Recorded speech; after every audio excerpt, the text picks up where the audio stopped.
Hello po! If you are learning Tagalog, then you are in the right place. My name is Pat and I'm here to welcome you to the Tagalog Time video series and podcast where I will teach you conversational Tagalog. In my Tagalog lessons, we will break down grammar rules, we will learn common phrases that native speakers say, and we will practice so that you can feel confident speaking Tagalog to anyone you meet. Along the way, we will also talk about Filipino culture, history, and geography so that you can have some context to go along with the information we learn about the language. But first, I want to ask you, why are you learning Tagalog? Did you grow up in a home where your parents or your grandparents spoke Tagalog but you were never taught how to speak the language? Or maybe you have a special someone in your life who speaks Tagalog and you want to learn the language so that you can get to know their culture better.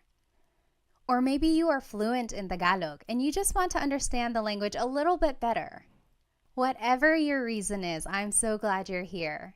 We will start from scratch, get a good foundation on the language, and build our way up. A little bit about myself. I was born in Manila. My family moved to the United States when I was 2 years old.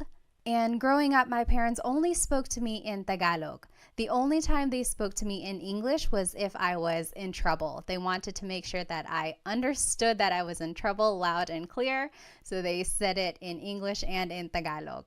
But for the most part, my parents only spoke to me in Tagalog. Also, I watched a lot of TFC, the Filipino channel, growing up, and my family went to the Philippines every other year because we still have a lot of family over there. So all of that really helped me stay fluent in Tagalog. And it wasn't until I was already an adult when I really appreciated the fact that I was bilingual in both English and Tagalog. And I hope to help you in your Tagalog learning journey. I will mention that this Tagalog lesson is available on 2 different platforms. You can find the video on my YouTube channel, Tagalog Time Pat, or you can find the audio wherever you find your favorite podcast. I decided to have this Tagalog lesson available in these 2 different platforms because I know some people prefer the video so that they can see the images on there if they are visual learners, while others are auditory learners and prefer to just listen to the information. However you are catching this episode right now, I do encourage you to try out the other platform at a later time. For example, if you are watching the video on YouTube, maybe try out the podcast later. And vice versa, if you are listening to the podcast, maybe check out the video later. There are certain things in both the video and the podcast that are very beneficial. For example, when you are watching the video, you can see all of the words spelled out. You can see how everything is written and the pattern of all of these phrases. Whereas when you are listening to the podcast, you can really focus on the sounds and the emphasis and the pronunciation of words. The video and the podcast work different parts of your brain, so give each a try and see which one works best for you. Alrighty, let's go ahead and get started with the lesson. This is episode 1. I like to call it Tagalog Fundamentals. Our learning agenda for the lesson includes talking about the history of Tagalog. Where does the name come from? Who speaks Tagalog, like in what regions of the Philippines? And what is the difference between Tagalog and Filipino? So Filipino is actually the national language of the Philippines. How is it different from Tagalog? We'll talk about that. Then we will learn some common introduction phrases so that you can have a conversation with someone you just met. And lastly, we'll do some practice questions and apply what we learned. Alrighty, this is a picture of a river. In fact, this is the Marikina River in Metro Manila. I will just describe it to you. In the back, there are some skyscrapers, really tall buildings. In fact, this is kind of what you would see in the Philippines whenever you visit a big city. So there's skyscrapers. Most of those are probably condos, probably office buildings for both domestic or local businesses as well as international businesses too. And then there's probably some shopping centers all mixed in there as well. Around those skyscrapers, you will see a lot of houses. So big cities are very populated. A lot of traffic can be seen there. However, throughout the city, you will find pockets of nature, like this river, or even parts of wooded areas, or even nature parks where families will often relax together. So what does a river have to do with Tagalog? Well, in Tagalog, the word river is ilog. And back in the day, those who lived near the river were called taga-ilog. Taga means from, ilog means river, so these people were from the river, or also known as river dwellers. The opposite of that would be taga-bundok, from the mountain. So this was just a way to distinguish people in different regions. Taga-ilog are those who were living beside the river. And the name Tagalog comes from this phrase, taga-ilog. It is the language that was spoken by these people who were living near the river. So eventually, the language was called Tagalog. Now, what is the difference between Tagalog and Filipino? Well, before the 1930s, there actually wasn't even a national language in the Philippines. At the time, Spanish and English were considered to be official languages, but there was no national language assigned yet. It wasn't until 1937 when Tagalog was declared to be the national language by the government. However, this was pretty controversial. Tagalog was only spoken in the Central Luzon area. That means people up north and people in the south did not speak Tagalog. There are lots of languages and dialects throughout the country. In fact, some people didn't even recognize Tagalog as the national language. Some people did not support this decision, but ultimately Tagalog was chosen for a number of reasons. First, Tagalog was spoken in Manila and its surrounding areas. And this is where the government had resided for many years. So since this is the area where government decisions were being made about politics, economics, and social issues, many people decided that Tagalog would be more suitable to be the national language. Also, Tagalog was chosen because it didn't have as many smaller dialects like other languages did in the country at the time. Another reason why Tagalog was chosen to be the national language was because there was an extensive amount of historical documents and books written in Tagalog. So this showed that Tagalog had already been a well-established language. Lastly, Tagalog was chosen to be the national language at the time because even though not a lot of regions spoke it fluently, it was the most widely understood language throughout various regions in the Philippines. Eventually, in 1987, it was declared that Filipino would actually be the national language instead of Tagalog. So what is the difference between Tagalog and Filipino? Well, Filipino comes from Tagalog. However, it includes loan words that are also commonly used, but come from Spanish, English, and other languages. For example, let's take the word dictionary. In Filipino, people would just say diccionario, dictionary. However, a true Tagalog purist would say talatinigan. You'll notice that the word diccionario has a lot of Spanish influence.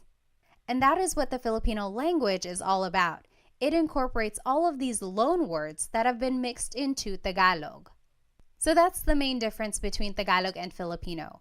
Tagalog is the uninfluenced language, whereas Filipino incorporates all of these loan words and influences from other countries. So speaking of, what are some of the Tagalog influences? Well, Spain colonized the Philippines from 1521 to 1898. So for over 300 years, Spain occupied the country, so it had a big effect on the Filipino culture, language, and traditions. Here are some loan words from Spanish. Caballo, horse, radyo, radio, cuchara, spoon, tinidor, fork. Another country that influenced Tagalog is China. There were a lot of immigrants from the Hokkien community who were from the southern tip of China, and they immigrated to the Philippines between the 16th and 19th centuries. There are a lot of Chinese influences in the Filipino culture. For example, the cuisine, pancit and lumpia, come from the Chinese culture. Also, beliefs in feng shui and other things like that come from Chinese culture as well. Here are some Tagalog words that were influenced by China. Hikaw, earring, susi, key, ate and kuya, so older sister and older brother. Those are some words from the Chinese culture. Next, America influenced Tagalog. America occupied the Philippines between 1898 and 1946. And here are some English words that have influenced Tagalog. Wais, wise, ballpen, pen, nurse, nurse, driver, driver. Also, Japan influenced Tagalog. They occupied the Philippines between 1942 and 1945, and here are some Tagalog words that were influenced by Japanese. Karaoke, katol, which is the incense or some smoke that's used to deter mosquitoes, and then tsunami. And again, this is what the Filipino language incorporates. It adds all of these words that have been borrowed from other countries into Tagalog, whereas Tagalog purists would use other words that were more used in pre-colonial times. All right, so now let's take a look at where Tagalog is spoken throughout the Philippines. There are three main island groups in the Philippines: Luzon, Visayas, and Mindanao. Luzon is up in the north, then Visayas is in the central area, and then Mindanao is way down in the south. Tagalog is spoken here in this central Luzon area, so it's more up there in the north.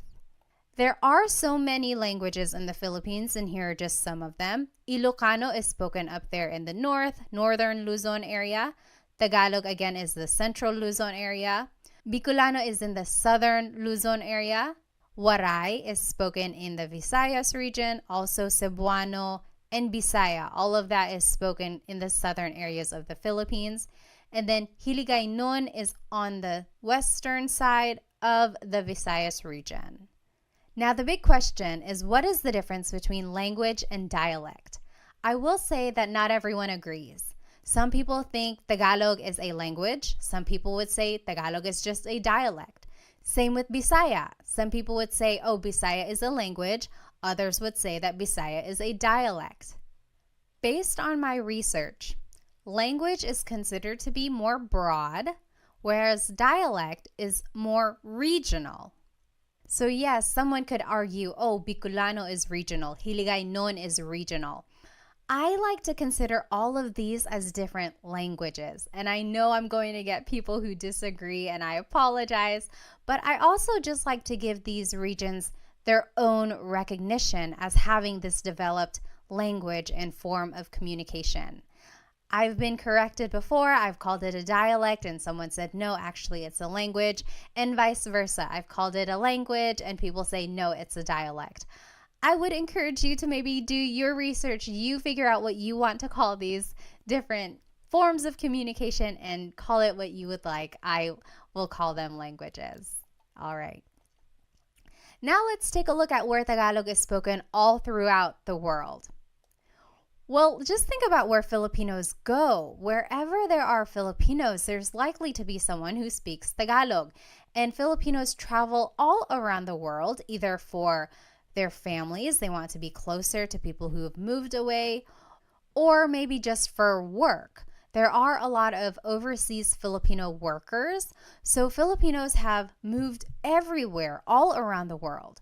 So Tagalog is spoken in almost every continent. Did you know that there has been a Filipino on Antarctica who did some research there? Other than that, they can be found in South America, Africa, North America, Australia, Europe, Asia, everywhere really. So it is a very widespread language. In the United States, especially on the West Coast, like California, Nevada, Washington State, Tagalog is one of the most spoken languages in households, according to the U.S. Census. So good for you for learning Tagalog. It is a very useful language when you're meeting someone new. All right, so let's go ahead and learn some common phrases in Tagalog. If you want to say hello, how are you in Tagalog, it's kamusta ka? Kumusta ka?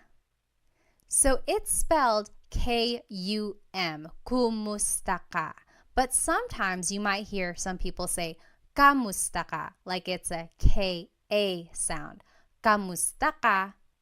So if you want to say hello, how are you, it is just one phrase, kamusta ka? All right, now here are some responses. If you're doing well, you can say mabuti naman. Mabuti naman. That means I'm doing good. I'm doing great. I'm doing well. Mabuti means good. Naman is an emphasis word. So I'm doing good. Mabuti naman.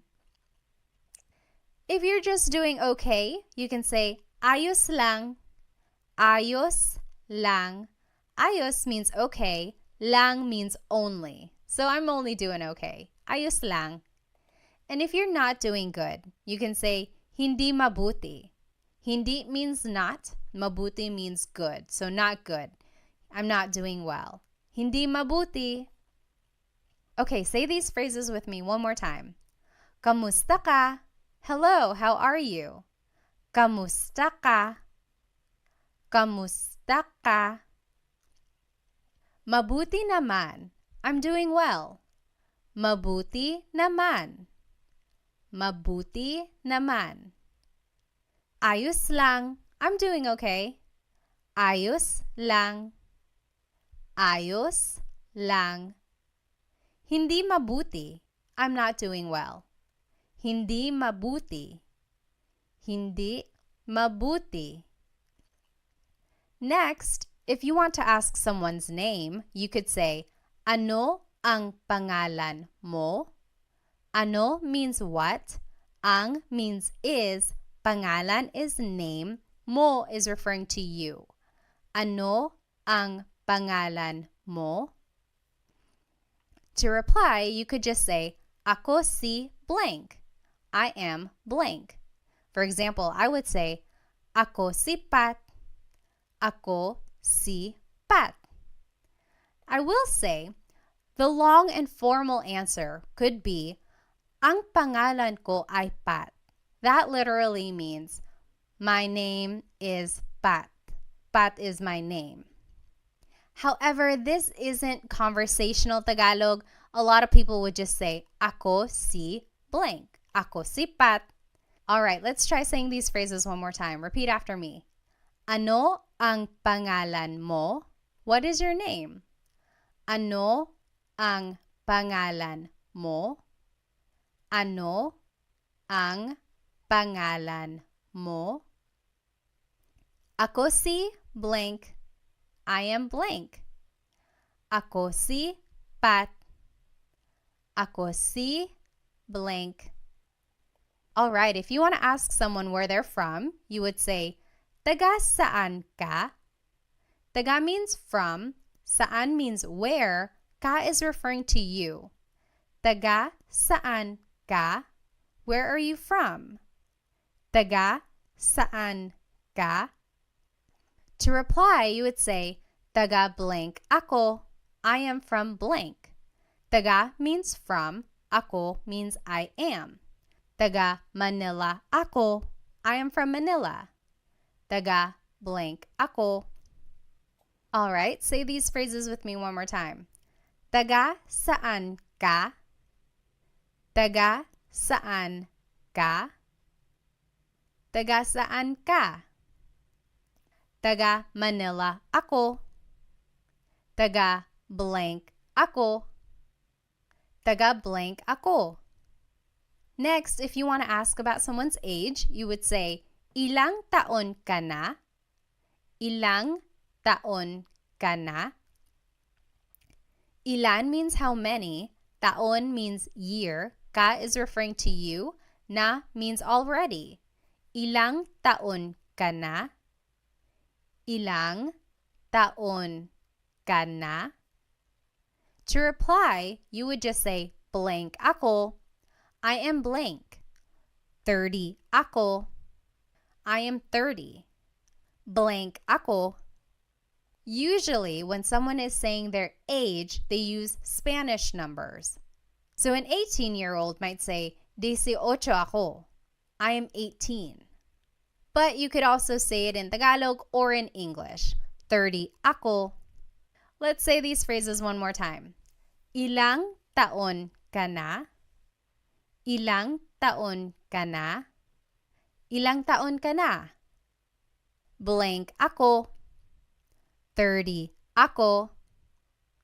Blank ako.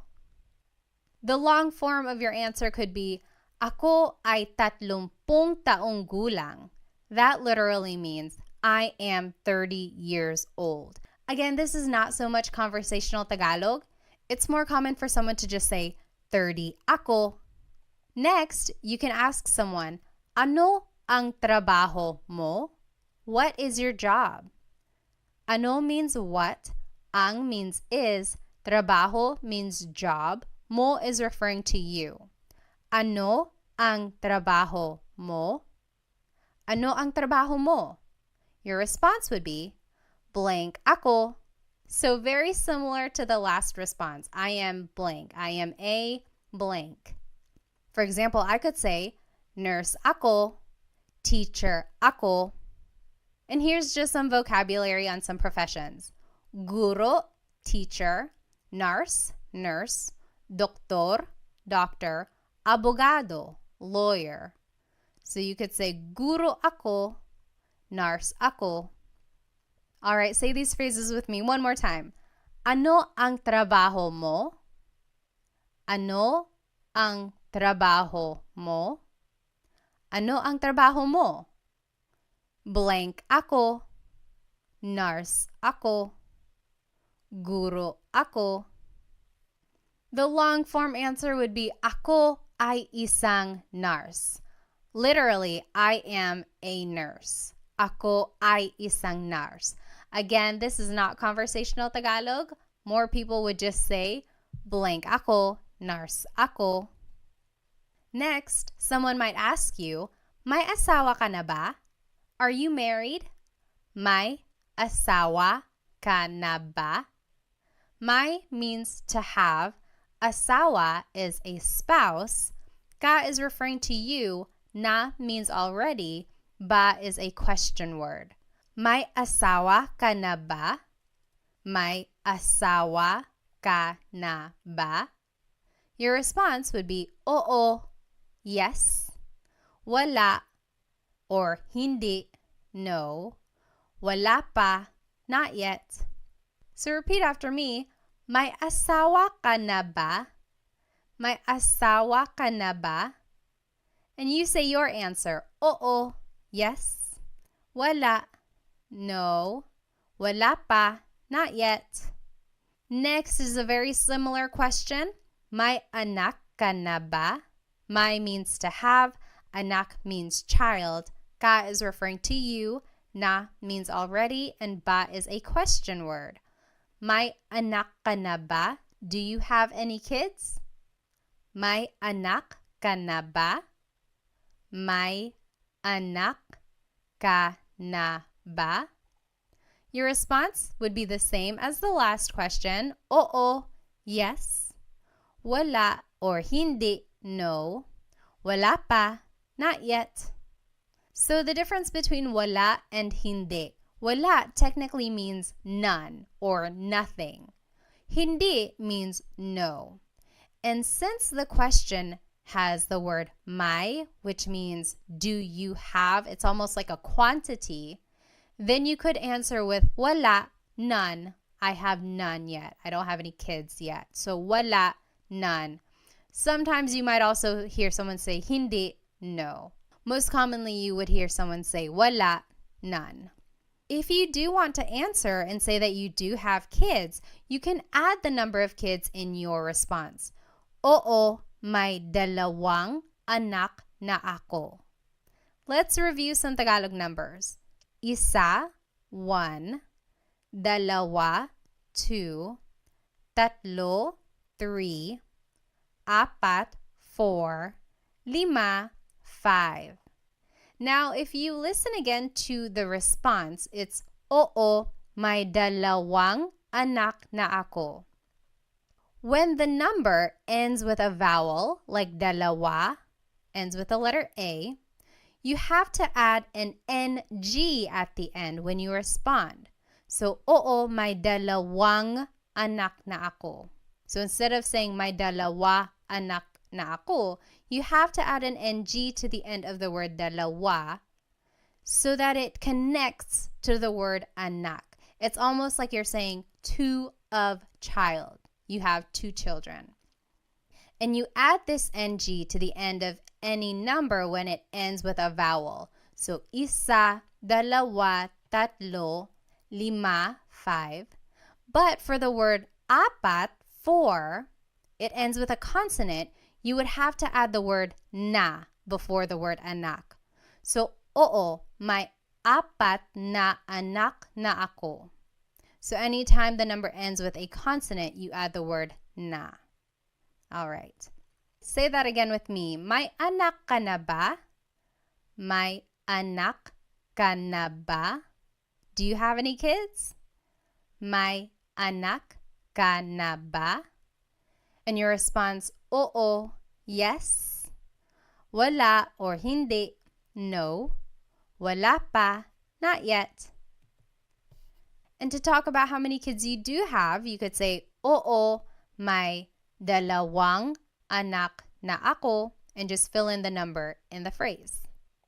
Lastly, to get to know someone, you can ask them, ano ang hilig mo? What are your hobbies? Ano means what, ang means are or is, hilig means your likings or things that you like. Mo is referring to you. Ano ang hilig mo? What do you like to do? What are your hobbies? Your response would be, mahilig ako blank. I like to blank. And here are some examples of some hobbies. Mahilig ako magluto, to cook, magluto, magbasa, to read, magbasa, manood ng TV, watch TV, manood ng TV, sumayaw, dance, sumayaw, mag-exercise, to exercise, mag-exercise. Now, this is a great Taglish tip. When you don't know a verb in Tagalog, you can use the mag pattern. So mag-exercise is just the way to say exercise. That's commonly how people would say it. If you wanted to say that you like to swim, but you don't know how to say swim in Tagalog, you could say, mahilig ako mag-swim. I like to swim. Later on, go back and look up what to swim is in Tagalog. Then you can say, mahilig ako lumangoy, lumangoy. So I am a big supporter of using Taglish, especially while you are learning Tagalog. The main focus here is to learn the patterns and formation of phrases. And over time, you will learn more Tagalog vocabulary so that you can fill it into these phrases. But in the meantime, feel free to put English words wherever you need to. All right. Now, I always get asked, how do you use the word po? The word po is a part of speech that is used to show respect. Usually, kids say po throughout a conversation when they are speaking to an elderly person. Or adults even say po when they are trying to be respectful either to someone in authority or someone older than them. There are specific placements for the word po, but I will tell you about those in my next video, how to use po. But just as a rule of thumb, you can always add po to the end of anything you say and it will always work. It will always be respectful. So for any of the phrases that we learned today, add po at the very end when you are speaking to someone older than you. And that's just a good way to show respect. All right, now it's time to practice what we learned today. Translate these phrases in Tagalog. I will give you 10 seconds and then we'll go over the answer. Okay, so the first phrase that we're going to translate to Tagalog is, what is your name? What is your name? How do you say that in Tagalog?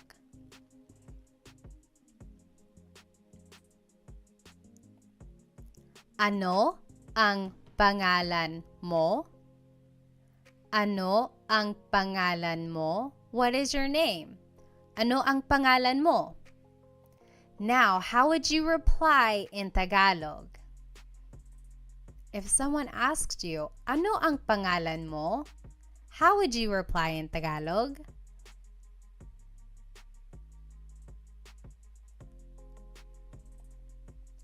Ako si blank. Ako si Pat. Ako si blank. All right, next question. How do you say, what is your job in Tagalog? What is your job?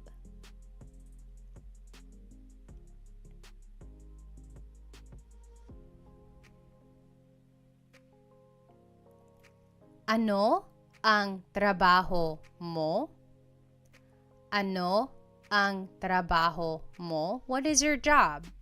Ano ang trabaho mo? Now, how would you reply in Tagalog?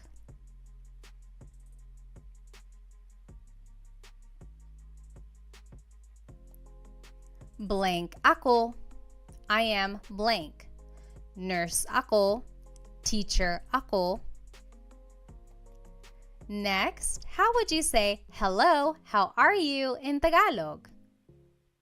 How do you say hello, how are you in Tagalog?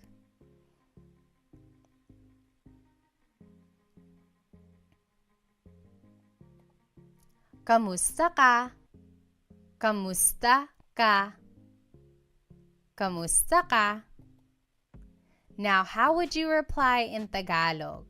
Remember, there are 3 different responses that you could say. How would you reply to kamusta ka?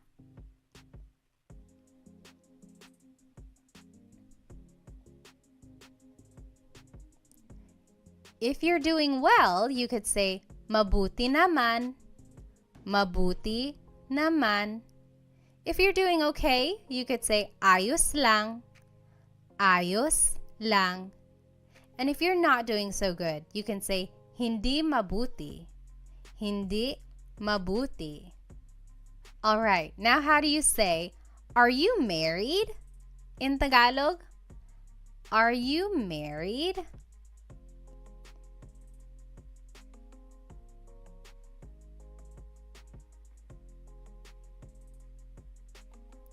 May asawa ka na ba? May asawa ka na ba? Are you married? May asawa ka na ba? Now, how would you reply in Tagalog? Remember, there are 3 different types of responses you can give to this question. May asawa ka na ba?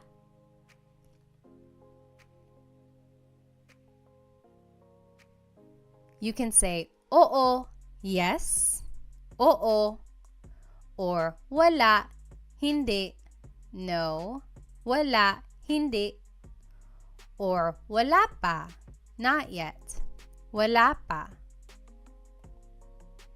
How do you say, where are you from in Tagalog?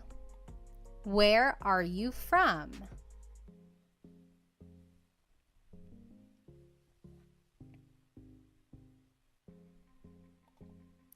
Taga saan ka?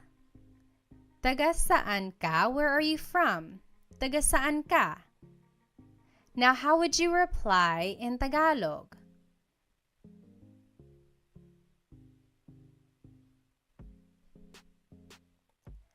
Taga blank ako.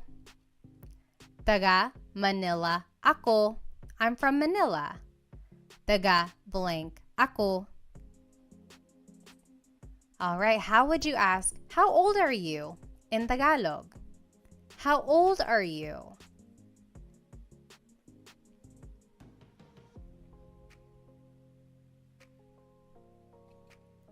Ilang taon ka na? Ilang taon ka na? Ilang taon ka na?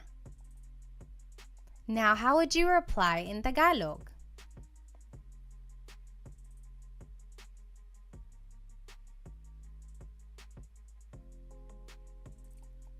You can say blank ako. For example, I would say 30 ako. So blank ako. All right, next question. How would you ask, do you have any kids? Do you have any kids in Tagalog?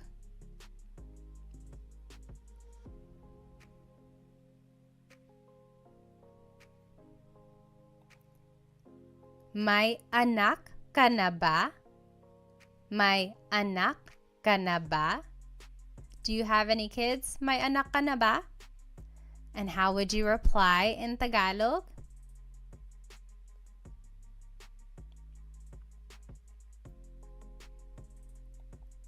You can say, oo, yes. Wala or hindi, no. Wala pa, not yet. And if you wanted to be specific and say how many kids you do have, it would be my blank anak na ako.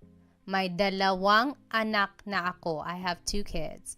Or may apat na anak na ako. I have 4 kids. So that would be the sentence structure if you wanted to say how many kids you do have. Lastly, how would you ask someone, what are your hobbies in Tagalog? What are your hobbies?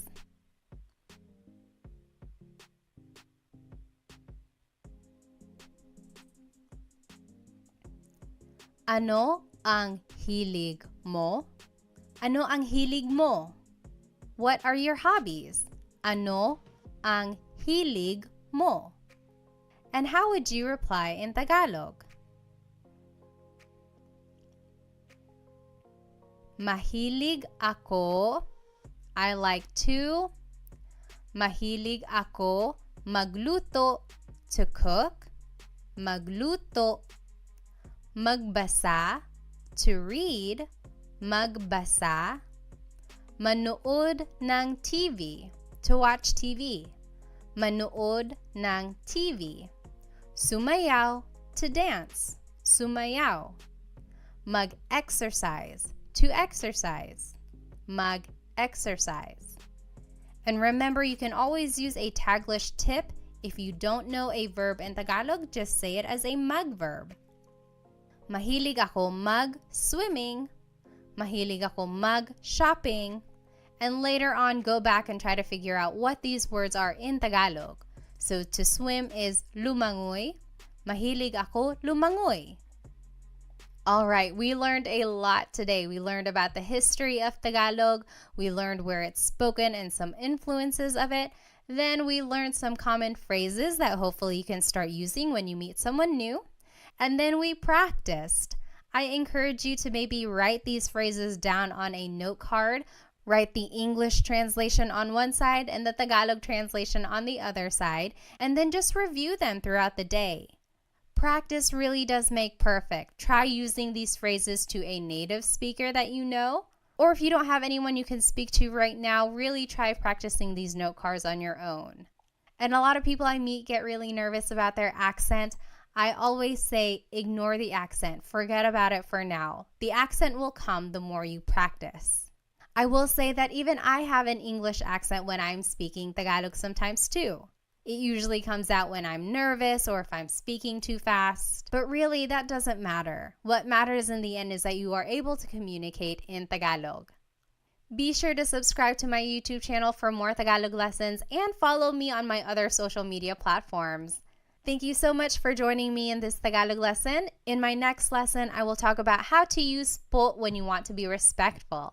I hope to see you there. Paalam!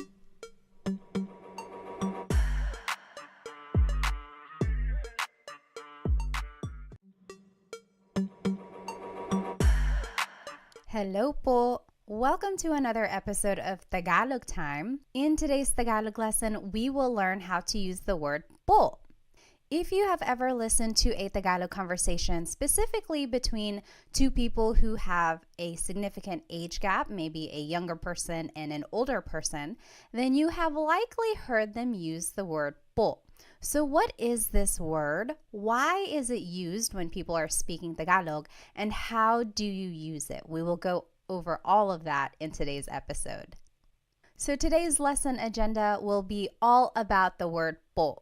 We will go over the who, what, where, when, why, and how of using it. We will talk about the history of it, where it probably came from. We will learn all of the different placements for it, and then we will practice where to put po in certain phrases at the end of the lesson. So first things first, what is po? Po is a part of speech that is used in Tagalog to show respect. I always tell the kids' classes that whenever you are speaking to an adult, you always have to use po. However, adults can also use po whenever they are speaking to someone who's older than them or if they're speaking to authority, and we'll go over that in just a minute. It's important to note that there really is no direct English translation for the word po. The closest things I can think of in English that are similar to the word po are the words ma'am and sir. I live here in North Carolina in the United States, and down here in the South, using ma'am and sir is a very respectful thing to do whenever you're speaking to someone maybe older than you or to anyone you want to show respect to. For example, someone might say, "Thank you, ma'am, thank you, sir," or "Yes, sir, yes, ma'am," whenever they want to show respect. And that's kind of the same idea with the word po. However, ma'am and sir aren't always used throughout the sentence, so it's not quite the same as po, but the idea is the same. So where did the word po come from? Some say that the word originated in pre-colonial times from this word apo. Now don't get confused, it's not the word apo, which means grandchild, but it's the Tagalog word apo. And it means Lord. But in pre-colonial times, and even in indigenous communities today, those who are well respected in the community were referred to as apo. That was kind of their title. That's what they were called. Just to tie it in with some current events, you might know the name Apo Wang Od. She was recently on the cover of Vogue, and she was the oldest woman to be on the cover of the magazine. She is a Filipino woman who comes from an indigenous community called Kalinga, and she is known for her tribal tattoos. She's one of the few people who still do these tattoos in the area, so it really is such a special thing. But again, she is called Apo in the community because she is well respected. And so with the word po, people think that it comes from this word apo. For example, back in the day, someone might have said, "Oo, apo, yes, Lord." And then eventually it was so commonly used that it was just shortened to the word po, and it was added throughout the sentence to show respect when someone was speaking. So that's kind of an accepted idea of where the word po came from. So why is po used? Well, the Philippines has a very respectful culture, and that can be seen through many practices. For example, children are taught at a very young age to do the mano po, also known as bless. And that is where the young person takes the hand of an older person and touches the back of the hand to their forehead. It's said that this was a way for them to grant a blessing from the elderly person. And that just emphasizes the idea of how people are taught to really respect their elders. Another way people show respect towards others is through the way they refer to each other. For example, the titles ate and kuya are used for people who are older than you. Ate is what you call an older sister or even an older cousin or friend who's a girl. These are usually someone who's just a little bit older than you, not too much older, otherwise they would be tita and tito. But if they are just like one generation older than you, then they would be considered your ate. Same with the name kuya. These are your older brothers or older cousins and friends who are boys. For example, if I am older than you, you could call me Ate Pat. Your older cousin might be Kuya Sam, and so on. So again, these titles just show how respect is embedded in the family and community unit. As I mentioned, kids are taught to say po whenever they are speaking to their elders. So their parents, their aunts and uncles, their grandparents.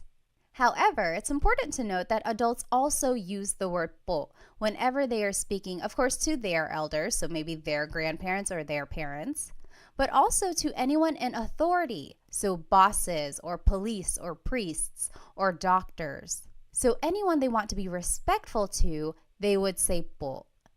When and where is the word po used? It can be used anytime, whether you are just at home with your family, or if you're at the grocery store, or if you're at work. It's always appropriate whenever you want to show respect. Other than using the word po personally with your family, you might also hear the word po in hospitality settings. So for example, at hotels and restaurants. You will likely hear the staff speaking to you with the word po. And that again is just a way to show respect because you are a guest in that area. And that is just a way for them to be professional and respectful. All right, so how do you use the word po? Before we jump into the proper placements of po, let's go over some common Tagalog phrases that we can use as a reference. So first, the basic way to say hello and how are you in Tagalog is just kamusta ka, kumusta ka.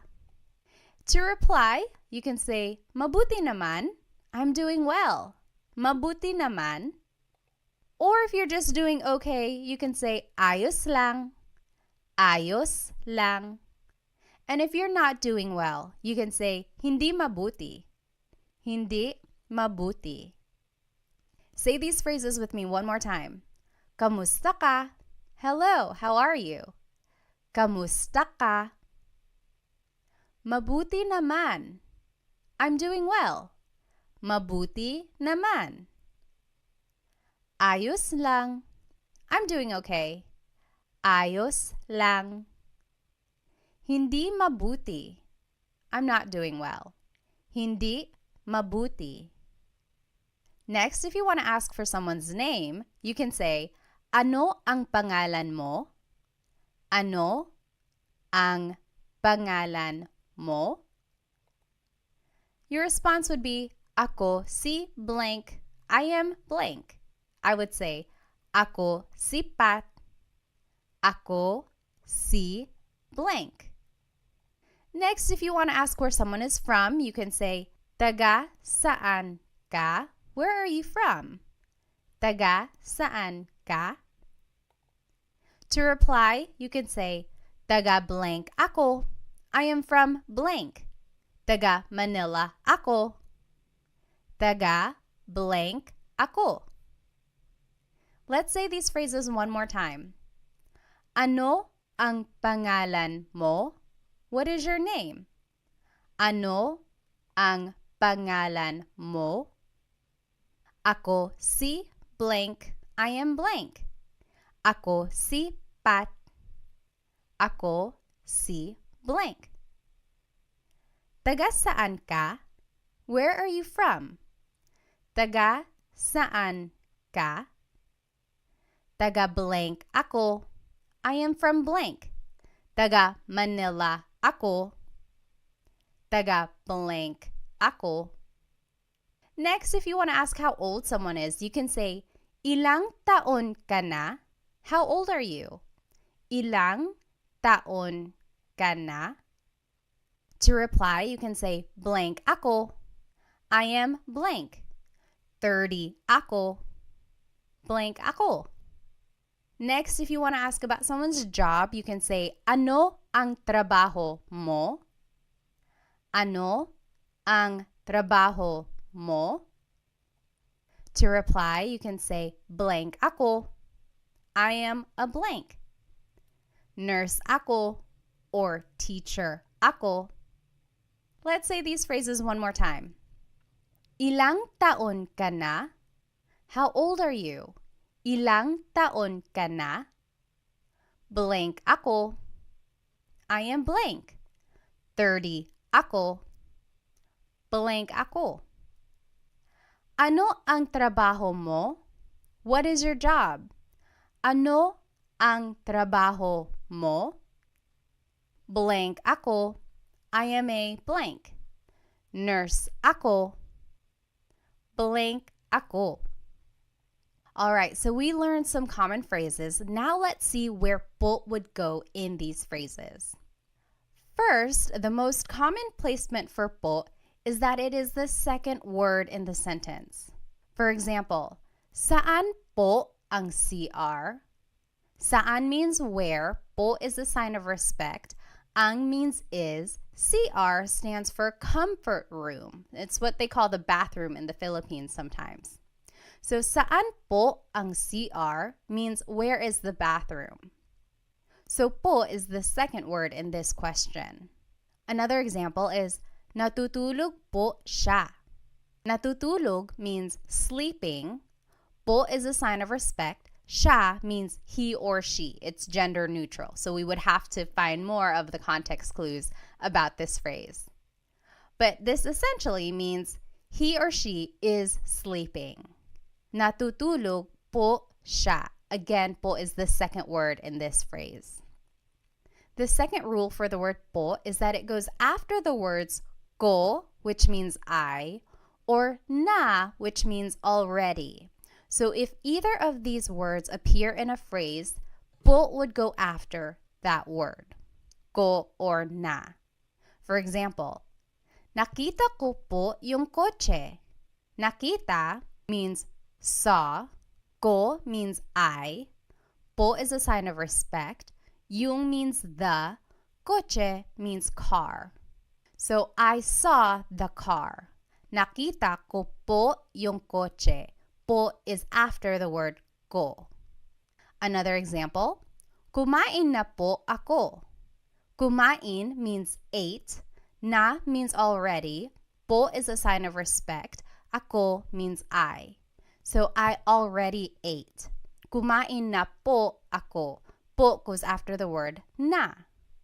Lastly, po goes after a set phrase. For example, maraming salamat po.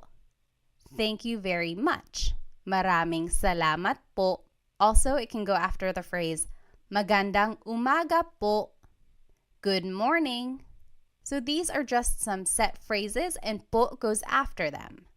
I will note that if you don't remember these po placements, you can always add po at the end of anything you say, and it will always work. It will be respectful. It might not be the most common placement for the word po, but it does the job. So if you don't remember that po goes after the word ko or after the word na, just add it to the end of the phrase and you will be respectful. And that's the ultimate goal. All right. Now let's talk about po pronouns. This is very important. Whenever we are using the word po, you have to change the singular you pronoun to the plural you pronoun. For example, the word mo turns into the word nyo. The word ko turns into the word kayo. Depending on the sentence, mo means you or your, and ko means I or my. And these are singular pronouns. So anytime you are using the word po, you have to use the plural you pronoun, nyo and kayo, respectfully. And they do this in other languages as well. They do this in French. I took 5 years of French between high school and college.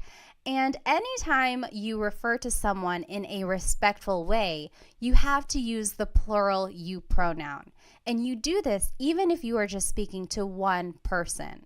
So that can get a little confusing. People always ask, so if I'm only speaking to one person, but I'm still using the word po, I still have to refer to them in the plural you?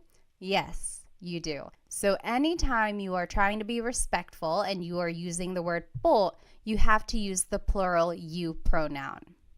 And we will see how that works in these examples. So just to review the common phrases we just learned, kamusta ka? Hello, how are you? Mabuti naman, I'm doing well. Ayos lang, I'm doing okay. Hindi mabuti, I'm not doing well. Now, if we want to be respectful, let's see where po would go in these phrases. Kamusta ka turns into kamusta po kayo. So po is the second word in this question. And then ka becomes kayo. So that is an example of where the singular you pronoun becomes a plural you pronoun. So kamusta ka becomes kamusta po kayo. Next, mabuti naman becomes mabuti naman po. So that's just a set phrase. It would go at the end of that. Very similar, ayos lang becomes ayos lang po. Again, it just goes at the end because it's a set phrase. And then lastly, hindi mabuti becomes hindi mabuti po.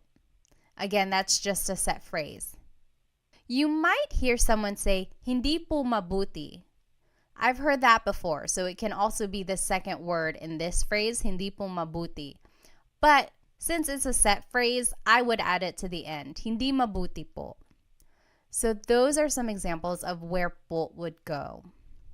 Just some more common phrases. Let's review. Ano ang pangalan mo? What is your name? Ako si Pat. I am Pat. Taga saan ka? Where are you from? Taga Manila ako. I am from Manila. Now let's see where po would go in these phrases. Ano ang pangalan mo becomes ano po ang pangalan nyo? So po is the second word here, goes right after the word ano. And then mo becomes nyo. So again, the singular you pronoun becomes a plural you pronoun. Next, ako si Pat becomes ako po si Pat.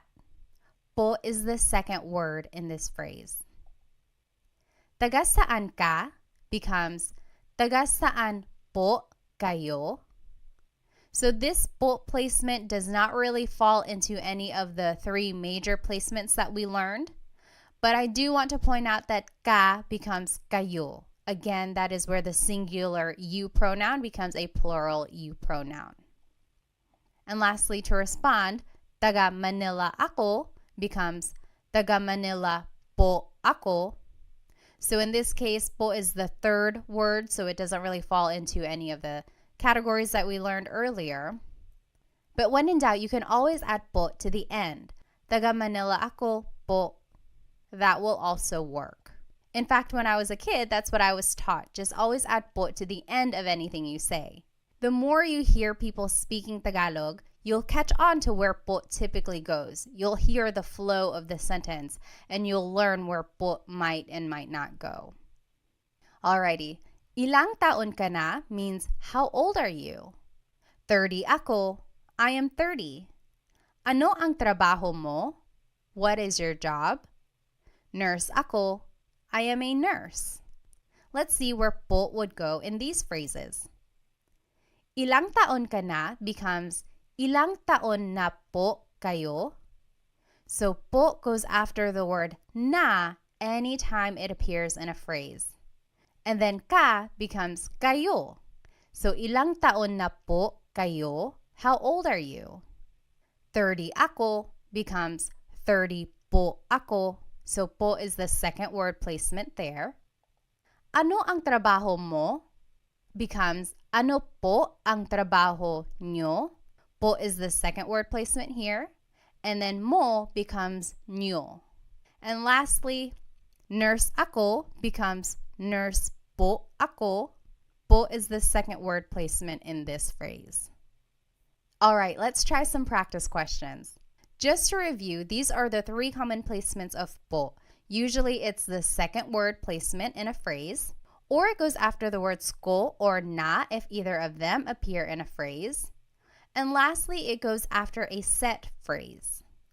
And then the most important rule is anytime you are using po, you have to use a plural you pronoun instead of the singular you pronoun.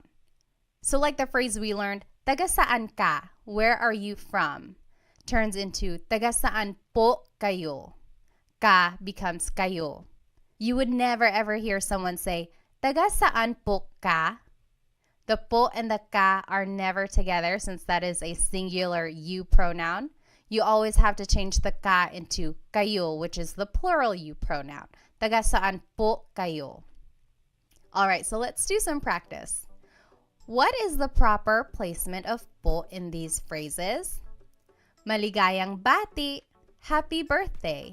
Maligayang means happy. Bati means a greeting. So happy greeting, usually used for happy birthday. Maligayang bati. I'll give you a hint. This is a set phrase. So think about that. Maligayang bati, happy birthday. Where would po go there?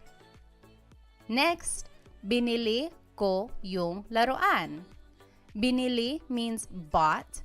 Ko means I. Yung means the. Laruan means toy. So I bought the toy. Binili ko yung laruan. Where would po go in this phrase? Binili ko yung laruan. And lastly, kinain ko na yung pagkain. Kinain means ate. Ko means I. Na means already. Yung means the. Pagkain means food. I already ate the food. Kinain ko na yung pagkain. Where would po go in this phrase? Take a minute and try to think of where you would put po in these phrases.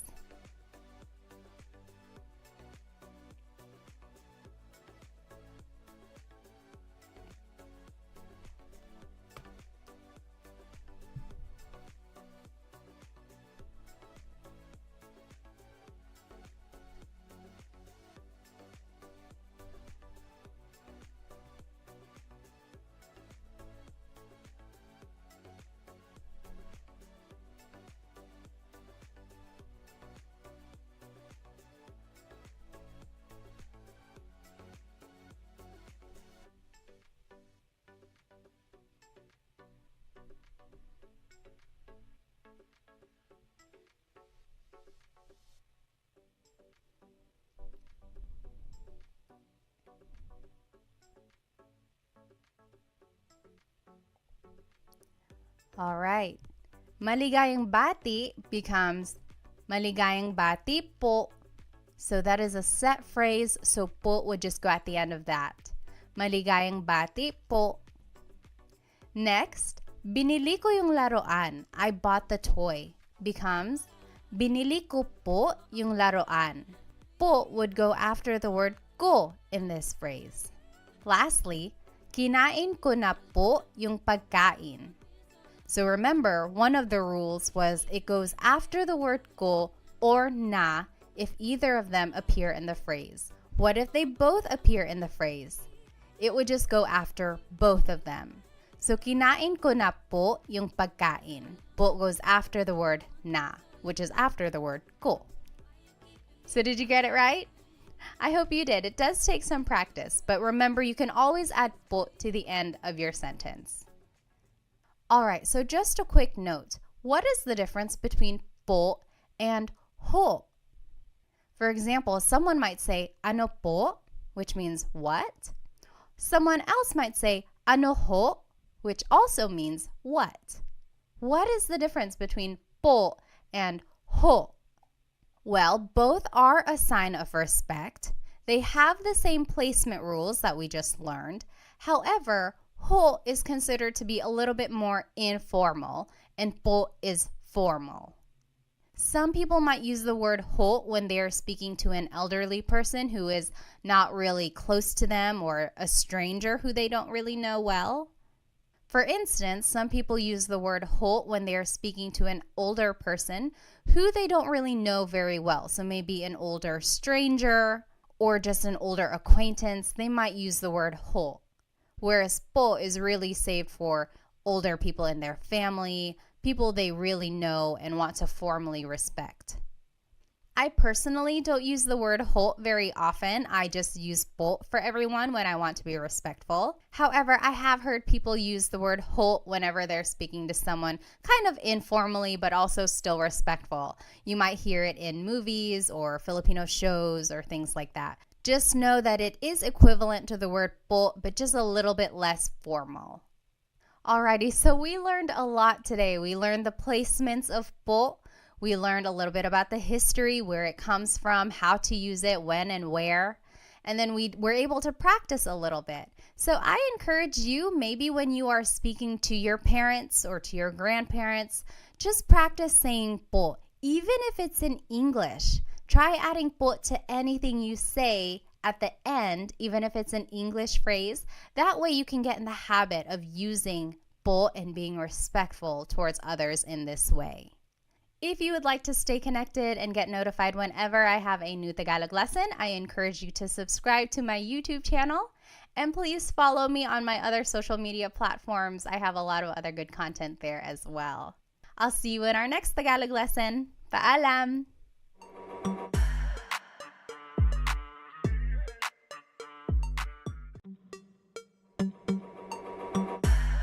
Hello, hello! Welcome to another episode of Tagalog Time with Pat. This is episode 3, and we will be learning how to conjugate Tagalog verbs in the present tense. I encourage you to go back and watch episode 1 and 2 if you have not watched them yet. I have planned these episodes to kind of start from scratch. So if you don't know any Tagalog at all, start with episode 1 to learn about just the fundamentals of Tagalog, learning about basic phrases and everything like that. And then episode 2 will focus on how to use po so that you can be respectful when you're speaking to adults or to authority. And then now episode 3, this is more heavy on the grammar side so that we can start speaking more kind of simple sentences which you can use in a conversation. So let's go ahead and jump right in. In Tagalog, have you ever wanted to say something like, I am eating, she is sleeping, they are cooking? So basically anything in the present tense. If you've ever wanted to talk about what you are doing in this moment in time, or talk about what someone else is doing right now, this is a good episode to watch so that you can learn how to make these sentences to describe what you are doing currently. And this is our agenda for today. We will start by talking about verb conjugation in general. Then we will learn the Tagalog verb types. Then we will go into Tagalog pronouns so that we can start making simple sentences. And then we will learn the verb conjugation patterns and then practice them in some example questions. And then I will finish it off with a Taglish tip, which I think you will find very useful. So what is verb conjugation? First of all, a verb is an action word. So to run, to play, to jump, any kind of movement or action, that is a verb. And to conjugate means to change into a different form. So when we speak, we are constantly conjugating verbs depending on what we're trying to say. If we are talking about something that happened yesterday, we conjugate the verb in the past tense. If we are talking about what we will be doing tomorrow, we conjugate the verb in the future tense.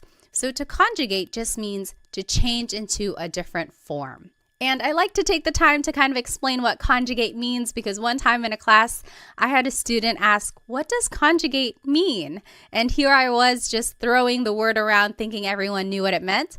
So I like to just kind of start at the basics and just explain what a verb is and what it means to conjugate it. Now, there are many different types of verb tenses. In English specifically, there's a whole bunch. The most common ones are the present tense, like what you're doing right now, past tense, what you did yesterday or last week, future tense, what you will be doing tomorrow or next month. Then in English, there are also lots of other tenses like the present perfect tense, like I have been to his house before. So that means like something happened in the past, but it's still kind of related to the present. Then there's the pluperfect tense. I had eaten lunch. So that's something that happened in the past. It's done. It happened at a specific moment in time. And then there are just so many more verb tenses out there, especially in English. But in today's class, we will focus on how to conjugate verbs in the present tense. Alrighty, so in Tagalog, there are 5 main types of verbs in Tagalog. Mag, ma, in, and e verbs. Now, what makes them different is that some verbs are actor-focused and some are object-focused and some are both. So what does that mean? An actor-focused verb means that the subject is doing the action. For example, the boy is playing. Here, the subject is the boy and he is doing the action. He is playing. Whereas in an object-focused verb, the action is being done to the subject. For example, wash the dishes. Here, the subject are the dishes, and they are being washed. So the action is being done to the subject. So that's the difference between an actor and an object-focused verb. And the difference between them will be important when we are determining the type of sentence that we're going to make. So we'll see that more in the examples later on. Alrighty, so speaking of subjects, let's learn some subject pronouns. Ako means I. Ka means you singular, so it's just you by yourself, one person. Siya means he or she. And I want to point out that siya is gender neutral. That means you have to listen for the context of the sentence to determine who that person is talking about. And also, take a look at the spelling. It looks like it should be pronounced siya, but it's actually pronounced siya, siya. There are some regions in the Philippines that might pronounce it siya, but for the most part, in the Central Luzon, Tagalog-speaking areas, it's pronounced siya, siya. Next, sila is they. Tayo is we inclusive. Kami is we exclusive. So in Tagalog, it's interesting. There are 2 types of we. In English, we just say we, and then you have to kind of distinguish who you're talking about, like we who. So in Tagalog, if everyone is included, that's tayo. So you and me and everyone in the room, we are all eating, kumakain tayo. That's inclusive because everyone is doing the action. Whereas if it were me and my husband Chris, we are eating, that would be kumakain kami. That's exclusive because you're not included. I'm just kind of telling you about it. kumakain kami, we are eating. And then lastly, kayo is you plural. So you all, that's you plural, kayo. Okay, now the simplest sentence structure is verb plus pronoun. If we take a look at the verb to cook, in Tagalog it's magluto. So if you want to say I am cooking, it's nagluluto ako. Or you could say nagluluto ka, you are cooking. Nagluluto siya, he or she is cooking. Nagluluto sila, they are cooking. Nagluluto tayo, we are cooking, inclusive. Again, that's you and me and everyone in the room. We are all cooking together. Everyone is included. Nagluluto tayo. Versus nagluluto kami. Me and my husband Chris, we are cooking. That's exclusive. And then nagluluto kayo, you all are cooking. Maybe you all as a class, nagluluto kayo. All right, so all of these examples just show the simple sentence structure, verb plus pronoun. So the verb goes first, and then the pronoun goes afterwards. It's the opposite of English where the pronoun goes first. Like, I am cooking, I is the pronoun, and then it's the verb cook. So in Tagalog, it's the opposite, verb plus pronoun. All right, so one important thing about Tagalog verbs is that they all have a root word, and then something is added to them to conjugate it to a different tense. So an affix or an infix is added to the word to change it into a different tense. For example, let's take a look at the word magluto, to cook again. You could say nagluluto ako, I am cooking. That's the present tense. Past tense, nagluto ako, I cooked. Future tense, magluluto ako, I will cook. So I underlined here all of the root words. So luto is the root word. And then there's the affix that goes before the root, and that will determine the tense. And what I want you to get from this slide is that if you can pick out the root word in a conversation, then that will really help with the translation of Tagalog for you. So if I heard someone say, oh, nagluto ako kahapon, then I would say to myself, okay, I know luto means to cook. Now I have to use context clues to figure out, are they talking about something that happened yesterday, or are they cooking right now, or are they going to cook tomorrow? So if you can pick out root words when you're listening to Tagalog, that will really help with the translation and understanding of the language. Alrighty, so let's go ahead and jump right into these conjugation patterns. We will start with the mag verbs. They are usually actor-focused, and they are the most common type of verb in Tagalog. Here are some examples. Maglakad, to walk. Magluto, to cook. Magbasa, to read. Now, in the present tense, if you want to conjugate a mag verb in the present tense, here is the pattern. It's the affix nag, then it's the repeated first syllable, and then it's the root. For example, maglakad becomes naglalakad. Here's the affix nag, then there's a repeated first syllable, and then the root. Naglalakad ako, I am walking. Naglalakad sila, they are walking. Alrighty, let's take a look at magluto, to cook. In the present tense, it becomes nagluluto. Here's the affix nag, then there's the repeated first syllable, and then the root. Nagluluto sila, they are cooking. Nagluluto. Lastly, magbasa, to read. It becomes nagbabasa. Here's the affix nag, then there's a repeated first syllable, and then the root. Nagbabasa ako, I am reading. So that is how you would conjugate a mag verb in the present tense. Let's take a look at ma verbs. They are very similar in their pattern. These are usually actor-focused, and here are some examples. Maligo, to shower. Matulog, to sleep. Manood, to watch. In the present tense, if you want to conjugate a ma verb, here's the pattern. Now the affix is na, then it's the repeated first syllable and then the root. So maligo, to shower, will be na-li-ligo. Naliligo ako, I am taking a shower. Naliligo siya, he is taking a shower. You jot it down on your paper. What do you think matulog and manood will be in the present tense? And feel free to pause the video if you need.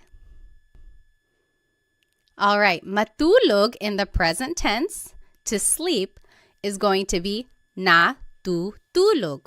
The affix is na, then there's a repeated first syllable, and then the root. Natutulog ako, I am sleeping. Natutulog. Manood, to watch, will be nanonood. Nanonood sila. They are watching. Affix is na, then there's a repeated first syllable, and then the root, nanonood. So mag and ma verbs have a very similar pattern. The only difference is that affix in the beginning. Now let's take a look at verbs. These can be actor or object focused, depending on the context. And here are some examples. Kain is to eat. Takbo is to run. Tawa is to laugh. Now you might be wondering, why are these verbs? Doesn't appear in the word at all. It's because is the infix that goes into the word when you are conjugating it. So in the present tense, to conjugate an verb, the infix goes between the first and second letter, and then it's the root at the end. So for example, kain, to eat, becomes kumakain. Goes between the first and second letter, and then you add the root at the end. Kumakain ako. I am eating. Kumakain ako. Next, takbo means to run. In the present tense, it would be tumatakbo.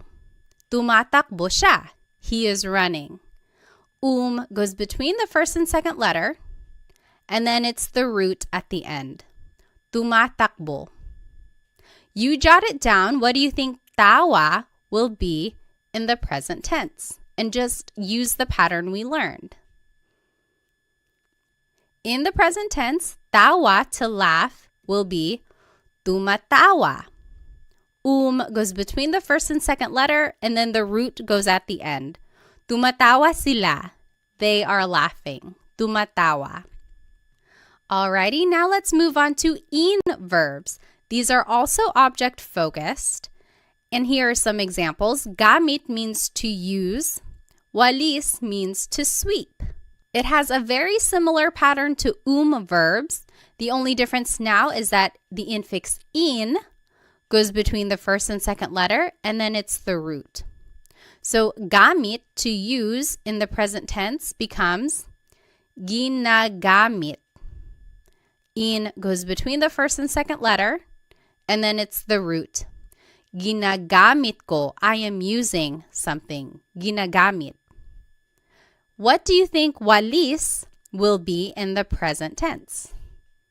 Remember to just use the pattern and plug everything in. Walis in the present tense is winawalis. So in just goes between the first and second letter, and then the root goes at the end. Winawalis ko yung sahig. I am sweeping the floor. Winawalis. Lastly, verbs. These are object focused. Some examples are isara, to close, ibigay, to give, itago, to hide. And now the pattern is the infix in goes between the second and third letter, and then it's the root. So isara, to close, becomes isinasara. Isinasara. So in goes between the second and third letter, and then the root goes at the end. Isinasara ko yung pinto. I am closing the door. You jot it down. What do you think ibigay and itago will be in the present tense? In the present tense, ibigay, to give, will be ibinibigay. ibinibigay. In just goes between the second and third letter, and then it's the root at the end. Ibinibigay. So, ibinibigay ko, I am giving something to someone. Lastly, itago, to hide, in the present tense will be itinatago. Itinatago. The in just goes between the second and third letter, and then the root goes at the end. Itinatago. All right, so those are the conjugation patterns for the 5 different types of verbs in Tagalog. So as you can see, there are some similarities among the patterns. You just kind of have to figure out what type of verb it is and then go from there. So I always get asked, how are verbs categorized? Why are some verbs mag, some are ma, some are some are in, some are e? And I've looked it up, and honestly, I have not found a consistent answer for that question. I think it goes back to baybayin, the ancient Philippine script. And back in the day, all of these verbs were just organized into these categories, and it was passed down throughout the years. And as Tagalog has evolved over time, all of these verbs have just been accepted into these categories. Unfortunately, there is no rhyme or reason that I know of to explain why magluto is a mag verb, whereas matulog is a ma verb. I'm not quite sure why they were organized like that. But my biggest tip is to really listen when a native Tagalog speaker is conjugating these verbs, and then make a note of that so that you can conjugate it that way in the future. So it's just a matter of acquiring more vocabulary and then using the verbs in those ways in the future. Now, if anyone does know the answer to that, like why are verbs organized in these groups, please let me know because I would love to share it. I have not been able to find a consistent answer to explain why they are the way they are. All right, so now let's go ahead and practice. I'm going to go ahead and turn my video off so that I can use the whole screen. All right, so in this top left corner are the verb patterns that we just learned. Under that are the subject pronouns we learned. Ako is I, ka is you, siya is he or she, sila is they, tayo is we, inclusive, kami is we, exclusive, kayo is you, plural. Then here is the simple sentence structure, verb plus pronoun. And then here are some vocabulary terms to indicate present tense. So ngayon means right now. Ngayong araw means today. And here are some examples. So number 1, I am cleaning right now. Maglinis means to clean. Number 2, she is eating. Kain means to eat. Number 3, you all are cooking. Magluto means to cook. Number 4, we are walking. Maglakad, inclusive. Number 5, they are sleeping. Matulog. And number 6, we are watching TV. Manood, exclusive. So let's do number 1 together just so we are all on the same page. Remember our sentence structure here, verb plus pronoun. So the verb for to clean is maglinis. In the present tense, it's naglilinis. So mag verbs, remember the pattern is affix nag, then there's a repeated first syllable, and then the root. Naglilinis, then I, the subject pronoun for I is ako. And then right now, ngayon. Naglilinis ako ngayon. I am cleaning right now.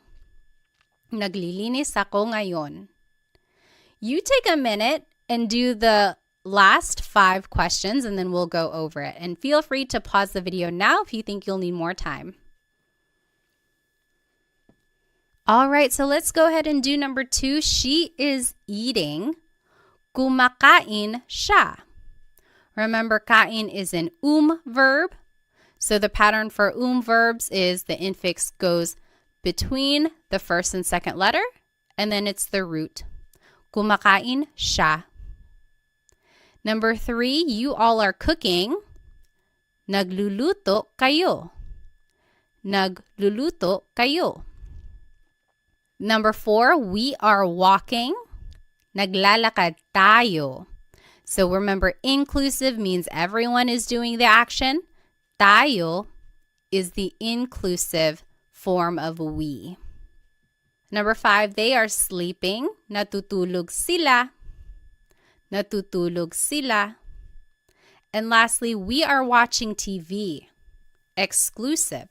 Nanonood kami ng TV. So not everyone is doing it. It's just me and someone else. Nanonood kami ng TV. So the TV just goes at the end. Nang means some or a thing. We are watching some TV. Now, I want to take a look at this phrase, she is eating. Kumakain siya.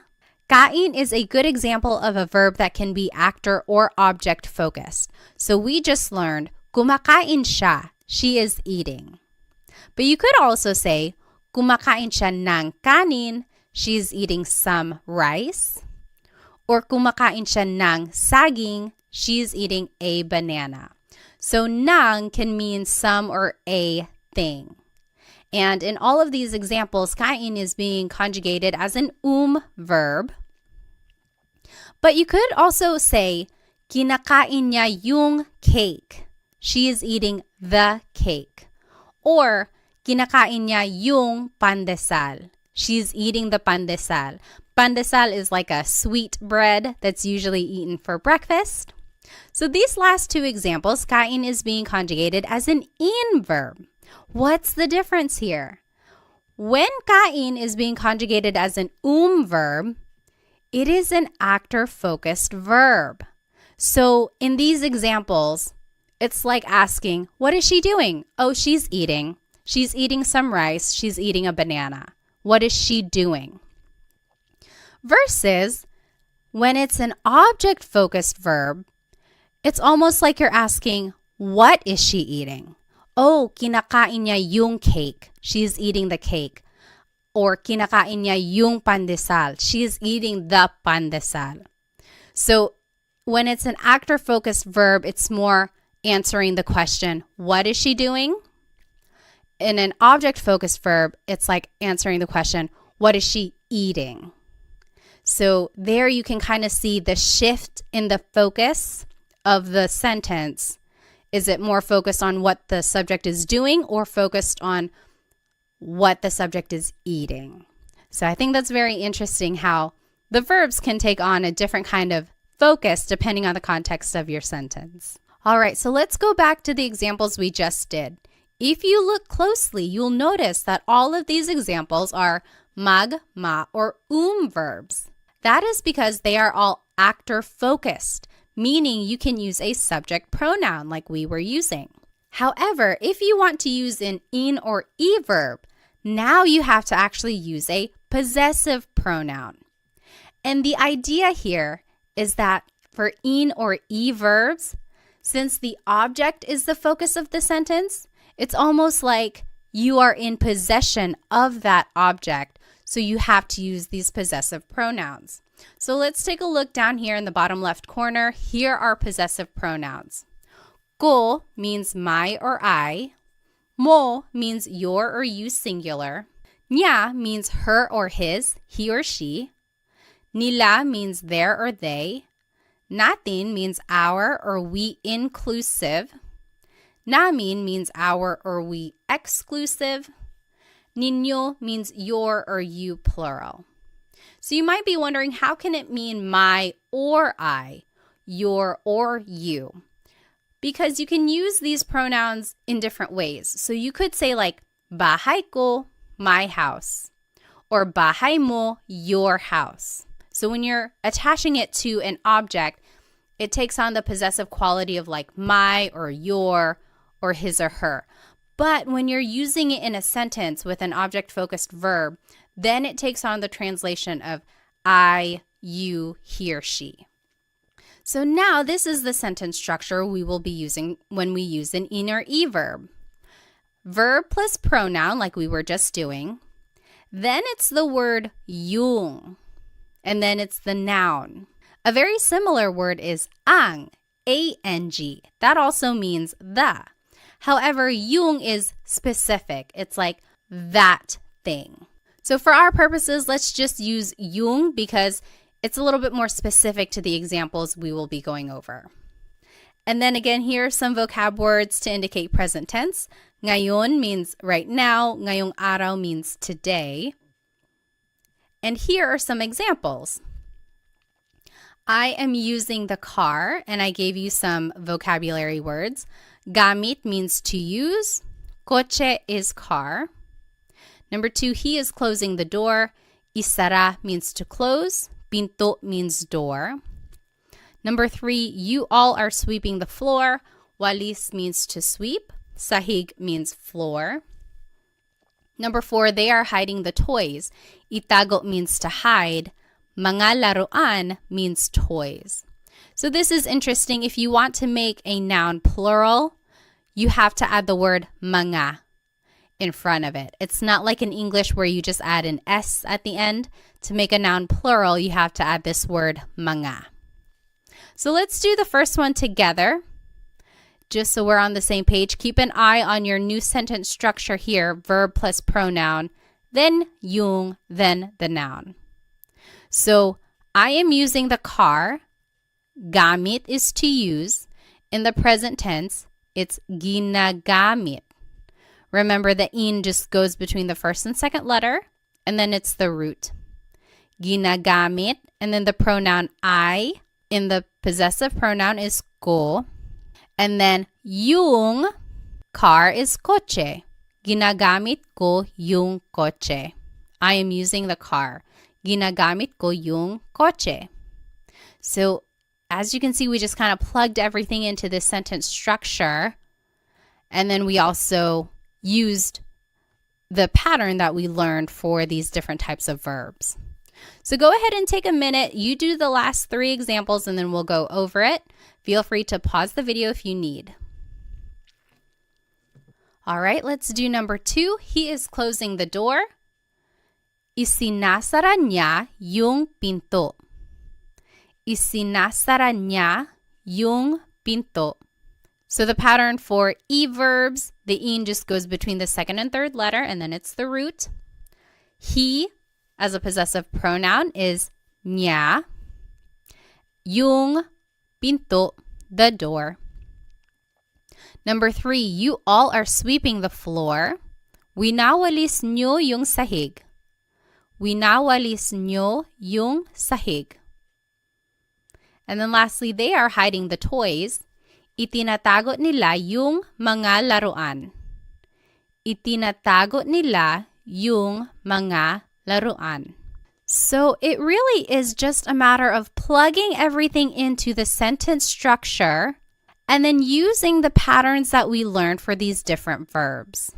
And the trickiest part really is trying to remember that for actor-focused verbs like magma and verbs, you can use subject pronouns.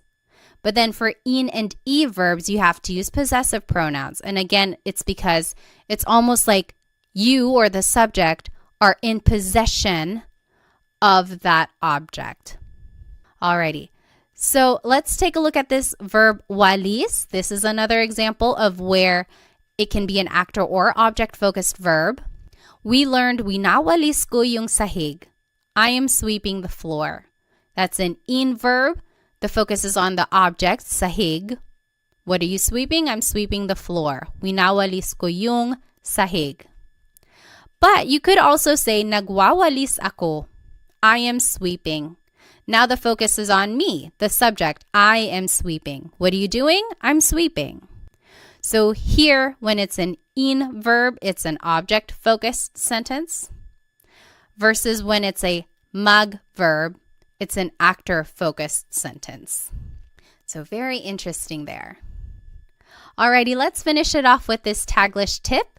Taglish is Tagalog and English together. And I am a big supporter of using Taglish. There are people out there who might say, oh, don't use Taglish. That's a bad way to learn a new language. On the contrary, I think it's a great way to learn a language because you can use it as a stepping stone while you get more vocabulary. So you don't want to rely on Taglish forever. The idea is that hopefully over time you can get more vocabulary and learn how to say the whole phrase in Tagalog. But in the meantime, let's learn this Taglish tip, and I think you can use it every day. So let's take a look at these examples. I am driving, she is swimming, they are jumping. We didn't learn how to say to drive, to swim, or to jump. We didn't learn those verbs. But you could always turn them into a mug verb. So mug plus the English verb, and then you could just conjugate it in the present tense using the pattern we learned. Affix is nug, then there's the repeated first syllable and then the root, and then use the subject pronouns like we learned. So what if for number 1 I said, I am driving, and I told you to use the verb mug drive. Now you could conjugate it as nagdadrive ako. So you see there's the affix nag, then there's a repeated syllable, more like a repeated sound, and then there's the root. Nagdadrive ako. I am driving. Nagdadrive ako. I know it's kind of funny. It's like, is this even allowed? But honestly, I hear this phrase a lot. It's like, oh, sorry, I can't pick up the phone right now. Nagdadrive ako. I am driving right now. Next, she is swimming. What if I told you to use the verb mag-swim? How would you say that in Taglish? In Taglish, you could say, nagsiswim siya. So the affix is nag, then there's the repeated first syllable, and then the root. Nagsiswim siya. Lastly, they are jumping. What if I told you to use the verb mag-jump? How would you write they are jumping in Taglish form? In Taglish, you could say, nagjajump sila. They are jumping. Nagjajump sila. So the affix is nag, then there's the repeated first syllable or sound, and then the root. Nagjajump sila. So I think this tip is useful, but again, try to go back later on and try to figure out what that word is in Tagalog so that you can say the whole phrase in Tagalog. So, to drive in Tagalog is magmaneho. So, nagmamaneho ako. I am driving. To swim in Tagalog is lumangoy. So, lumalangoy siya. She is swimming. And then to jump in Tagalog is talon. Tumatalon sila. They are jumping. So try using Taglish whenever you can, because I think it's a great way to practice using the sentence structure. You also get to practice using the different pronouns, and also it's a way to practice the conjugation patterns that we learned.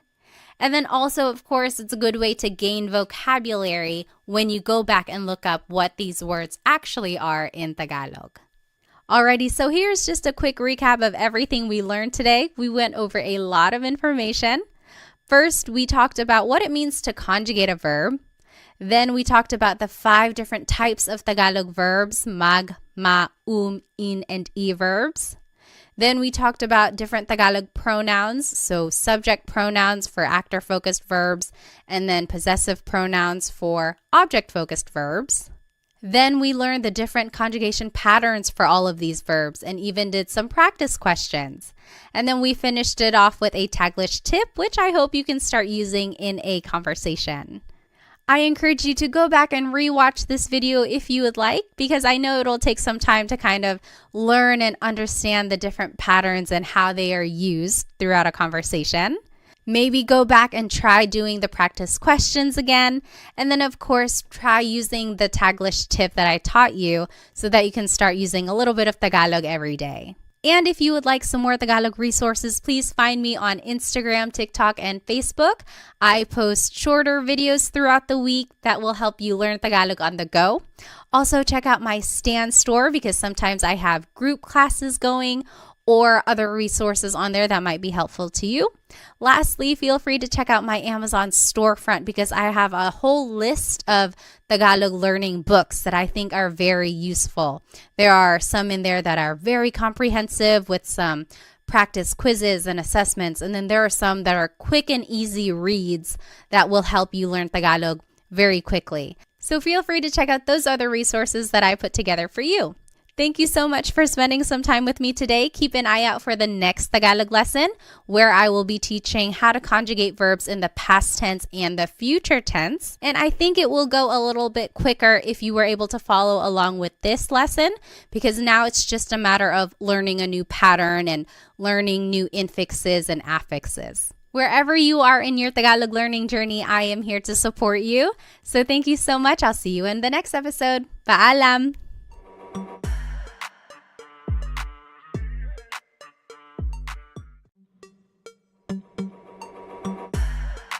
Hello, everybody. Welcome to another episode of Tagalog Time with Pat.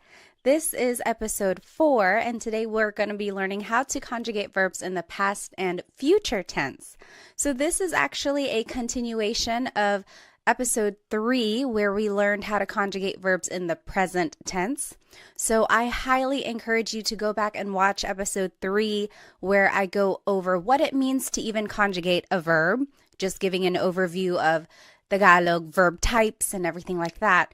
And then also some practice and conjugation patterns on how to conjugate verbs in the present tense. So since this is kind of a continuation, I encourage you to go back and watch episode 3 if you have not watched it yet, because we will be building upon those ideas that we've already learned so far. Okay, so in Tagalog, have you ever wanted to say something like, I ate something earlier today, or she slept early? So anything in the past tense. Or have you ever wanted to say something like they will cook something, or we will use something? So things in the future tense. If you've ever wanted to say things about the past or the future, this is the episode for you. So here's the agenda for today's lesson. We will do a quick review of the Tagalog verb types. Then we will talk about Tagalog pronouns so that we can make simple sentences. And then we will review very briefly the present tense conjugation of verbs. Then we'll jump right into the past tense conjugation patterns, and then the future tense conjugation patterns, and then some practice questions throughout as well. And then we'll finish off with a Taglish tip, which I think you will find very useful. Alrighty, so there are 5 main Tagalog verb types in Tagalog: mag, ma, in, and e verbs. And what makes them different is that some are actor-focused, like mag, ma, and and then some of these verbs are object-focused, like in, and e. So you can see that the verbs, some of them can be actor or object-focused, depending on the context of the sentence. And again, in lesson 3, I go over which types of verbs can be actor or object-focused. So that's a really good episode to watch. Okay, so what does it mean to be an actor or an object-focused verb? Well, an actor-focused verb means that the subject is doing the action. For example, the boy is playing. Here, the subject is the boy, and he is doing the action. He is playing. So the focus here is on the subject. Whereas for an object-focused verb, the action is being done to the subject. For example, wash the dishes. Here, the subject is the dishes, and something is being done to them. They are going to be washed. So here the focus is more on the object, which is the dishes, versus when the focus is on a subject like a person or the actor. And then let's just review some subject pronouns. Ako is I. Ka is you singular. Siya is he or she. Again, this is gender neutral.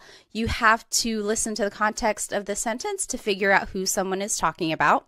And again, just to point out the pronunciation, it looks like it should be pronounced siya, but it's usually pronounced siya, siya. Sila is they. Tayo is we inclusive. Kami is we exclusive. We'll go back to that. Kayo is you plural. So you all as a class, kayo. So now let's go back to the 2 different types of we here. So tayo is all of us together. You and me and the whole class, we are all doing the action. So kumakain tayo. We are all eating. Kumakain tayo. So it's inclusive because everyone is doing the action. Versus kami means me and someone else. So me and my husband Chris, we are eating. Kumakain kami.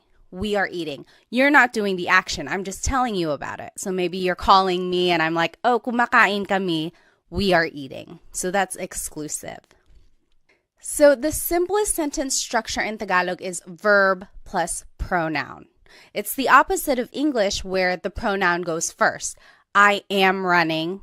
I am eating. So there the pronoun I goes first. But in Tagalog, it's the opposite. The verb goes first. So for example, let's take a look at the verb to cook, which is magluto. Using the subject pronouns we just learned, here are some simple sentences. Nagluluto ako. I am cooking. Nagluluto ako. Nagluluto ka. You are cooking. Nagluluto siya. He or she is cooking.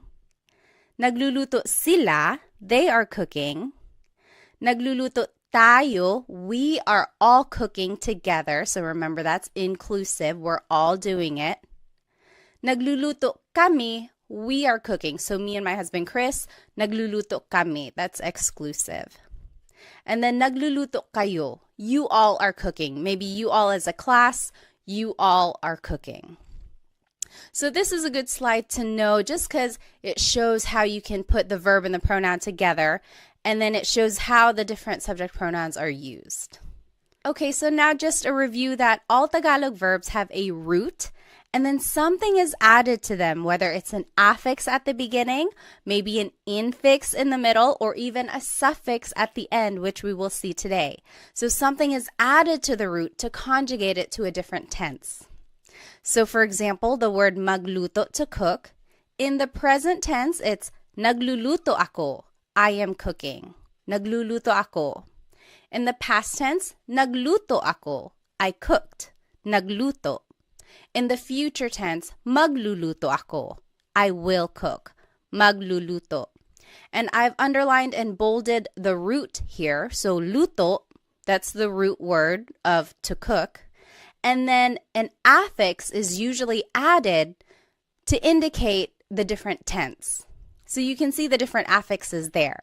And what I want you to get from this slide is that if you can pick out the root word in a conversation, then that's kind of half of the battle, right? Try to pick out root words that you can recognize and then use context clues to determine what is actually being said. So if I heard someone say, oh, nagluluto ako ngayon, then I would say, okay, I know luto means cook. Are they saying that they're cooking right now, or did they cook something yesterday, or will they be cooking tomorrow? So just kind of try to pick out the root words that you know and then kind of go from there for the translation of Tagalog. Okay, so all of that was a review from Lesson 3. Let's jump into the new material now of Lesson 4, the past tense conjugation patterns. So let's start with the mag verbs. These are usually actor-focused, and they are the most common type of verb in Tagalog. Some examples are maglakad, to walk, magluto, to cook, magbasa, to read. Now, in the past tense, you have to add the affix nag in the beginning. So now the pattern is nag plus the root. For example, maglakad in the past tense is naglakad. Naglakad ako, I walked. Naglakad siya, she walked. So naglakad is the past tense of to walk in Tagalog.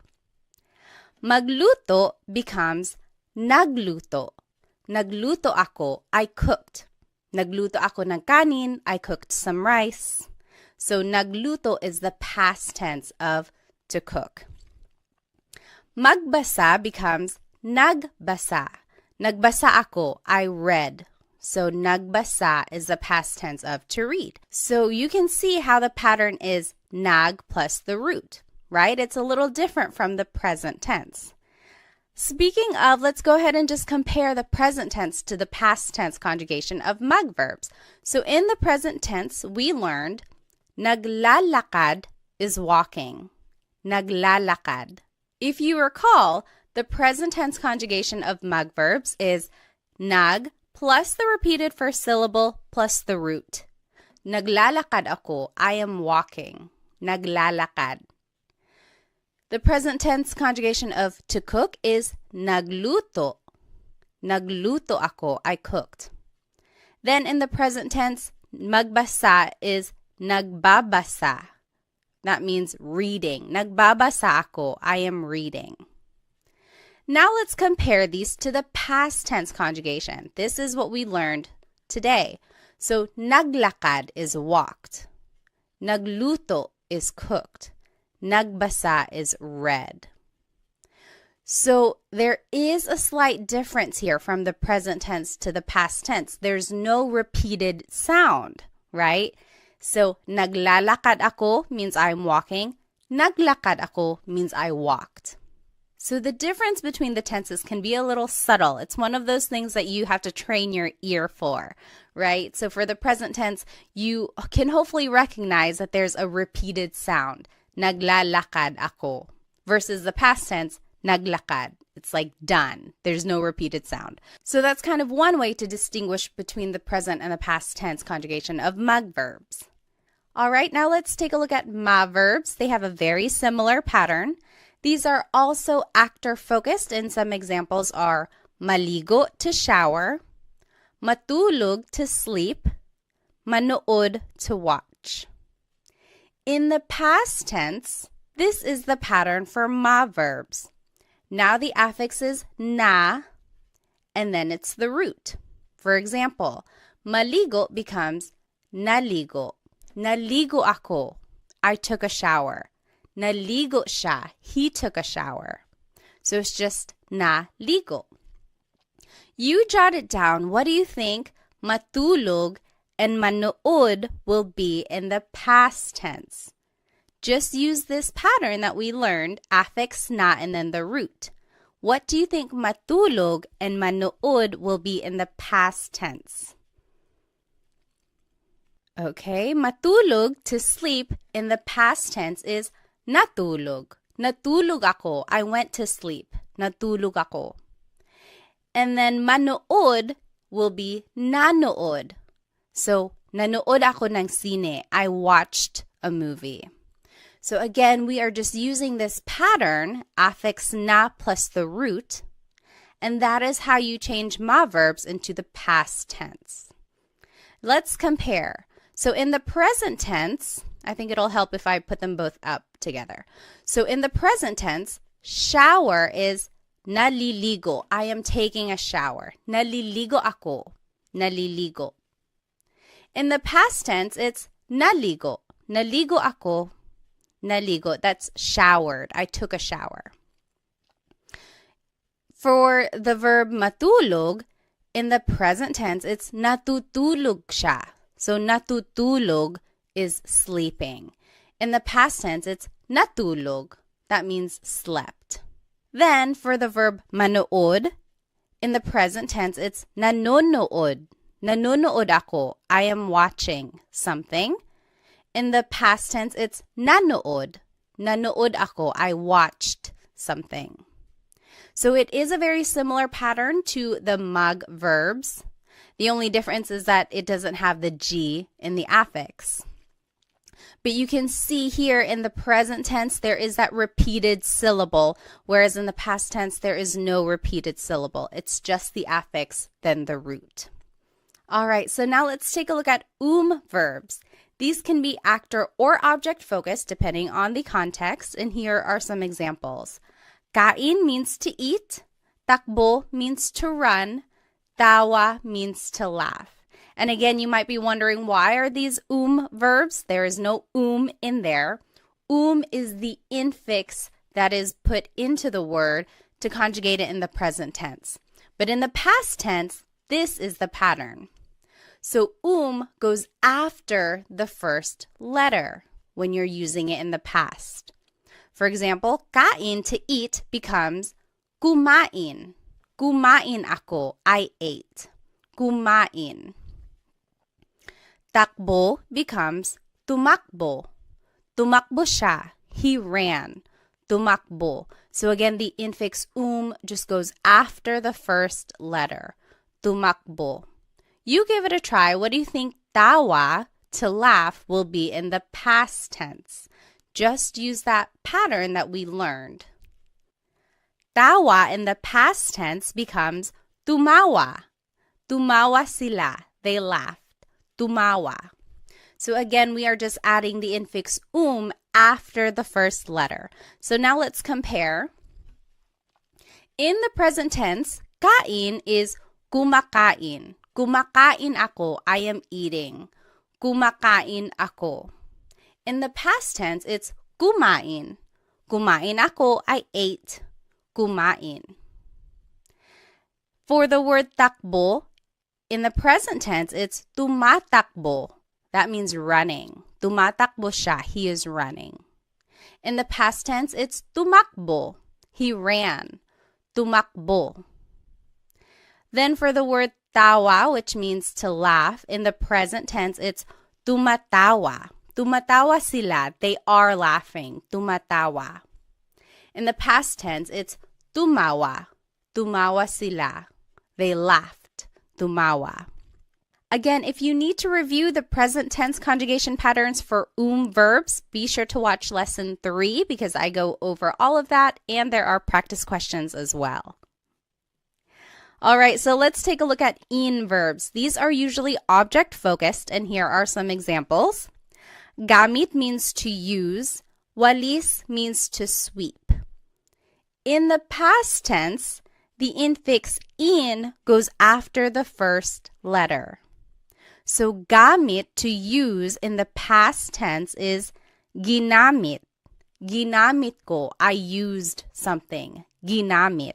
So you can see in just goes after the first letter.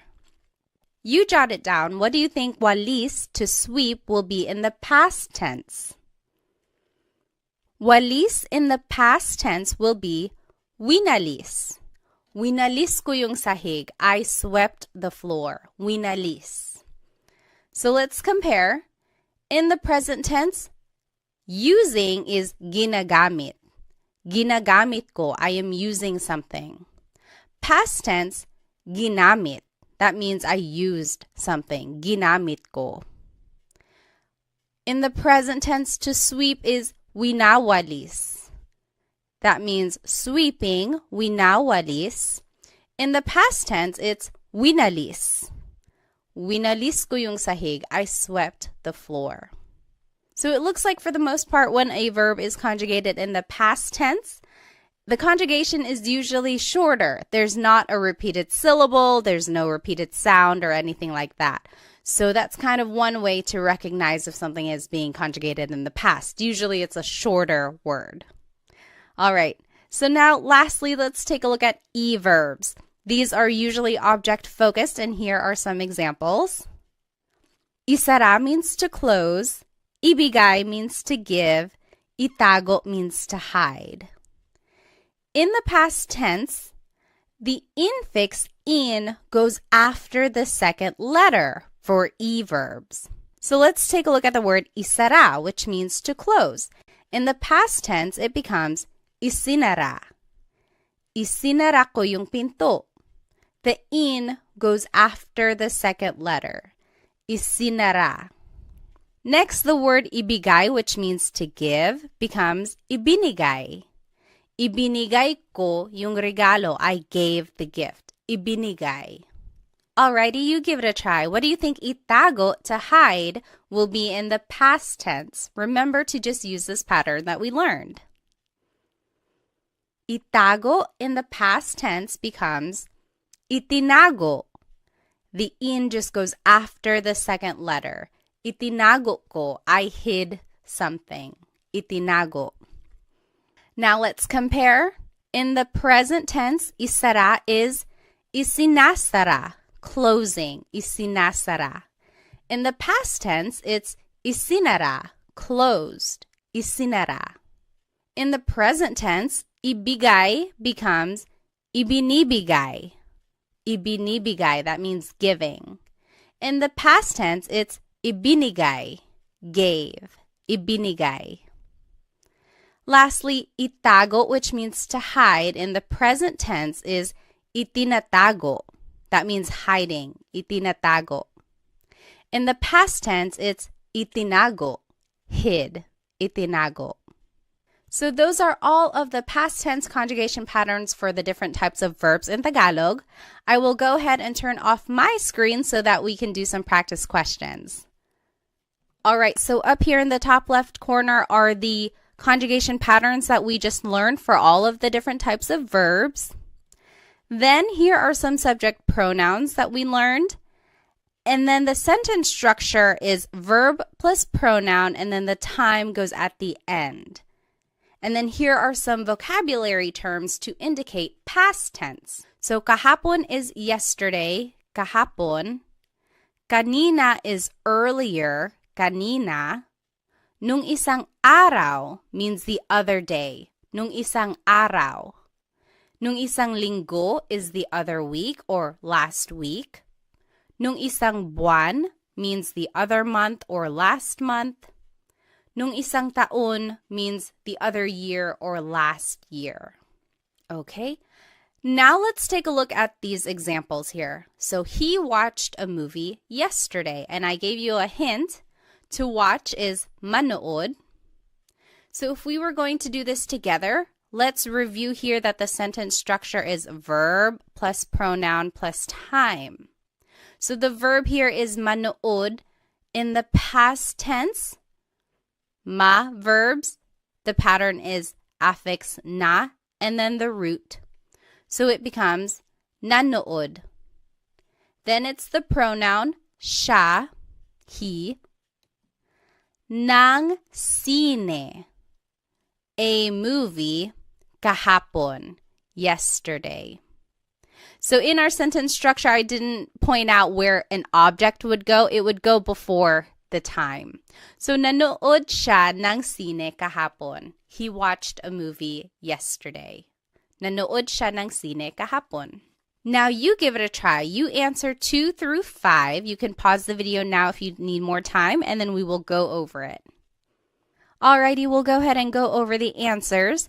So she ran earlier. Remember, the sentence structure is verb plus pronoun plus time. So it would be tumakbo siya kanina. She ran earlier. Tumakbo siya kanina. Number 3, you all cleaned the other day. Maglinis means to clean. Naglinis kayo nung isang araw. Naglinis kayo nung isang araw. You all cleaned the other day. Number 4, we ate some adobo. Kain is to eat. And I wanted you to use the inclusive we, so everyone is eating. Or everyone ate, sorry. Kumain tayo ng adobo. We all ate some adobo. Kumain tayo ng adobo. And then number 5, they walked the other month. Maglakad means to walk. That would be naglakad sila nung isang buwan. They walked the other month. Naglakad sila nung isang buwan. Now, if you noticed, all of these examples are asking about mag, ma, and verbs. Because they are actor-focused, we can use subject pronouns. But if you wanted to use an in or e verb, you actually have to use a possessive pronoun. Remember, for an object-focused verb, the subject here is an object, so we have to use a possessive pronoun because it's almost like the person possesses that object that is in focus. Okay, so that's kind of why we have to use a possessive pronoun. And then the sentence structure now would be verb plus pronoun plus the word yung, which means the. Sometimes it can be ang. They are interchangeable usually. Then it's the noun and then time. And then again, down here in the bottom left corner are the vocab terms to indicate past tense. And let's take a look at some examples. So number 1, I used the car the other week. And I gave you some hints. Gamit means to use. Coche means car. So let's do this one together. So the sentence structure is verb plus pronoun. So it would be ginamit. That is the past tense conjugation of gamit. Remember, for in verbs, the infix in goes after the first letter. So ginamit Then it's the pronoun ko, which is the possessive pronoun I. Then it's the word yung, which means the. Kotse nung isang linggo. So, ginamit ko yung kotse nung isang linggo. I used the car the other week. Go ahead and try 2, 3, and 4. You can pause the video now if you need more time. And remember to just plug in all of the words into this sentence structure. Remember to use the patterns that we learned, and also remember to use possessive pronouns because we are using an object-focused verb now. Okay, go ahead and do these examples and we'll go over it in just a bit.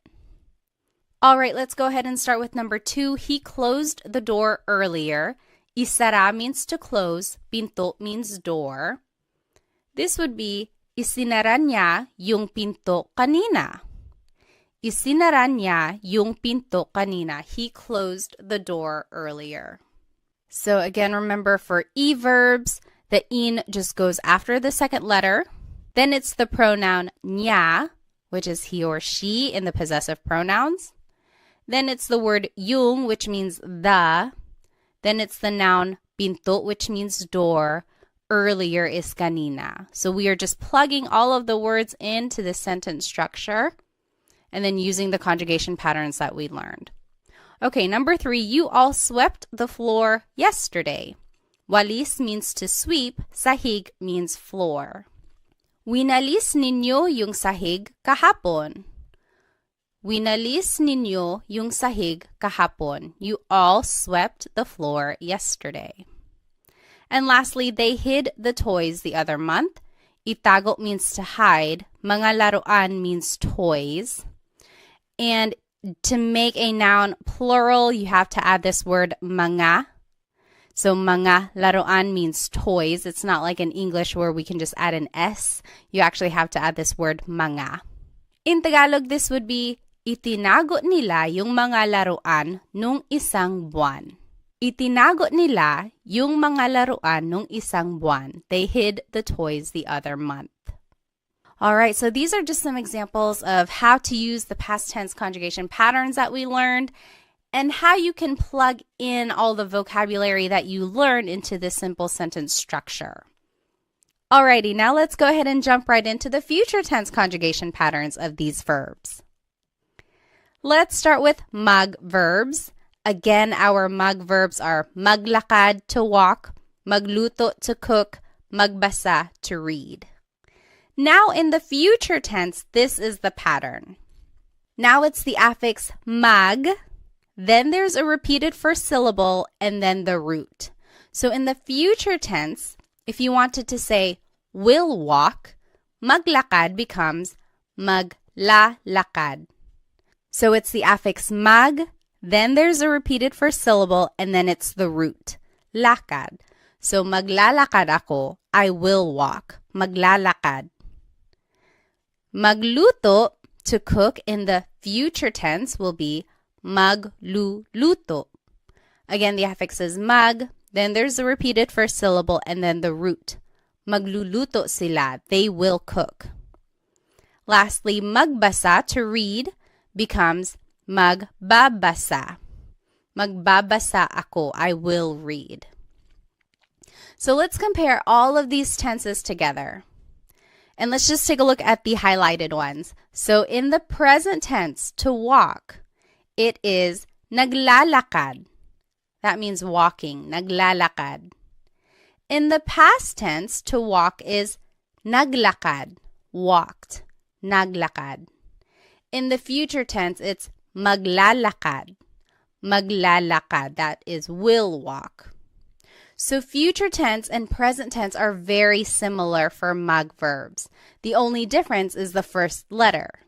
So it's one of those things where you have to listen very carefully, but also rely on the context clues in case you miss what that first letter was. Okay, so it is a very similar pattern for present and future tense conjugation of mag verbs. Next, let's take a look at ma verbs. It's a very similar pattern to the mag verbs. Again, here are some ma verbs. Maligo, to shower. matulog to sleep, manood to watch. In the future tense, here is the pattern for ma verbs. Now the affix is ma, then there's a repeated first syllable, and then it's the root.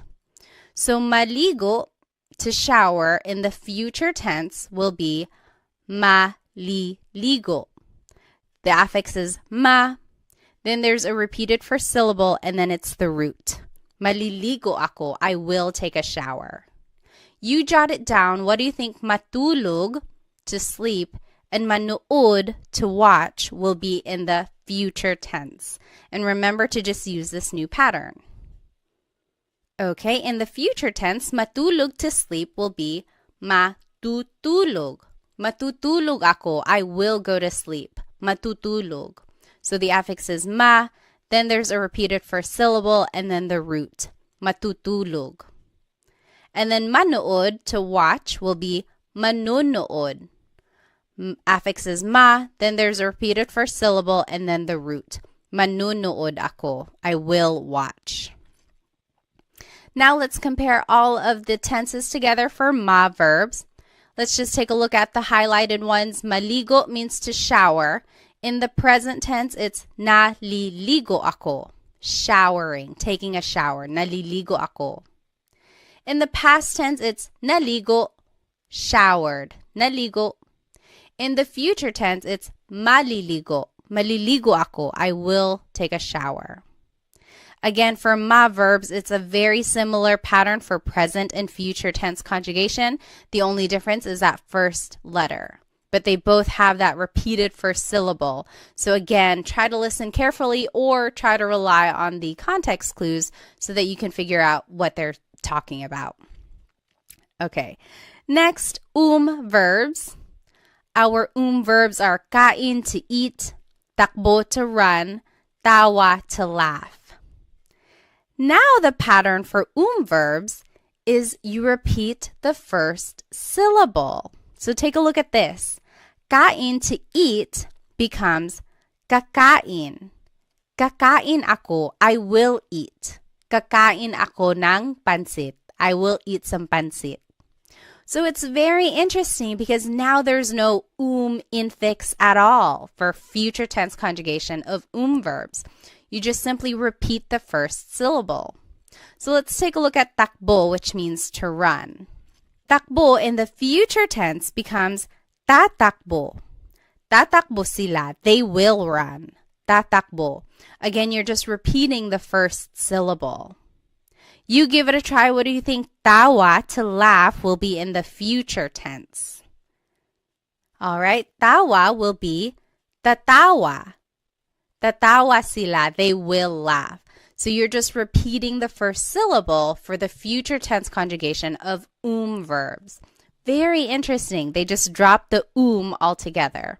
So let's go ahead and compare all of the conjugation patterns for verbs.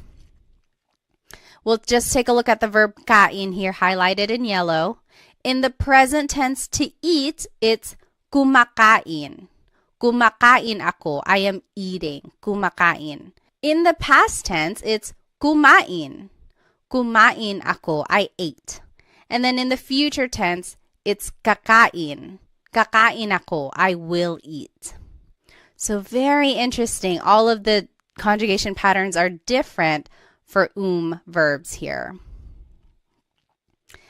Then in verbs, some examples are gamit, to use, walis, to sweep. Now the pattern for future tense conjugation of verbs is that you have to repeat the first syllable, then it's the root, then goes at the end. So take a look at the word gamit, which means to use. In the future tense, it would be gagamitin. Gagamitin ko yung kotse. I will use the car. Gagamitin. So you repeat the first syllable, then it's the root, then it's at the end. So this is very interesting. We haven't seen a suffix yet, so the goes at the end of the word. This is the first time we've seen this. You jot it down. What do you think walis, to sweep, will be in the future tense? And just use this pattern. All right, walis in the future tense will be wawalisin. Wawalisin ko yung sahig. I will sweep the floor. Wawalisin. So again, you just repeat the first syllable, then it's the root, and then in goes at the end. Let's compare all of the conjugation patterns for in verbs. We'll just take a look at the ones highlighted in yellow. So gamit means to use. In the present tense, it's ginagamit, using, ginagamit. In the past tense, it's ginamit, used, ginamit. And in the future tense, gagamitin, will use, gagamitin. So very interesting there. Lastly, e-verbs. Some examples are isara, to close, ibigay, to give, itago, to hide. Now, for the future tense conjugation of e-verbs, you would just repeat the second syllable. Isara, to close, becomes isasara. Isasara ko yung pinto. I will close the door. Isasara. You just repeat the second syllable. You give it a try. What do you think ibigay, to give, and itago, to hide, will be in the future tense? And just follow this pattern. Okay? Ibigay will be ibibigay. Ibibigay ko yung regalo. I will give the gift. Ibibigay. And then itago, to hide, will be itatago. Itatago ko yung pera. I will hide the money. Itatago. So again, you are just repeating the second syllable. Let's go ahead and compare all of these conjugation patterns for e-verbs. In the present tense, isara, to close, is isinasara. Isinasara. That means closing. Isinasara. Past tense, it's isinara, closed. Isinara. And then in the future tense, it's isasara, will close. Isasara. All right, so those are all of the future tense conjugation patterns for the verb types in Tagalog. Now let's do some practice questions. I'm going to go ahead and turn off my screen again. Now in the top left corner are the future tense conjugation patterns that we learned for all of the verbs. Then are the subject pronouns. And then it's the sentence structure down in the bottom left corner. And now in the green are some vocabulary terms to indicate future tense. So bukas is tomorrow, bukas. Mamaya means later, mamaya. Sa susunod na linggo, next week. Sa susunod na buwan, next month. And sa susunod na taon, next year. Now here are some examples. Let's do the first one together. I will watch a movie tomorrow. Manood means to watch. So again, let's take a look at our sentence structure. It should be verb plus pronoun plus time. Manonood is the future tense conjugation of manood. Manonood, ako means I. Nang sine, bukas means tomorrow. Manunood ako ng sine. Bukas, I will watch a movie tomorrow. Again, if you're going to add an object, it would just go right before time. So you give it a try. You can pause the video now if you need. You do numbers 2 through 5, and we'll go over them in just a bit. All right, let's start with number 2. They will run later. Takbo means to run. Tatakbo sila mamaya. Tatakbo sila mamaya. Number 3, we exclusive will clean next week. Maglinis means to clean. Maglilinis kami sa susunod na linggo. Maglilinis kami sa susunod na linggo. We will clean next week. Number 4, you singular will eat pansit later. Kain means to eat. Kakain ka ng pansit mamaya. Kakain ka ng pansit mamaya. And then lastly, she will walk next month. Maglakad. Maglalakad siya sa susunod na buwan. Maglalakad siya sa susunod na buwan. All right. Again, these examples focus on the mag, ma, and verbs. Since they are actor-focused, we can use subject pronouns. But if we want to use in or e verbs, we actually have to use possessive pronouns. Remember, when we are using object-focused verbs, we have to use a possessive pronoun because it's almost like the subject or the person is in possession of that object. And the sentence structure is verb plus pronoun plus the word yung, which means the. Then it's the noun, then it's time. And again, the box in green has the vocabulary terms to indicate future tense. And now let's do these examples. Let's start with number 1. We, exclusive, will use the car later. Gamit means to use. Coche means car. So let's take a look at the sentence structure. The verb should come first. So the future tense conjugation of gamit, let's take a look at in verbs. Repeat the first syllable, then it's the root, then you add in at the end. So it would be gagamitin. Gagamitin, then it's we exclusive, namin, yung kotse mamaya. Gagamitin namin yung kotse mamaya. You give it a try. You can pause the video now. You try 2, 3, and 4. Just plug in the vocabulary into the sentence structure and then use the conjugation patterns for in and e verbs. Go ahead and do that and we'll check it in just a bit. Alrighty, let's go ahead and do number 2. He will close the store next week. Isara means to close. Tindahan means store. Isasara niya yung tindahan sa susunod na taon. Isasara niya yung tindahan sa susunod na taon. He will close the store next week. Number 3, you all will sweep the floor tomorrow. Walis means to sweep. Sahig means floor. Wawalisin ninyo yung sahig bukas. Wawalisin ninyo yung sahig bukas. You all will sweep the floor tomorrow. And lastly, number 4, they will hide the toys next month. Itago means to hide. Mga laruan means toys. Itatago nila yung mga laruan sa susunod na buwan. Itatago nila yung mga laruan sa susunod na buwan. So these are just some examples on how to use the future tense conjugation of these verbs. And it gives a good practice on how to use this sentence structure where the verb comes first, then it's the pronoun, and then sometimes an object, and then the time goes at the end. So hopefully you can recognize this pattern when you hear native Tagalog speakers speaking Tagalog. Now I want to finish off our lesson with a quick Taglish tip. And Taglish is Tagalog and English put together. I am a big supporter of using Taglish. I think it's a great stepping stone for learning new vocabulary, especially while you are learning a new language. It's not very attainable to try and speak a language fluently right away, and no one is making you do that, okay? So take your time, try to use as much Tagalog as you can, even if that means having to use Taglish or Tagalog and English put together in a sentence.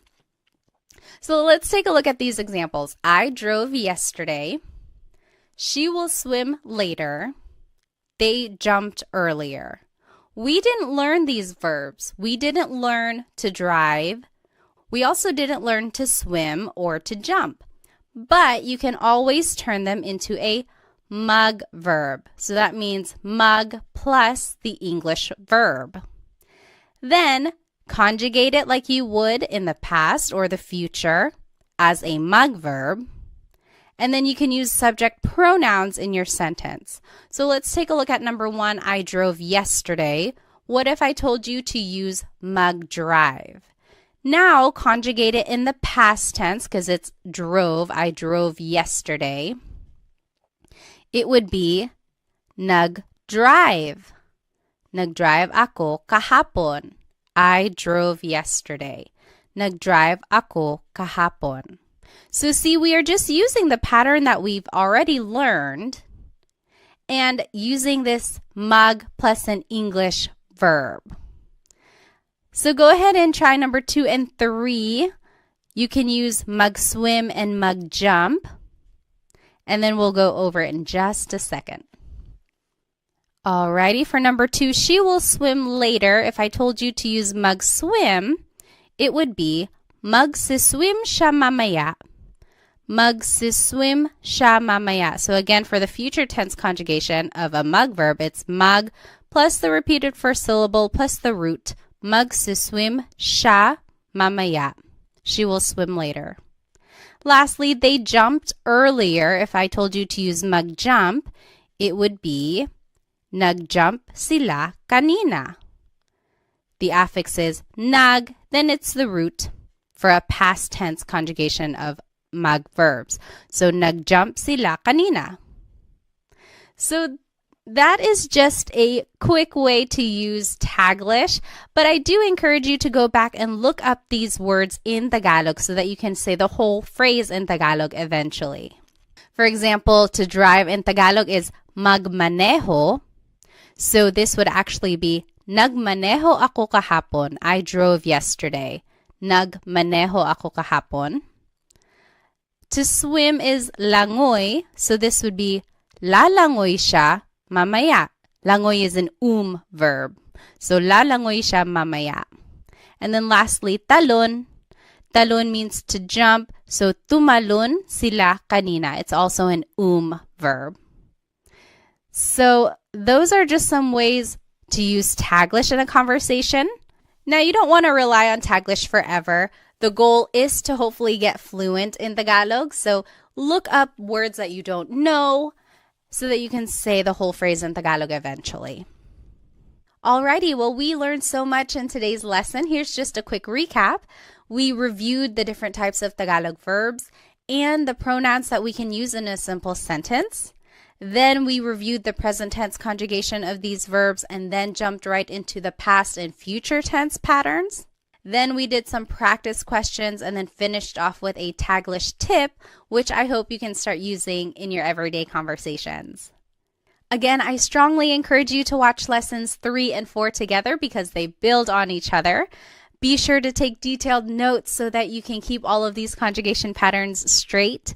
Hopefully, this will help you recognize some of these patterns and recognize the tenses and definitely root words now that you know some vocabulary when you're listening to Tagalog speakers. If you would like some more Tagalog resources, please follow me on Instagram, TikTok, and Facebook, where I post shorter videos throughout the week that will help you learn Tagalog on the go.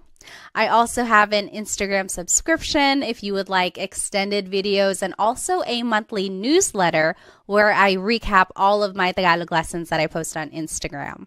I also have a Stan store where I have some products and then sometimes some group classes if they are available. You might want to check that out. And lastly, feel free to check out my Amazon storefront where I have links to some fun products about the Filipino culture, which I think you might enjoy. Well, thank you again for spending some time with me. I hope to see you in the next Tagalog Time episode. Paalam!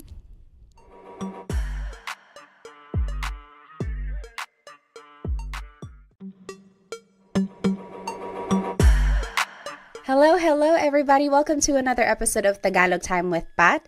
This is episode 5 and we will be learning how to use possessive pronouns with nouns. In Tagalog, have you ever wanted to say something like, my friend is funny, her dog is brown, or that's Sam and Mary's house, or that's mine? Basically, anything that shows possession or a way to express ownership, that is what we are going to be learning today. So here's today's lesson agenda. We will be learning the different types of possessive pronouns. Then we will learn the various sentence structures for how to use them. And then we will learn possessive sentence markers and demonstrative pronouns so that we can make a variation of sentences. And then we will learn a Taglish tip, and then we will be doing practice questions all throughout the lesson. So go ahead and grab your piece of paper and something to write with so that we can practice. All right, so what is a possessive pronoun? Well, it's a part of speech that is used to describe ownership or possession of a noun. If you recall, if you've been following these series in a chronological order, we have already been learning possessive pronouns, but we've been using them with a verb. So specifically with an object-focused verb, we've been using a possessive pronoun because the idea is that the person in that sentence is in possession of the object that is in focus. So these three examples are a review of the past couple lessons, lessons 3 and 4. They are straight from those slides. So I am going to use the car tomorrow. Gamit means to use. Kotse means car. In Tagalog, it would be gagamitin ko yung kotse bukas. It's a future tense sentence, so it's gagamitin. And then ko is the possessive pronoun here, meaning I. So gagamitin ko yung kotse bukas. Number 2, she swept the floor earlier. Walis means to sweep. Sahig means floor. In Tagalog, this would be winalis niya yung sahig kanina. Winalis is the past tense form of to sweep. Niya is the possessive pronoun here, meaning she. And then number 3, they are closing the door. Isinasara nila yung pinto. Isinasara is the present tense conjugation of isara, which means to close. Nila means they. So here are the possessive pronouns we already know. We've been using them with a verb, but today we will learn how to use them with a noun. All right, so a possessive pronoun sometimes can be called a possessive adjective or a personal pronoun. And an adjective is something that describes a noun. So if you were to say my house, you are kind of describing it. You're describing whose it is. It's mine, right? It's my house. So it kind of makes sense that sometimes it's called a possessive adjective. And then same with personal pronoun. A pronoun means it's something that is replacing the noun. So if I were to say I am sweeping, ko is that pronoun since it's meaning I. Okay, so these are the different names for possessive pronoun depending on what type of resource you're using. Now let's review the possessive pronouns that we've already learned. Ko means I or my. Mo is you or your singular. Niya, he or she, his or her. Again, this is gender neutral. Nila, they or their. Natin, we or our inclusive. Namin, we or our exclusive. Ninyo is you or your plural. So that's you all as a class. And we will take a look at the difference between this inclusive and exclusive meaning here. So let's take a look at the noun house. In Tagalog, house is bahay. Bahay ko is my house. Bahay ko. Bahay mo is your house. Singular. So that's just you, one person, your house. Bahay mo. Bahay niya, his or her house. So niya is gender neutral. You really have to focus on the context of the sentence to determine who someone is talking about. Bahay niya. Bahay nila, their house. Bahay natin, our house inclusive. So if you and me and the whole class, we all lived in the same house, we could say bahay natin. Everyone is included there. Versus bahay namin means our house exclusive. So me and my husband Chris, we have our own house. That's bahay namin. You're not included, I'm just telling you about it. So bahay namin.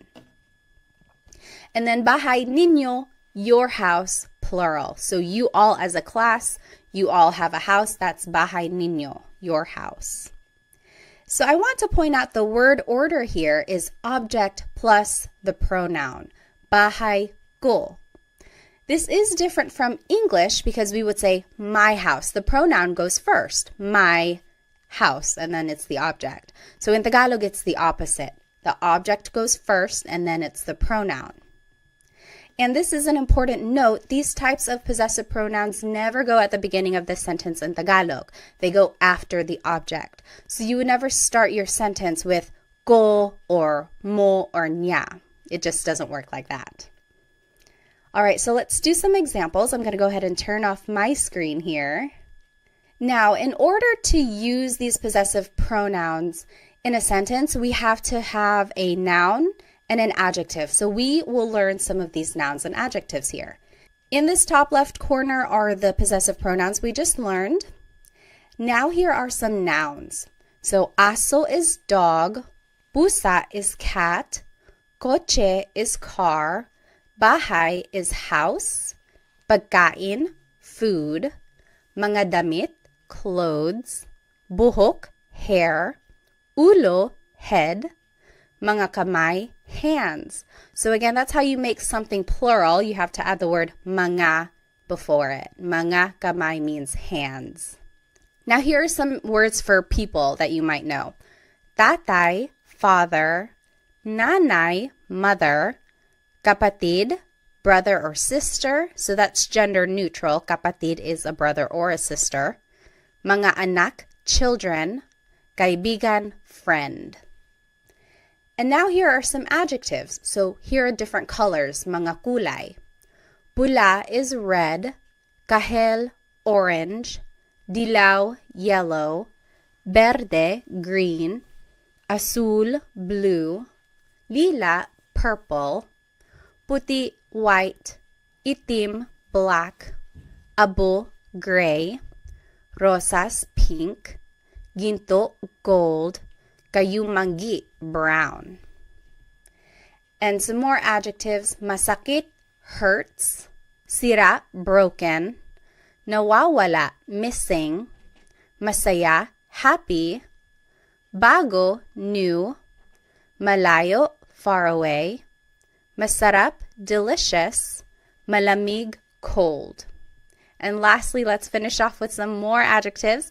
Matangkad, tall, maliit, little, malaki, big, mahaba, long, maikli, short, thing, nakakatawa, funny, maganda, beautiful, guapo, handsome. All right, so that's a lot of vocabulary right there, which is great because then we can make a variety of sentences. Now here is the sentence structure for using these possessive pronouns. So first comes the adjective, then it's the word ang, which means is or are, then it's the object, and then it's the pronoun. So let's take a look at some examples. Number 1, your, plural, food is delicious. Let's do this one together. So the adjective comes first. Take a look at the sentence structure. Adjective comes first, so it would be masarap. It's right over here in this pink box. Masarap means delicious. Then it's the word ang. Then it's the object, food, which is here in the noun section, food, pagkain. And then it's the pronoun, ninyo, plural. Your food is delicious. Masarap ang pagkain ninyo. So do you see how we just plugged everything into the sentence structure here? It's a matter of knowing these vocabulary terms and then just putting it into the sentence structure. This is a good phrase to know if you're visiting like a Filipino restaurant, or if you are visiting a family member, like someone who's older than you and you want to be respectful after they fed you. You could say, masarap ang pagkain ninyo. Your food is delicious. All right, so go ahead and take a minute and do the rest of these examples, and then we will go over it in just a bit. All right, so let's start with number 2. My head hurts. It would be, masakit ang ulo ko. Masakit ang ulo ko. My head hurts. Number 3, his brother is funny. Nakakatawa ang kapatid niya. Nakakatawa ang kapatid niya.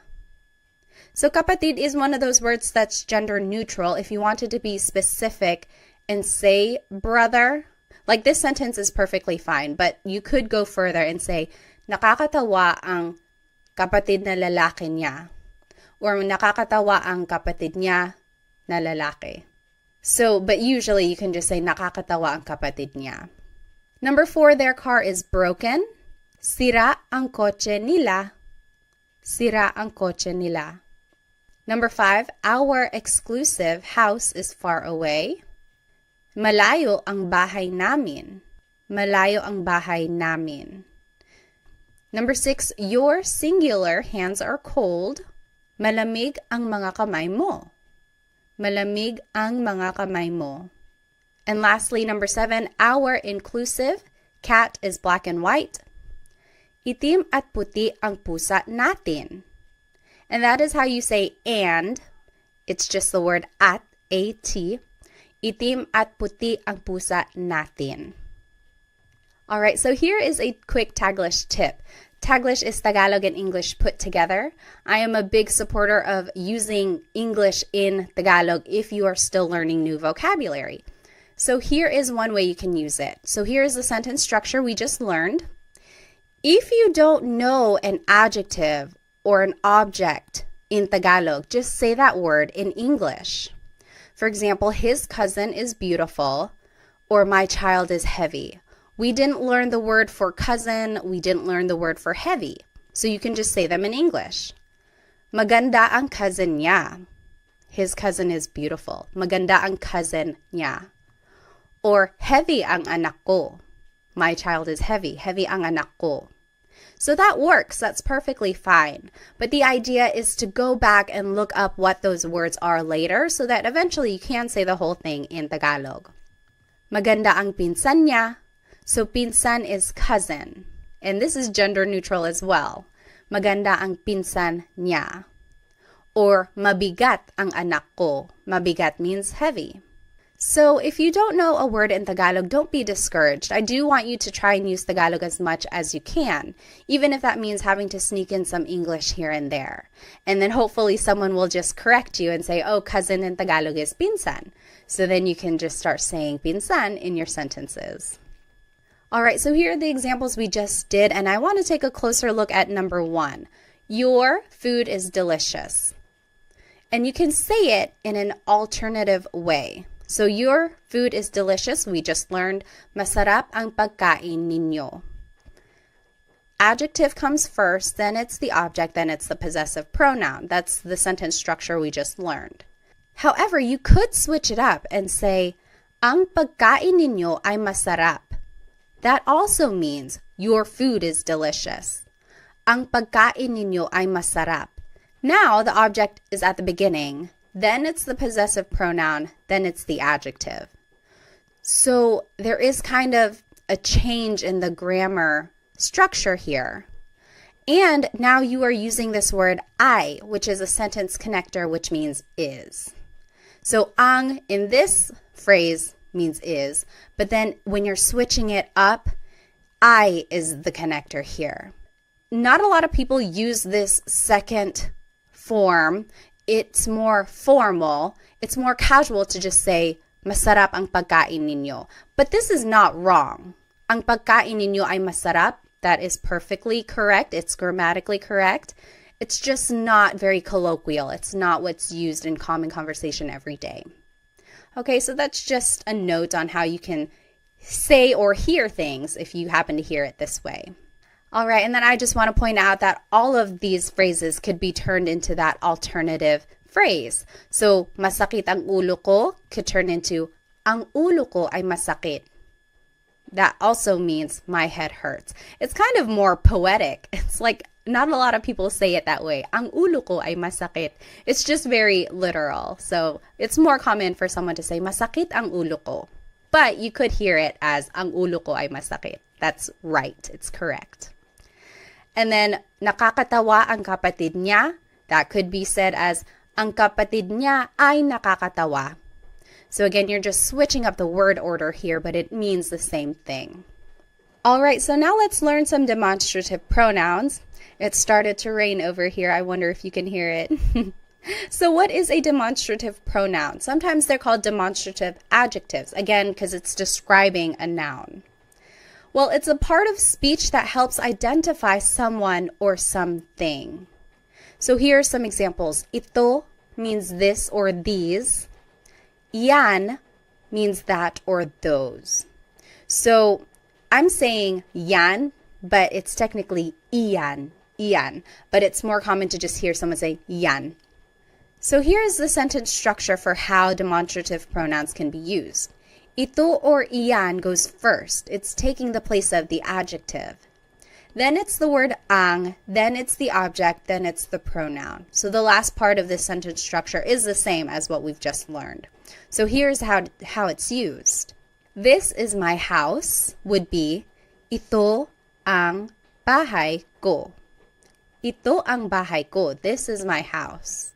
So ito goes first, then it's the word ang, then it's bahay, and then it's the pronoun. Ito ang bahay ko.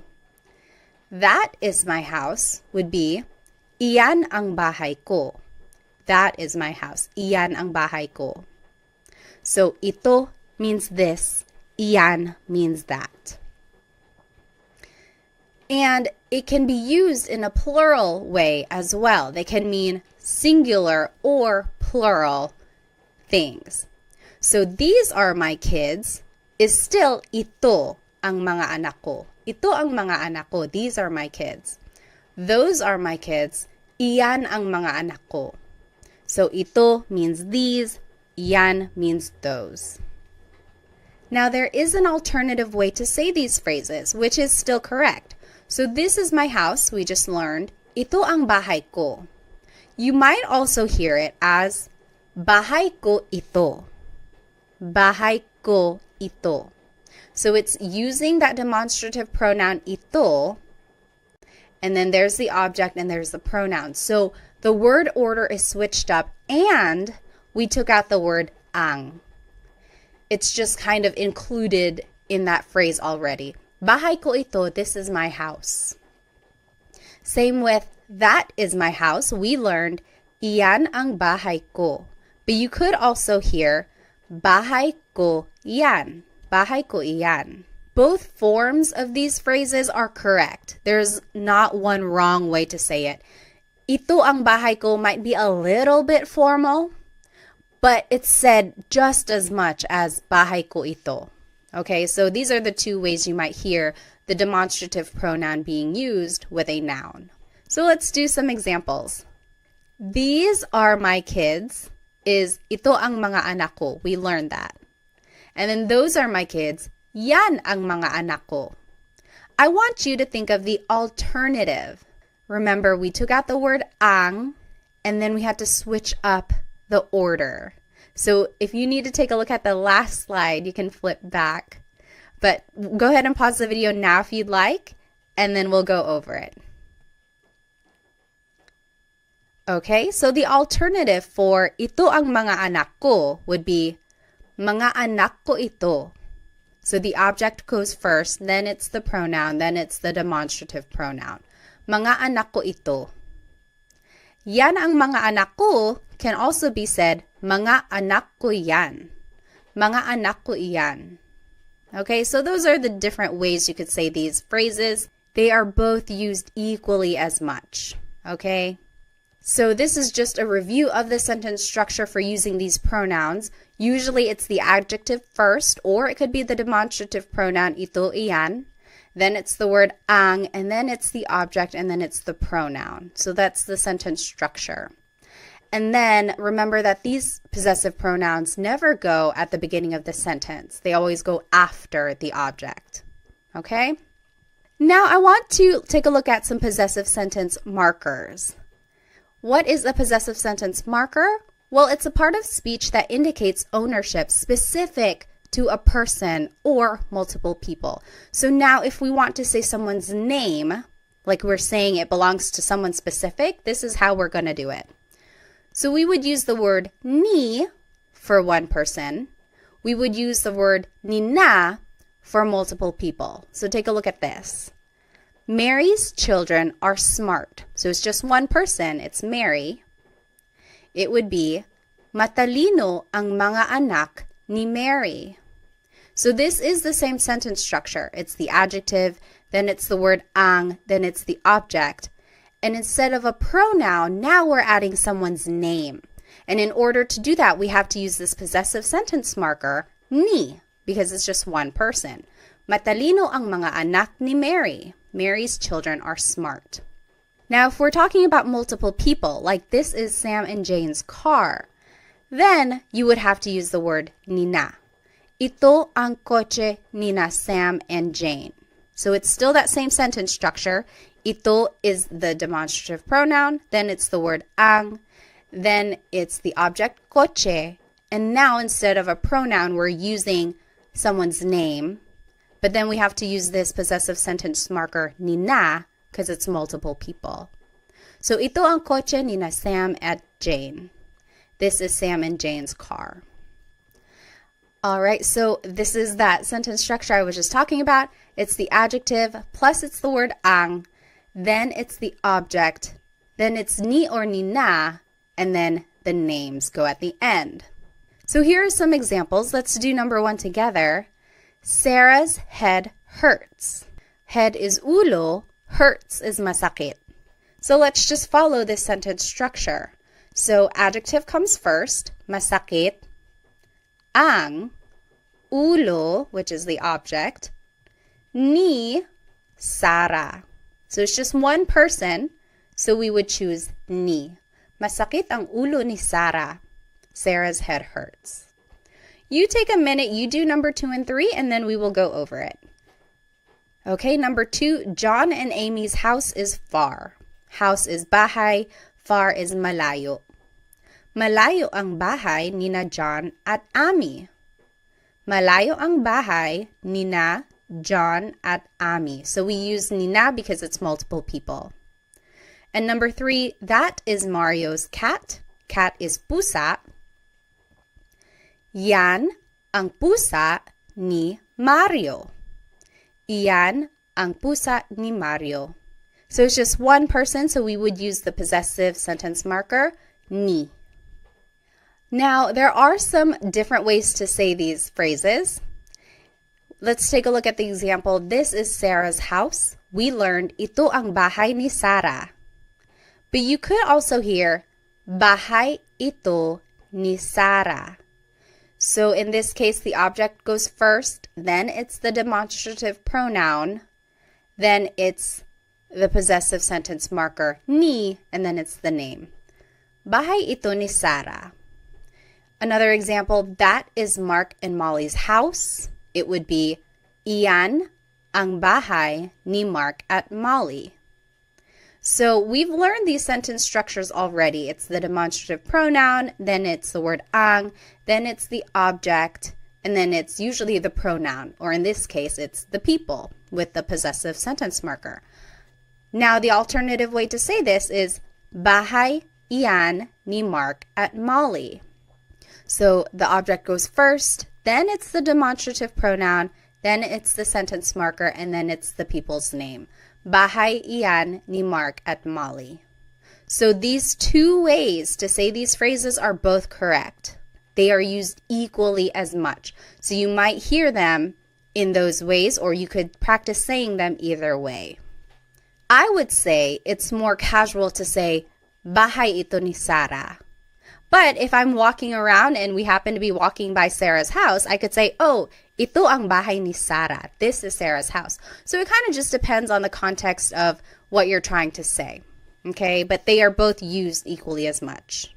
Okay, now let's take a look at this last set of possessive pronouns. They are different from the first set that we learned. These are also known as sa personal pronouns, and you'll see why. So these pronouns can replace the noun in the sentence. Not always, but they can, and you'll see what I mean.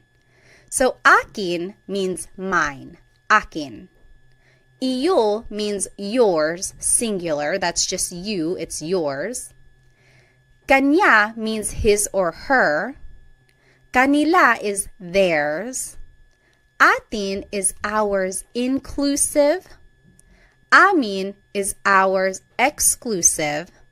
Inyo is yours, plural.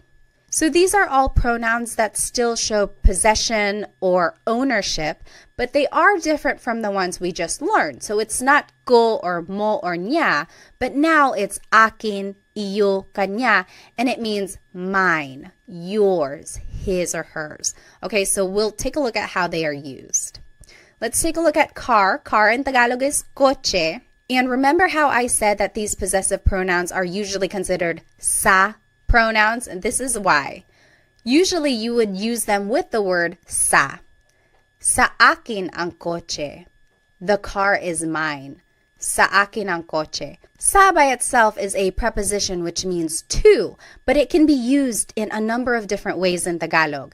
And with these possessive pronouns, it's usually said before the possessive pronoun when you're using it in a sentence. So, sa akin ang kotse, the car is mine, sa akin. Sa iyo ang kotse, the car is yours, singular. Sa kanya ang kotse, the car is his or hers. And that's gender neutral, kanya. Sa kanila ang kotse, the car is theirs. Sa atin ang kotse, the car is ours, inclusive. Maybe we are all sharing a car. Sa atin ang kotse, the car is ours. Sa amin ang kotse, the car is ours, exclusive. So me and my husband Chris, the car is ours. Mine and his. It's ours. Sa inyo ang kotse, the car is yours. So maybe you all as a class, you are sharing a car. The car is yours, you plural. So this is the word order now. So it's the pronoun first, then it's ang, then it's the object. Sa akin ang kotse, the car is mine. And these pronouns go before the object. Remember, I had been saying that the pronouns ko, mo, nya never go at the start of the sentence. Well, for these pronouns, akin, iyo, kanya, they actually do go at the beginning and they go before the object. So that's kind of a difference there. Okay, let's take a look at some examples. I think I have to turn off my screen, so let me go ahead and do that. Now here is the word order that we just talked about. Pronoun first, then it's ang, then it's the object. And here are some examples. And here are the pronouns that we just learned. So go ahead and take a minute to do these 3 examples and then we'll go over them together. All right, so let's start with number 1. The dogs are yours, plural. Sa inyo ang mga aso. So the pronoun is sa inyo, which is yours, plural. Ang, and then it's the object, mga aso. Mga makes it plural. So sa inyo ang mga aso, the dogs are yours. Number 2, the food is ours, inclusive. So yours and mine together, we are sharing it. The food is ours. Food is pagkain. It would be sa atin ang pagkain. Sa atin ang pagkain. Lastly, number 3, the clothes are hers. Clothes is mga damit. It would be sa kanya ang mga damit. Sa kanya ang mga damit. Now I want to take a look at the difference between ang and yung. Both of these words mean the, so it's an article leading up to a noun. So far, we've been practicing with the word ang, and that just means the in a general sense. But in common conversation, and oftentimes I say yung, which is specific to a thing, like that one thing over there or that specific one. So for example, the dogs are yours, plural. Sa inyo ang mga aso. That just means, oh, the dogs are yours. The dogs, any dogs, the dogs are yours. Whereas if I were to say, sa inyo yung mga aso, maybe we had already been talking about specific dogs, like, oh, the 2 right there. Sa inyo yung mga aso, the dogs are yours. So it's a very subtle difference there, ang and yung. And oftentimes people are just using them interchangeably. But when I use yung, it's like I'm already talking about something specific. We had already been talking about some specific dogs, and I'm like, oh yeah, the dogs are yours. Now the next example, the clothes are hers. We learned, sa kanya ang mga damit. The clothes are hers. We're just talking about it in a general sense. We don't know what clothes specifically. We're just saying, oh, the clothes are hers. But if we had already been talking about maybe a box of clothes that's on the floor and someone was like, whose clothes are these? We could say, sa kanya yung mga damit. Oh, the clothes are hers. These specific ones, the clothes are hers. So that is the slight difference there between ang and yung. You will certainly hear them interchangeably in common conversation. Just for our practice, I indicate which one I want you guys to use. So sometimes it's ang, sometimes it's yung, but just know that there is a slight difference, but they are mostly the same. All right, now let's switch gears a little bit. Na is a sentence marker that is used to connect an adjective. So for example, the house is theirs. We learned, sa kanila yung bahay. The house is theirs. Sa kanila yung bahay. It's a very simple sentence. If you want to add an adjective, the big house is theirs. This is how you would do it. Sa kanila yung bahay na malaki. So see, we added an adjective now. And you would do it by adding this sentence marker na, and then it's the adjective malaki. Sa kanila yung bahay na malaki. But you could also hear it this way. Sa kanila yung malaking bahay. So this is an alternative phrase, but it still means the big house is theirs. Sa kanila yung malaking bahay. Technically, this is malaki na bahay. The na is in there, but it's being incorporated into the adjective malaki. And you only make this contraction if the adjective ends with a vowel. So see, malaki ends with an I, and when you are putting the adjective first, instead of saying malaki na bahay, you could just say malaking bahay. So it's a contraction. Now let's take a look at another example. The little house is theirs. Sa kanila yung bahay na maliit. So there's that sentence marker na, and then the adjective maliit means little. You could also hear sa kanila yung maliit na bahay. So we just switched it. We put the adjective first. And now we don't make the contraction. We don't put it together because it doesn't end with a vowel. You would still use the sentence marker na. So that's just one important thing. If the adjective does end with a vowel, you can make a contraction, and just know that the sentence marker na is there. Malaking bahay technically is malaki na bahay. But we just made the contraction just to make it easier to pronounce and make the sentence flow a little bit better. But if the adjective ends with a consonant, you don't make the contraction because it doesn't really work like that. And these two ways to say these phrases are used equally as much. There isn't a formal way, there isn't a casual way. It's just kind of personal preference or depending on what someone wants to say. Now let's do some examples. It is the sentence structure pronoun first, then the word yung. Now I want you guys to just practice yung, but again, remember it means the, and it's interchangeable with the word ang usually. Then it's the object, then it's the word na, and then it's the adjective at the end. And then here are the possessive pronouns that we learned. And here are some examples. Let's do the first one together. The white car is mine. White is puti, car is coche. So let's just follow this sentence structure. Pronoun first, sa akin, yung, then it's the object coche, then it's the sentence marker na, and then it's puti, the adjective. Sa akin yung coche na puti. The white car is mine. Sa akin yung coche na puti. What do you think the alternative way to say this would be? So remember, you can put the adjective before the object, and depending on whether or not there's a vowel at the end, you can make the contraction. What do you think the alternative phrase would be for sa akin yung coche na puti?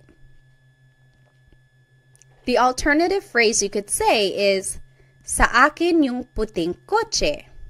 So remember, the adjective can go first, and technically the sentence marker na is here, but we just made a connection.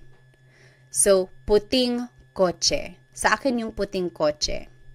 So for these next examples, I want you to make the sentence using the sentence structure, but also write it in the alternative way. Remember, these two ways to say it are equally used as much. So there is the vowel again, just pointing it out. You can make the contraction because puti is the adjective and it ends with a vowel. Go ahead and take a minute, do these examples, and then we'll go over it. All right, number 2, the black and orange cat is ours, inclusive. Black is itim, orange is kahel, cat is pusa. it would be, sa atin yung pusa na itim at kahel. Sa atin yung pusa na itim at kahel. Remember to say and if you have more than one adjective. It's just the word at. That means and. Now, the alternative way to say this would be, sa atin yung itim at kahel na pusa. So, na is still there because itim and kahel end with a consonant. There's nothing to make a contraction for. So, sa atin yung itim at kahel na pusa. All right, number 3, the new clothes are not yours. Singular. New means bago. Clothes is mga damit. So this is a way to kind of negate a thought. So it's not something we've seen so far, so this is how you do it. Hindi sa iyo yung mga damit na bago. So everything here is the same. We've already learned it. Pronoun, then it's yung, then it's object, then it's not, and then bago, the adjective. The only difference is that we've added the word hindi, which means no, but in this sentence, it can mean not. So the new clothes are not yours. Hindi sa iyo yung mga damit na bago. So that's how you would say not. And the alternative way to say it is, hindi sa iyo yung mga bagong damit. Hindi sa iyo yung mga bagong damit. Here you can make the contraction, bago na damit. Could just be bagong damit. All right, now let's practice with some demonstrative pronouns. Ito means this or these. Yan means that or those. If you wanted to say this is mine, it would be sa akin ito. Sa akin ito. Or you might hear sakin to. Sakin to. So a lot of people just put all the words together or shorten it. Sakin to, this is mine.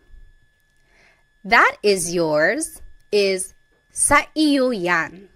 Sa iyo yan. So the pronoun goes first, and then it's the demonstrative pronoun.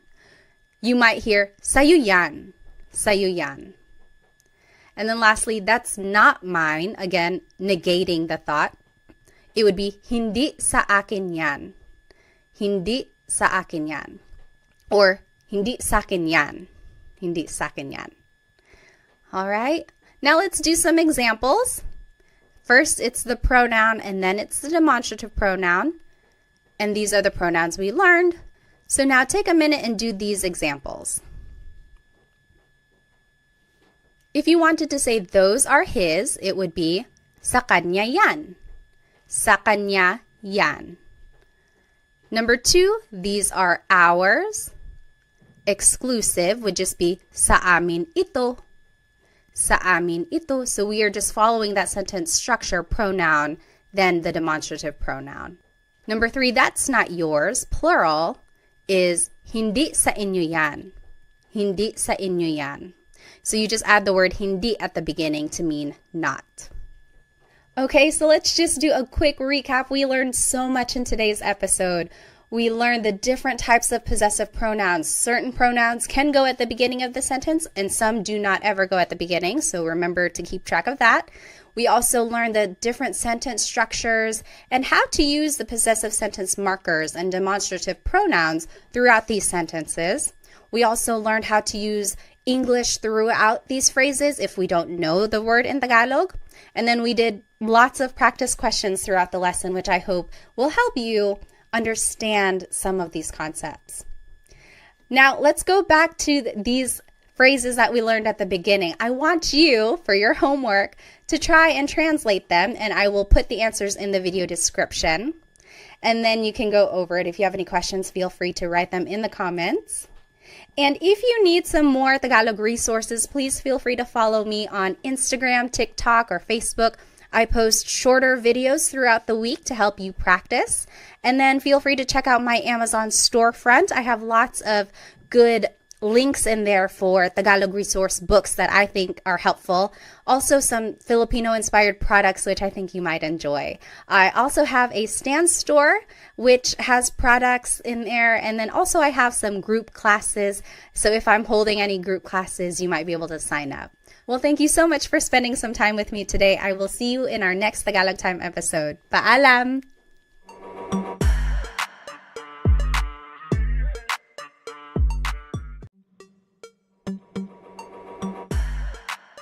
Hello everyone. Welcome to another episode of Tagalog Time with Pat. Today we will be learning how to ask questions in Tagalog. And someone asked me if they could get a copy of these slides, maybe like a PDF form so that you can print them out and then write on them when you are studying. I have uploaded them onto my Stan store, so you are able to download them if you would like. The link to that is in the description. So let's go ahead and get started. Here is today's agenda. Today we will be learning the different Tagalog question words. Then we will be learning how to use them to make a question formation. We will also be practicing some Tagalog responses and learning some common questions and then doing a lot of practice questions as well. So go ahead and grab a piece of paper and something to write with so that we can get started. So here are some Tagalog question words. There are a lot, and then we're going to be talking about them and then some variations as well. So let's just go through them. They don't have the translation just yet, but as we go through them, the translation will pop up as well. So, ano, bakit, saan, kailan, sino, kanino, paano, ilan, alin, and ba. So these are all of the question words that we're going to be talking about today. The very first question word that we're going to learn is ano. So that means what? Ano.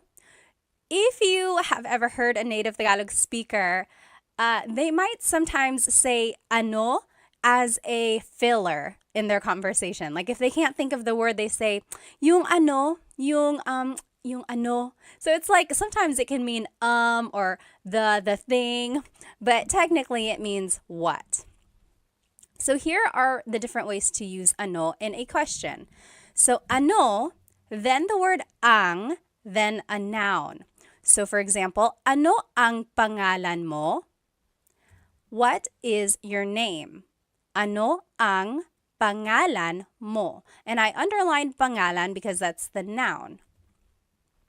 Your response could be, ang pangalan ko ay Pat. That literally means my name is Pat. But you might also hear someone say, Pat ang pangalan ko. Pat ang pangalan ko. That also means my name is Pat. Or you might just hear someone say, ako si Pat. Ako si Pat. I am Pat. So all of those are the different ways to respond. I will say the most common response in casual conversation is, ako si Pat. So ano ang pangalan mo? Ako si Pat. After that, the most common response would probably be, Pat ang pangalan ko. Pat ang pangalan ko.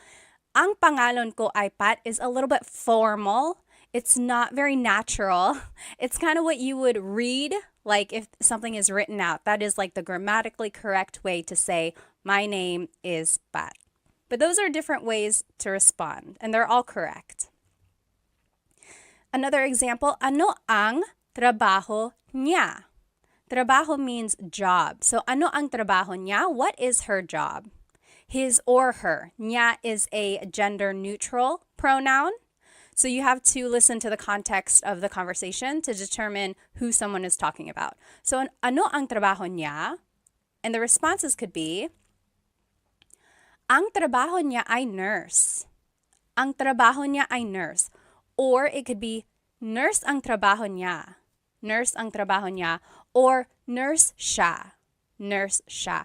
I will say nurse siya is a little bit more like grammatically correct because it's like a person. You're not really, I don't know, it just kind of doesn't sound as correct when you say, ang trabaho niya ay nurse. It's almost, I guess it does work. It does work. Don't listen to me. But yeah, so these are the different ways to say this. Again, ang trabaho niya ay nurse is a little bit more on the formal side. Not a lot of people say it like that. It's more common for someone to say, nurse siya. She is a nurse. Which I am. Surprise, surprise, right? A lot of Filipinos are nurses. Here's another example. Ano ang blank sa Tagalog? That means, what is blank in Tagalog? What is blank in Tagalog? This is a good question to know while you are learning Tagalog vocabulary. If you see something and you want to be like, oh, what is this in Tagalog? You can say, ano ang blank sa Tagalog? For example, ano ang dog sa Tagalog?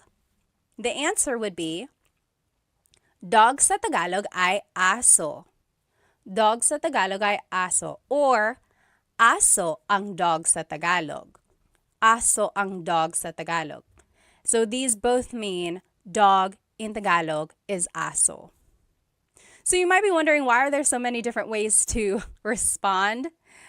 And I think it's just, a lot of languages have that. It's like you can move around some of the words, change up the grammar a little bit, and it means the same thing, but there are certain phrases or certain ways that things are more used in common conversation. In this case, I think aso ang dog sa Tagalog, or actually dog sa Tagalog ay aso. I think aso ang dog sa Tagalog is a little bit more casual. Okay. Next, ano ang verb? So this is another way to use ano. So ano ang kinakain mo? Ano ang kinakain mo? That means, what are you eating? Kinakain is the present tense form of to eat. So what are you eating? Ang kinakain ko ay adobo. Ang kinakain ko ay adobo. I'm eating adobo. Or adobo ang kinakain ko. Or kumakain ako ng adobo. So those all mean I am eating adobo. The more commonly used way to say it would be kumakain ako ng adobo. I'm eating adobo. Usually the last example that I give is the one that's more natural, like less formal and used in common conversation. Another example, ano ang sinabi niya? Sinabi means to have said. Like, what did he say? Ano ang sinabi niya? Responses could be, ang sinabi niya ay hindi. He said no. Ang sinabi niya ay hindi. Or, hindi ang sinabi niya. Or, sinabi niya hindi. Those are the different ways to say, he said no. Again, I would hear sinabi niya hindi, or hindi ang sinabi niya. Just a note about sinabi, you might hear someone say, sabi niya hindi. Sabi niya hindi. Technically, the past tense conjugation of sabi is sinabi, but people shortcut it and say sabi niya hindi. So if you hear that, that's what it means. Next, ano ang ginagawa mo? What are you doing? Ano ang ginagawa mo? And some responses, gumagawa ako ng cake.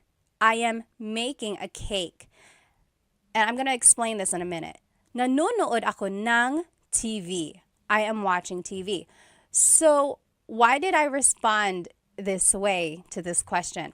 Gawa means to make or to do. So if someone asked you, ano ang ginagawa mo? They could be asking, what are you doing? And I responded, nanonood ako ng TV. I'm watching TV. Or if someone asks, ano ang ginagawa mo? That could also mean, what are you making? So I responded, gumagawa ako ng cake. I'm making a cake. So that's just the different ways gawa can be used. And then just another little note here, you'll see in the blue, verbs can be in any tense. So when you are using ano with a verb, it could be asking about what someone did in the past, what someone is doing currently, or what someone will be doing tomorrow or in the future. So verbs can be in any tense. And if you need a review of the different ways to conjugate verbs in Tagalog, go ahead and watch my previous videos. I have a video just for present tense conjugation, and then the video after that is for past and future tense. Once you get the patterns down, it's just a matter of learning new vocabulary and trying to remember the different ways they're conjugated. Okay, so here are the different uses for ano. So, ano na means what's up. Na is an emphasis word, or sometimes it means already. And in this case, it's kind of lost in translation. It's just an expression meaning, hey, what's up? For example, if someone was taking a long time to get ready and I'm like, hey, ano na, we're going to be late, ano na. So it's like, hey, what's up? Or if you haven't seen someone in a very long time, you're like, oh, ano na, hey, what's up? So that's just a different way to use ano na. Next, ano ba means what the heck. And ba is a question word, and we'll learn how to use that later at the very end of the lesson. But in this case, again, it's lost in translation, but it means like, what the heck? So for example, if someone bumped into you and they didn't say sorry, you can say, ano ba? Ano ba? What the heck? Or if someone is just joking with you, you can say, ano ba? Okay, so it's an expression meaning what the heck. Next, ano daw? That means what did they say? So daw means like you're referring to someone else after they've said something. So ano daw? What did they say? Ano daw? Next, ano ito? What is this? And then ano iyan? What is that? So that's just the different ways to use the demonstrative pronoun this and that. Ano ito? Ano yan? What is this? What is that? And then there's another demonstrative pronoun. Ano yun? Ano iyon? So what is that over there? So what is this? What is that? What is that over there? So it's like a little bit farther. That's the difference there. And then anong problema? What's the problem? Anong problema? So the NG at the end there is like ano ang problema, and you can put it together and it would be anong. So anong pangalan mo? That also works. Instead of ano ang pangalan mo, you can put it together, anong pangalan mo?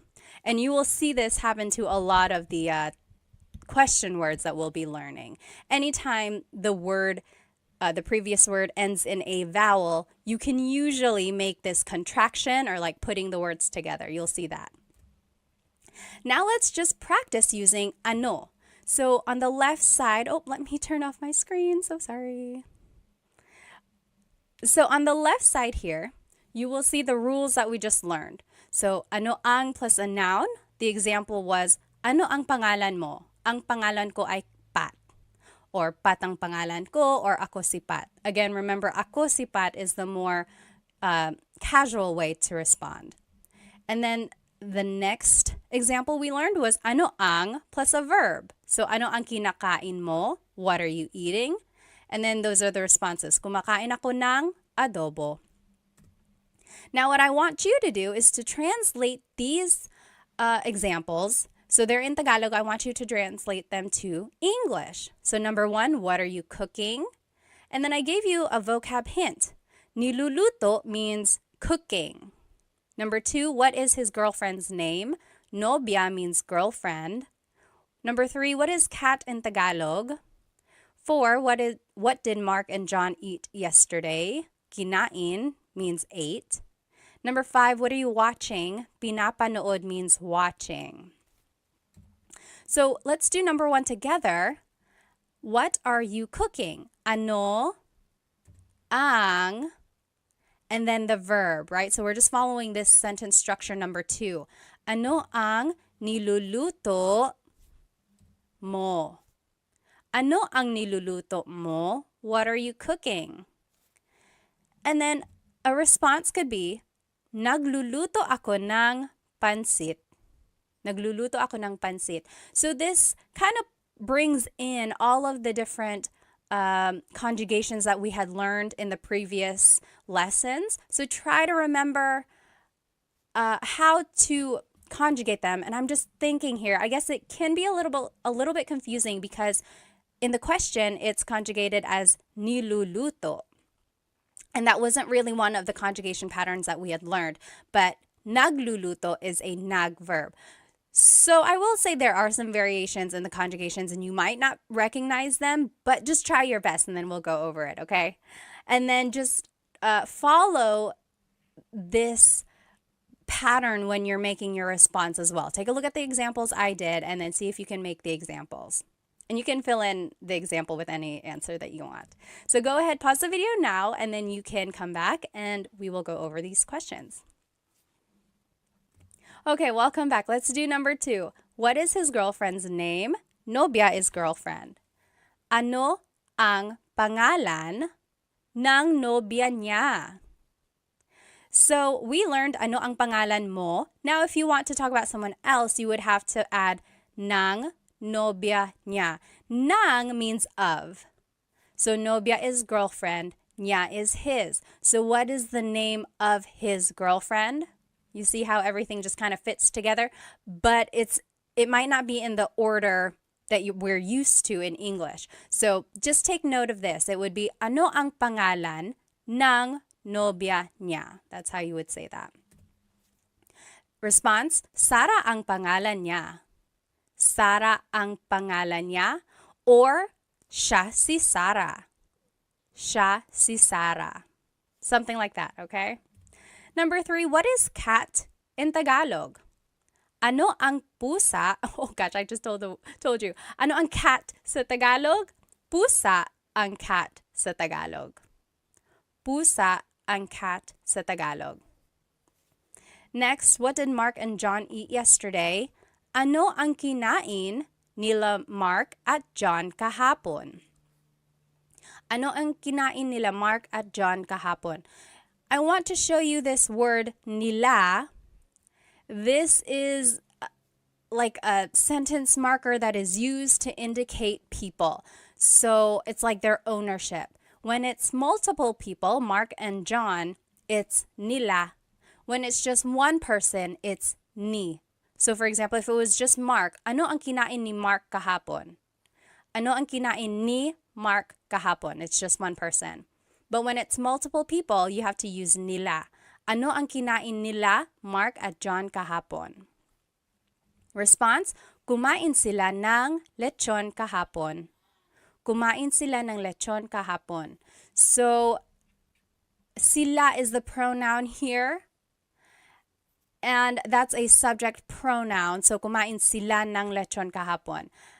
Using subject pronouns can be tricky, and I don't expect you to know these pronouns or these conjugations right off the bat, but hopefully you can recognize them, and then from these examples, use them this way in the future, okay? So don't get too worried if you're not getting the questions right. Just use this as a way to learn them, okay? Number 5, what are you watching? Ano ang pinapanood mo? Ano ang pinapanood mo? The response, pinapanood ko yung bagong pelikula. I'm watching a new movie. Pinapanood ko yung bagong pelikula. Or pinapanood ko yung TV, something like that. You might also hear someone say, nanonood ako ng TV. So we learned in the previous lessons, nanonood or manood means to watch. But this one is pinapanood, and it's focusing more on the object. So the movie or the show, pinapanood. Okay. Next question word is bakit. Why? Bakit. And here is one way to use it. Bakit plus an adjective plus the word ang and then a noun. So for example, bakit madumi ang kotse? Bakit madumi ang kotse? Why is the car dirty? And then the response, madumi ang kotse kasi maputik sa labas. Madumi ang kotse kasi maputik sa labas. So the car is dirty because it's muddy outside. Maputik means muddy, labas means outside. Okay, and then another example is, bakit mainit ang cellphone ko? Why is my cell phone hot? Bakit, mainit is an adjective meaning hot, ang cellphone ko. And then a response, mainit ang cellphone ko dahil masyado kong ginagamit.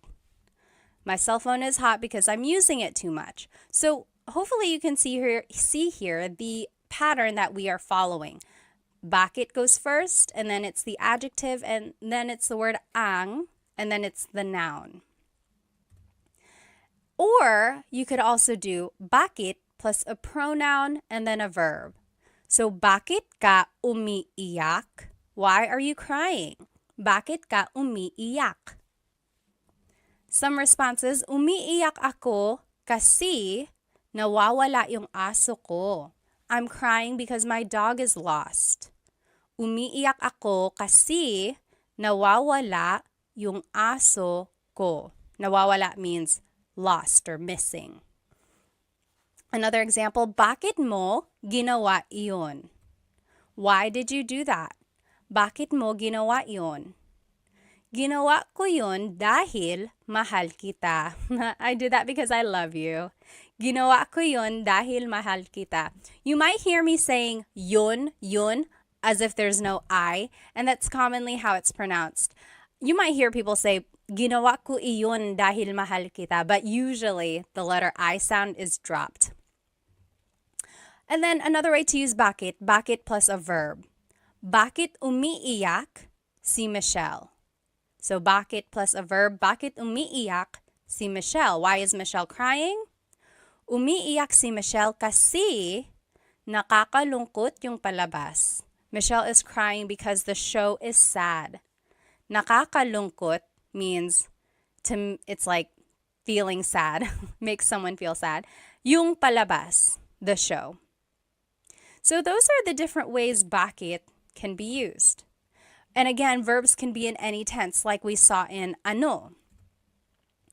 I want to point out the different responses that you can say when you're using bakit questions. So because can be kasi, or dahil, or sapagkat. Sapagkat.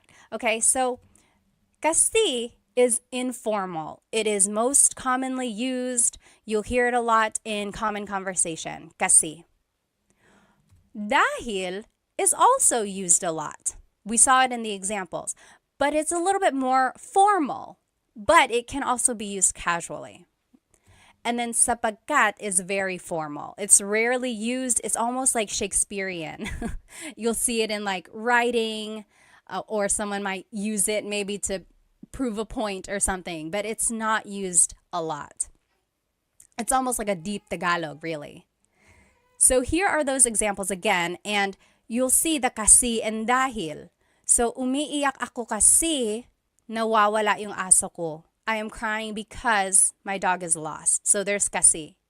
And then ginawa ko yun dahil mahal kita. I did that because I love you. So there's the kasi and there's the dahil. And they are used interchangeably, but kasi is more casual, dahil is a little bit more formal, but can also be used casually. Okay?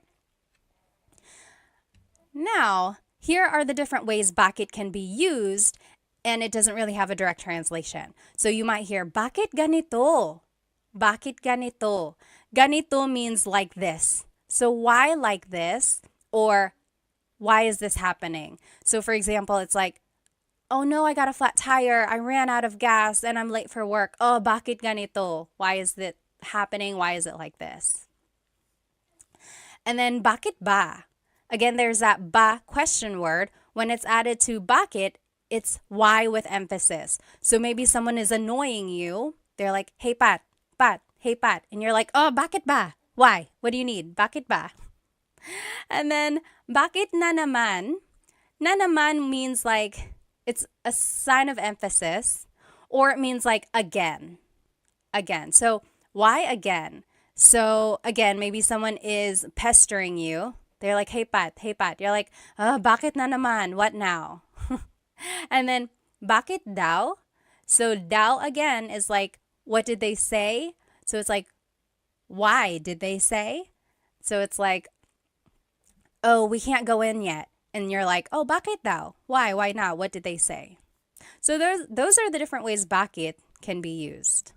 And just a Taglish tip, I am a big supporter of using Tagalog and English together, Taglish, especially while you are learning Tagalog. So here's one way to do that.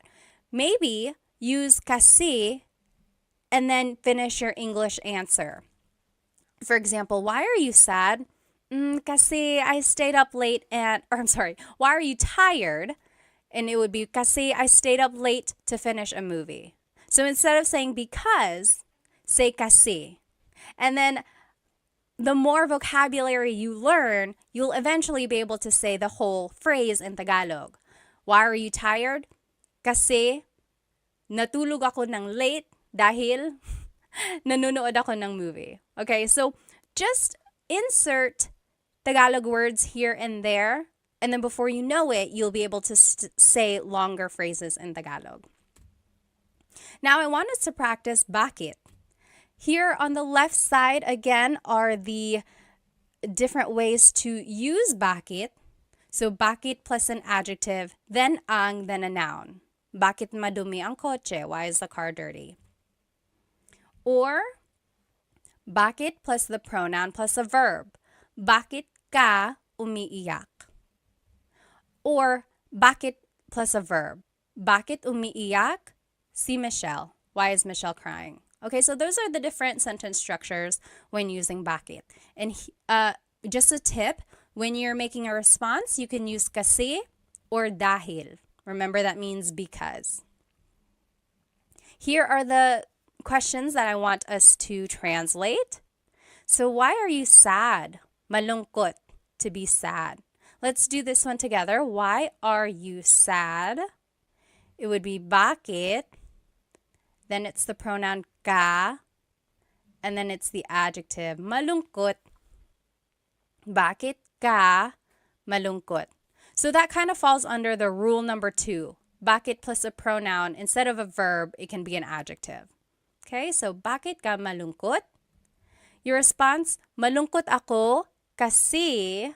I am sad because, malungkot ako kasi namimiss ko ang tatay ko. I'm sad because I miss my dad. Okay, so you can fill in the rest of your response with whatever you want, but hopefully it starts with this same format. So, malungkot ako kasi ...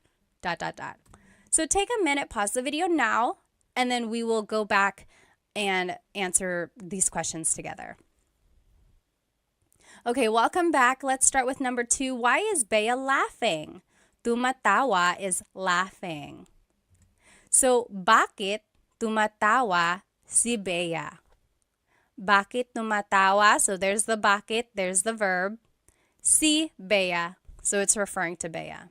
Bakit tumatawa si Bea? Tumatawa si Bea dahil Bea is laughing because nanonood siya ng comedy, because she's watching a comedy. Next, why is Sam's car broken? Kotse is car, sira is broken. Bakit sira ang kotse ni Sam? So this one kind of falls under the rule number 1, bakit, and then adjective, and then ang, and then the noun, kotse. And then ni Sam just indicates the ownership of Sam. So, bakit sira ang kotse ni Sam? Response could be, sira ang kotse ni Sam kasi luma na siya, because it's old. Sira ang kotse ni Sam kasi luma na siya.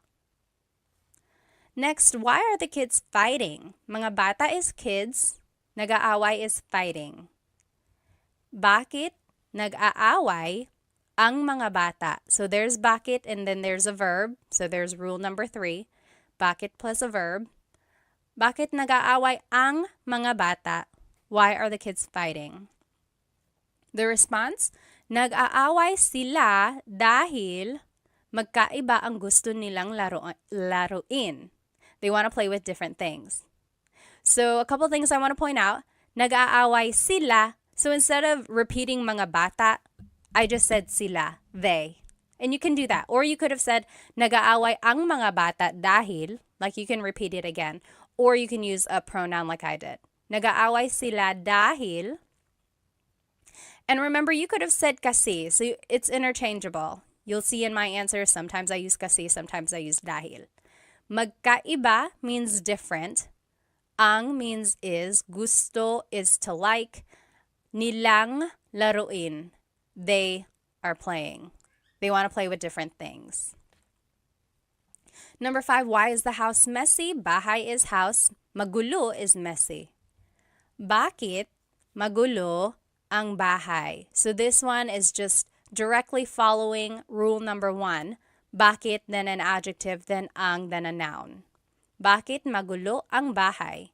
Response, magulo ang bahay kasi the house is messy because nagparty kami kagabi. We had a party yesterday. So if you can recognize the different patterns that were used here, that's kind of where it comes from, these questions. And you can add things afterwards to make it specific, like, is it belonging to someone? Are we talking about a place or something like that? So follow these rules on the left side, and then if you have to, add more information at the end. And then when you're making a response, that is where you choose kasi or dahil, and then bring in part of the question into your response as well. If you have any questions about anything we're learning, please feel free to write it in the comments and I will try to respond. The next question we are going to learn is saan. Saan means where. So saan plus a verb. That's an example of how to use this. Saan matutulog si Bobby? Saan matutulog si Bobby? Where is Bobby going to sleep? A response is matutulog si Bobby sa sala. Bobby is going to sleep in the living room. Matutulog si Bobby sa sala. Now, you might also hear saan plus a pronoun plus a verb. For example, saan ka pupunta? Where are you going? Saan ka pupunta? That should have saan. It just says sa there. Sorry about that. So then the response, pupunta ako sa tindahan. I am going to the store. Pupunta ako sa tindahan. So that's the difference there. If you are talking about someone specific, you would add si and then their name. Saan matutulog si Bobby? Or if you just want to use a pronoun, the pronoun would go right after the question word. Saan ka pupunta? Okay, so those are the different ways to use it. I do want to point out that your response has this word sa. Sa. When the question is saan, the response is sa. Sa is a preposition and it means at a place, but it can mean to or from or something like that. So sa has a lot of different translations depending on the context. In this case, it means at a place or to, okay? Next, there's this question word, nasaan. So it's similar to saan, but it's nasaan. And here are the different ways to use it. Nasaan plus ang plus a noun. For example, nasaan ang CR? CR is comfort room in Tagalog, or in the Philippines, that's what they refer to the bathroom as. Where is the bathroom? Nasaan ang CR? The response, nasa labas ang CR. The bathroom is outside. Nasa labas ang CR. Or you could ask about a person. Nasaan si a person? Nasaan si nanay? Where is mother? Nasaan si nanay? The response, nasa trabaho si nanay. Mother is at work. Nasa trabaho si nanay. Now I want to point out that the responses all start with nasa. Okay, so when the question is nasaan, now your response has to have nasa. So that was a difference that's here. So when it's saan, the response has sa. When it's nasaan, the response has nasa. So just to go over it, when do you use saan? When do you use nasaan? Saan napunta ang cellphone ko? Where did my cell phone go? Versus nasaan ang cellphone ko? Where is my cell phone? Saan always goes with a verb. When you're asking about a verb or something that has happened with like an action, then you use saan. Saan napunta? Saan napunta? The root word of punta means to go. So napunta means went. Where did my cell phone go? Saan napunta? There's the verb. And then the response is sa. Oh, sa kotse. And then nasaan ang cellphone ko? Nasaan plus the word ang plus a noun.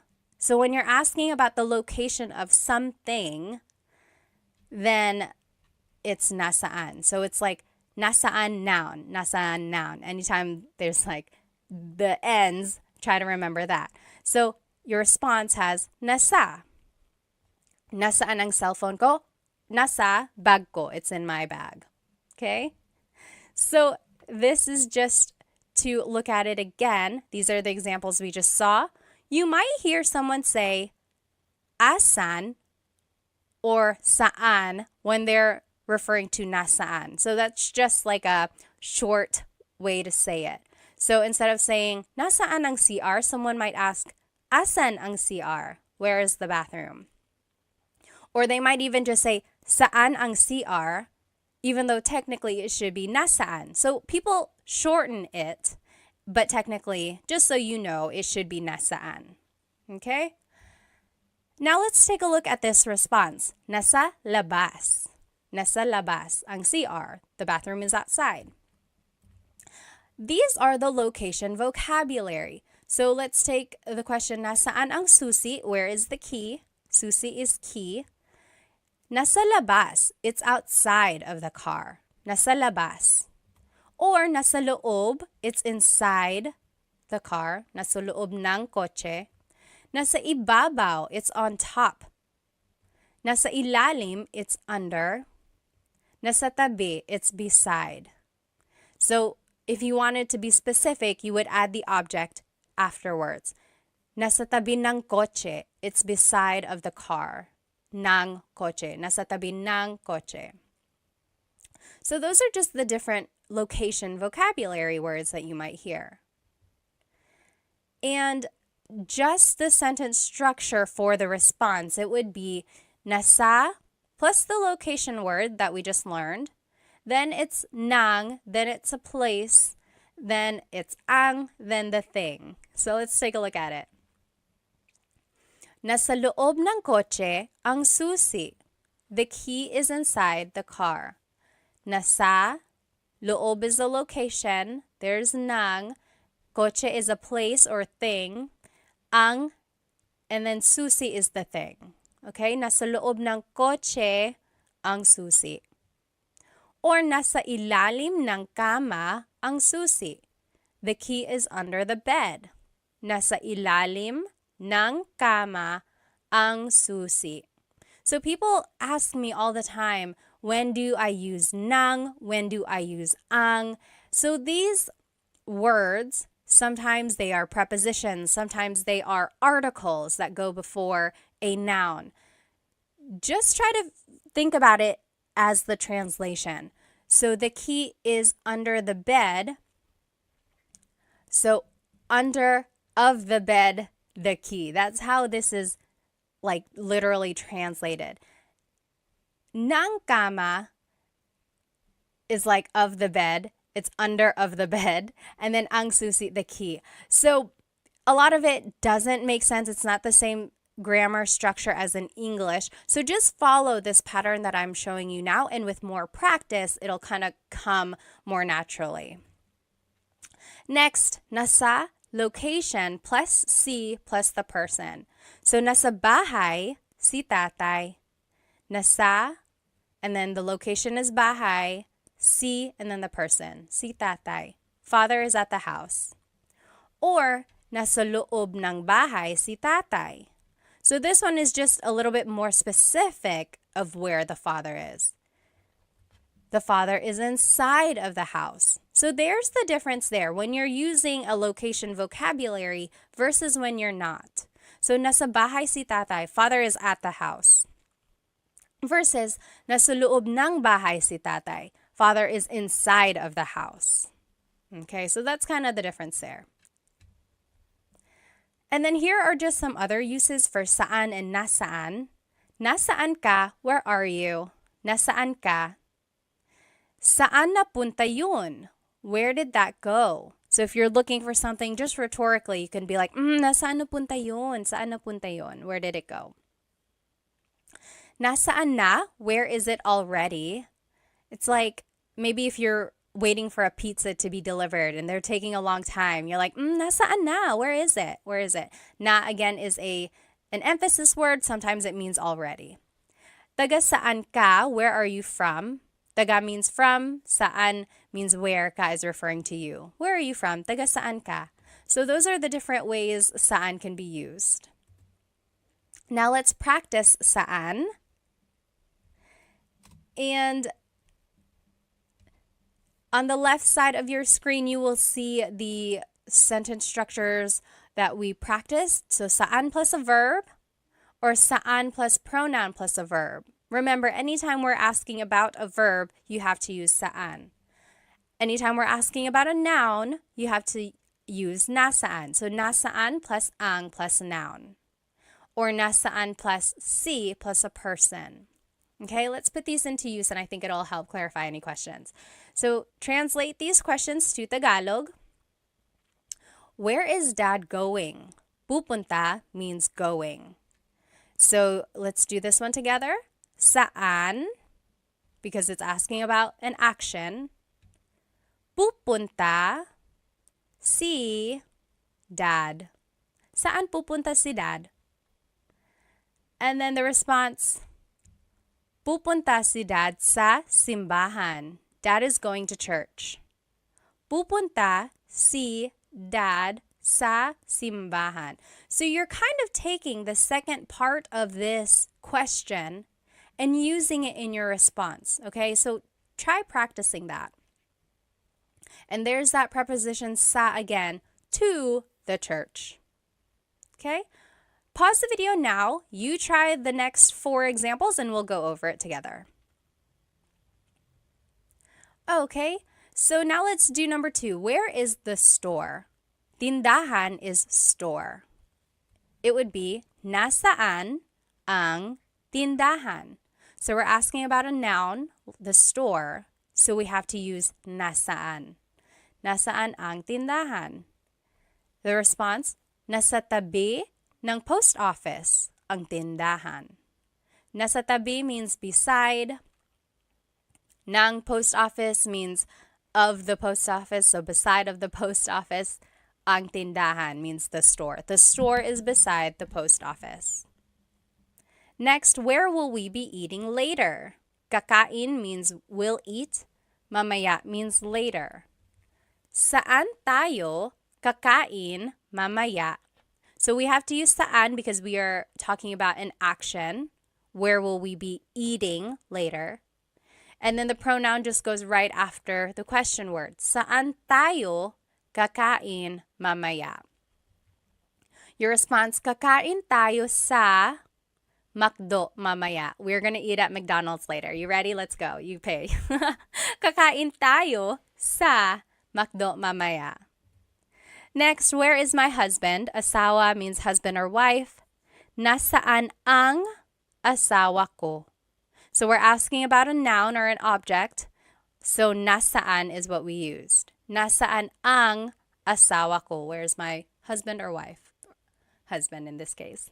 Number 5, where is John? Oh, your response, nasa kusina siya. Nasa kusina siya. He is in the kitchen. So remember, anytime you're using nasaan, your response has to have nasa. And then up here in the previous example, anytime you're using saan, your answer has to have sa. And then last one, where is John and Simon? Nasaan sina John at Simon? So it's nasaan because we're just asking about them, not about what they're doing or where they are doing something. And then it would be nasa labas sila, they are outside. Or nasa labas sina John at Simon. So you can add their names again. Or you could just add the pronoun. And then I added that here in the number 4 example, nasa kusina ang asawa ko. So you can repeat that part of the question, or you can just use a pronoun. Okay, so up to you. So these are the question words that we have learned so far. Ano means what. Bakit means why. Saan means where. Okay? And this is where we're going. We're going to see what these other ones mean. Now, we're going to talk about kailan. Kailan means when. When. So if you want to use it in a question, it would be kailan ang, and then a noun. Kailan ang kaarawan mo? When is your birthday? Kailan ang kaarawan mo? Sa March ang kaarawan ko. My birthday is in March. Sa March ang kaarawan ko. Kailan ang handaan? When is the gathering? When is the party? Sa Sabado ang handaan. The party is on Saturday. And again, you don't have to add this part at the end. You could just say sa Sabado. Kailan ang handaan sa Sabado? But the longer response, kailan ang handaan sa Sabado ang handaan? Okay, so those are the different ways you can use kailan. There's this word sa again, and in this case, it's being translated as on or at a certain time. So that's where, or that is the leading word in your responses. Next, you can use kailan with a verb. So, kailan aalis si Nadine? When is Nadine leaving? Kailan aalis si Nadine? Aalis si Nadine bukas. Nadine is leaving tomorrow. Aalis si Nadine bukas.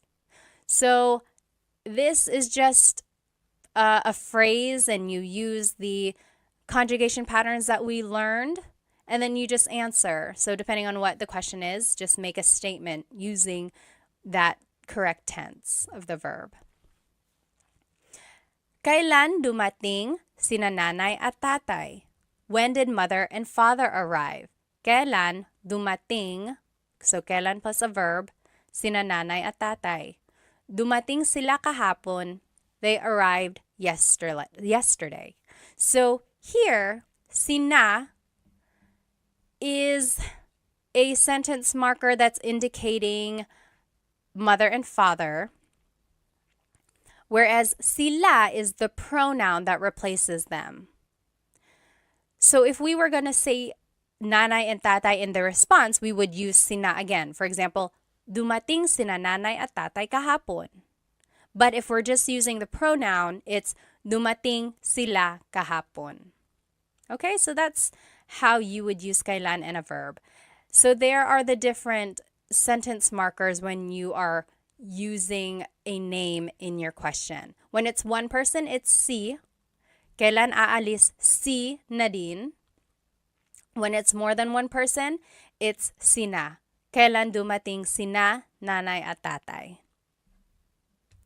All right, then you could do kailan plus a pronoun plus a verb.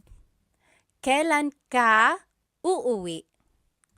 When are you going home? Kailan ka uuwi? So there's kailan, there's the pronoun, there's the verb. We're just following the pattern here. Then, uuwi ako mamaya. I am going home later. Uuwi ako mamaya.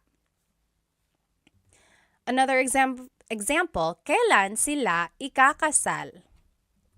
When are they getting married? Kailan sila ikakasal?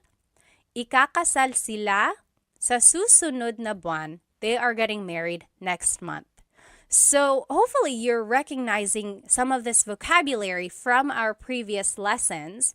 So we're pulling those patterns of conjugation and the vocabulary words from those lessons, and now we are using them in like a hypothetical conversation, right? So it's all building on each other. Now I want to show you the responses.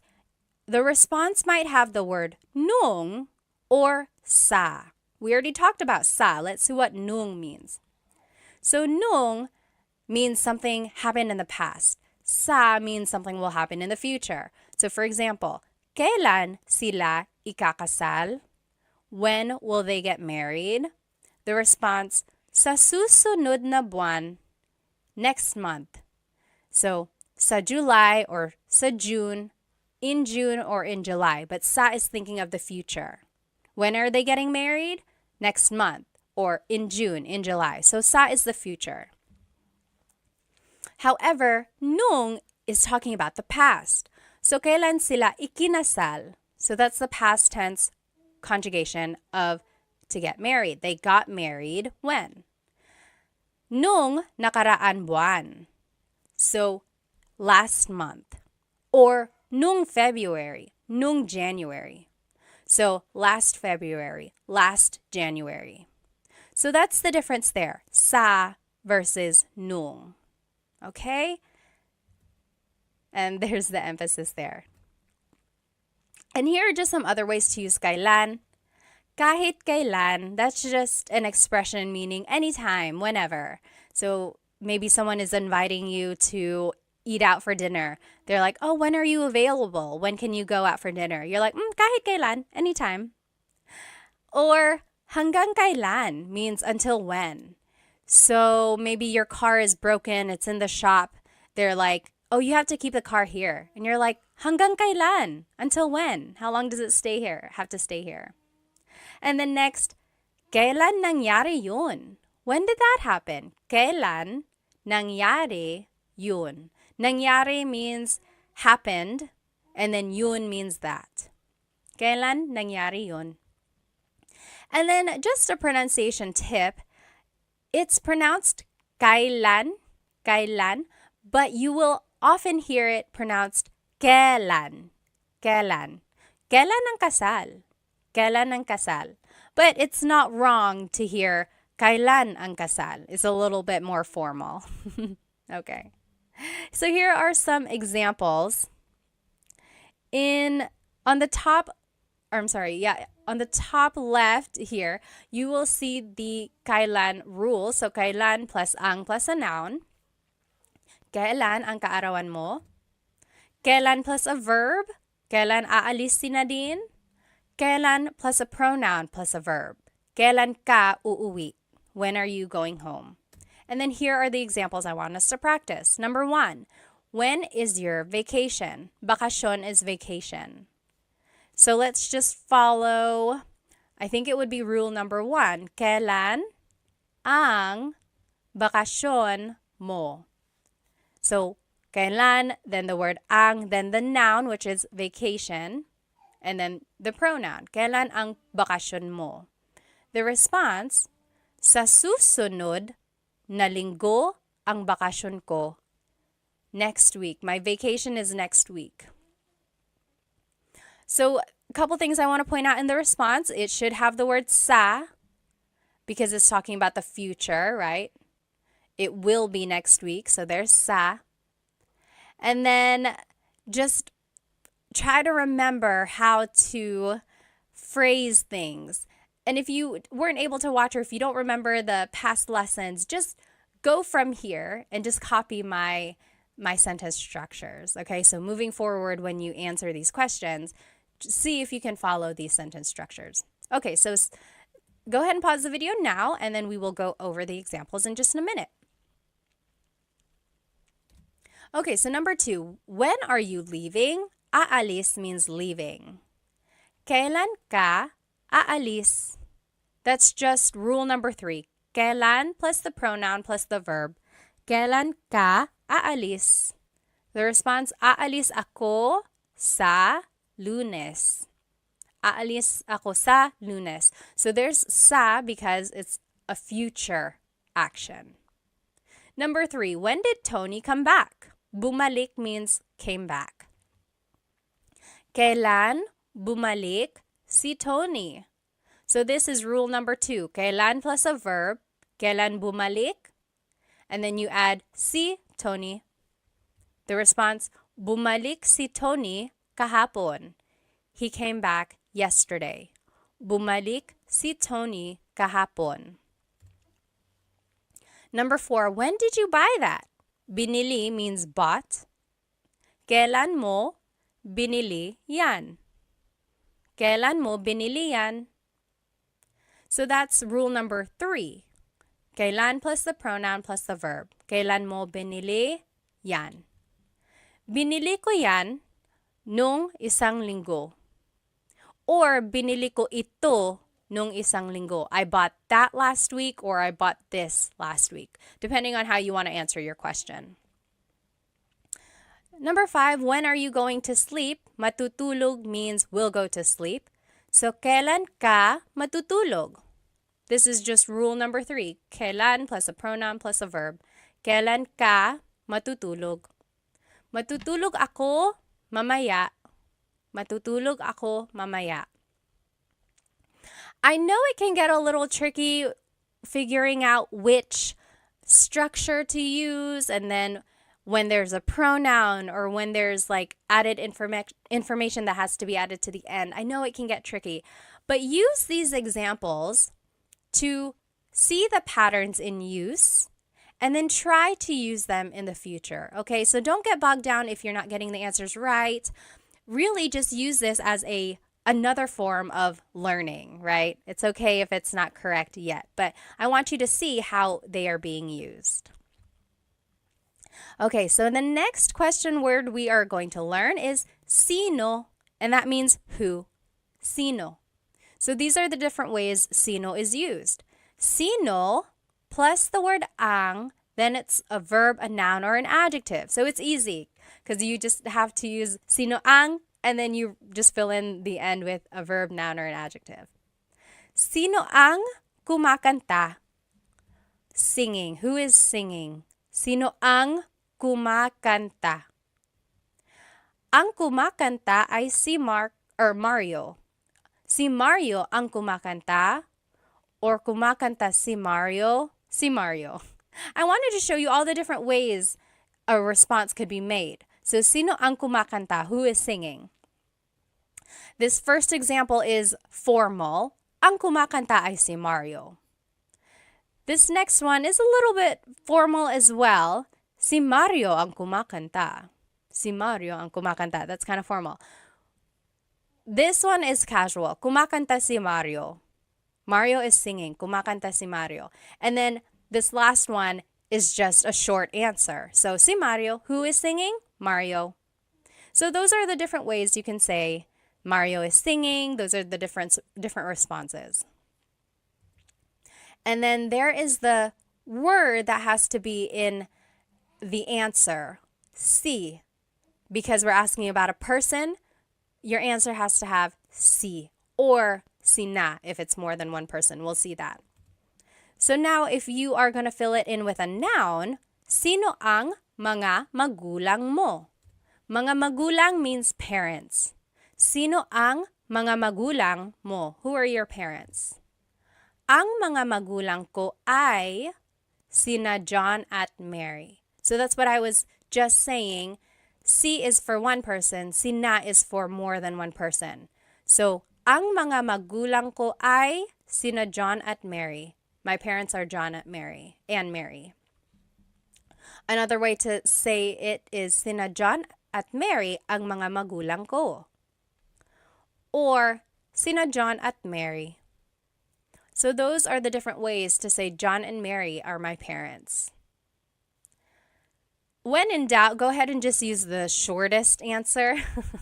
I don't want you to sound redundant, and then I also don't want you to have to think of too many vocabulary words or an extended sentence structure. So just answer it with the shortest answer because it's still correct. Sino ang mga magulang mo? Sina John at Mary. And then, if it's an adjective that you're asking about, it would be sino ang, and then the adjective. Sino ang pagod? Pagod means tired. Who is tired? Sino ang pagod? Ang pagod ay ang mga bata. The kids are tired. Ang pagod ay ang mga bata. That one's formal. Next, ang mga bata ang pagod. Ang mga bata ang pagod. That is also formal. Or, pagod ang mga bata. Pagod ang mga bata. That one is casual. That is what I would say a lot more than the other two. And then the short answer, ang mga bata. Sino ang pagod? Ang mga bata. The kids. The kids are tired. So those are the different ways to say the kids are tired. Now, let's take a look at the responses. Si and sina. Si is for one person. Sina is for multiple people. So an example, kumakanta si Mario. Si Mario, because it's just one person. Versus kumakanta sina Mario at Jane. Mario and Jane are singing. So sina is used because there's more than one person. Now you can also respond with a pronoun. So sino ang pagod? Who's tired? You can say, ako, me, ako. Or sino ang pagod? Siya. Him, he is, siya. Sino ang pagod? Ikaw, you. You are tired, ikaw. So you can just respond with a pronoun. So I would say that, like, sino ang pagod? Ako. Just say ako. Keep it easy, right? And then here are the different pronouns. So ako is I, siya, he or she, so that's gender neutral. Sila, they. Ikaw, you, singular. Kayo, you all, plural. Tayo is we inclusive, that's you and me, all of us. We are all tired. Maybe we all ran a race together. We are all tired. Pagod tayo. And then pagod kami, me and my husband Chris, we ran. Only us, we did. So pagod kami, we are tired. Not you. I'm just telling you about it. Okay? Now here are other ways sino is used. Sino siya? Who is he? Who is she? Sino siya?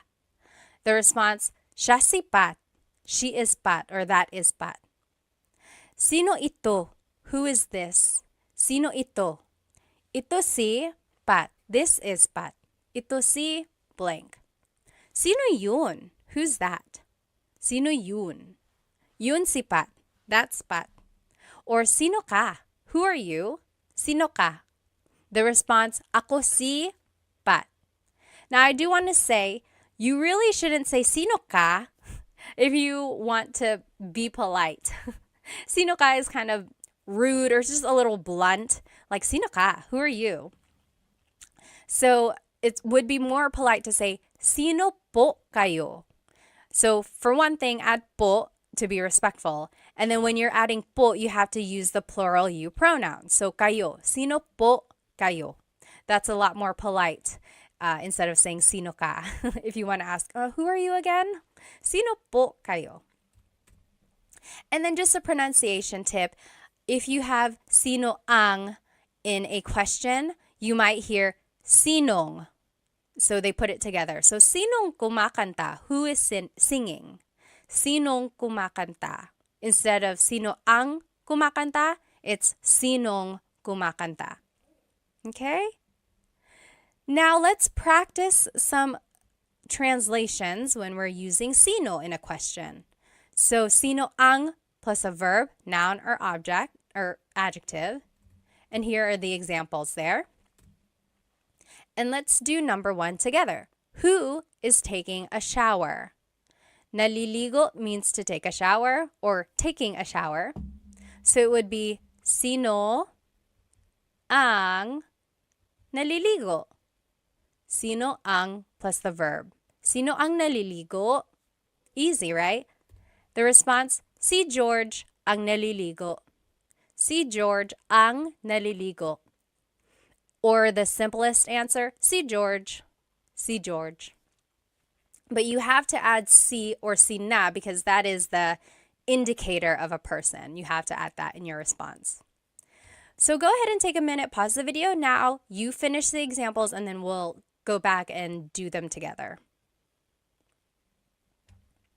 Okay, welcome back. Let's do number 2. Who is your sibling? Sibling in Tagalog is kapatid. Sino ang kapatid mo? So kapatid is a noun. So sino ang kapatid mo? The response, kapatid ko si Sam. Kapatid ko si Sam. Or it could be si Sam ang kapatid ko. Si Sam ang kapatid ko. Remember, there are different ways to respond. Number 1, we said si George ang naliligo. It could have also been naliligo si George. So again, you can look back at the different ways a response can be made. When in doubt, just say the shortest answer. So this one could have been si Sam. Sino ang kapatid mo? Si Sam.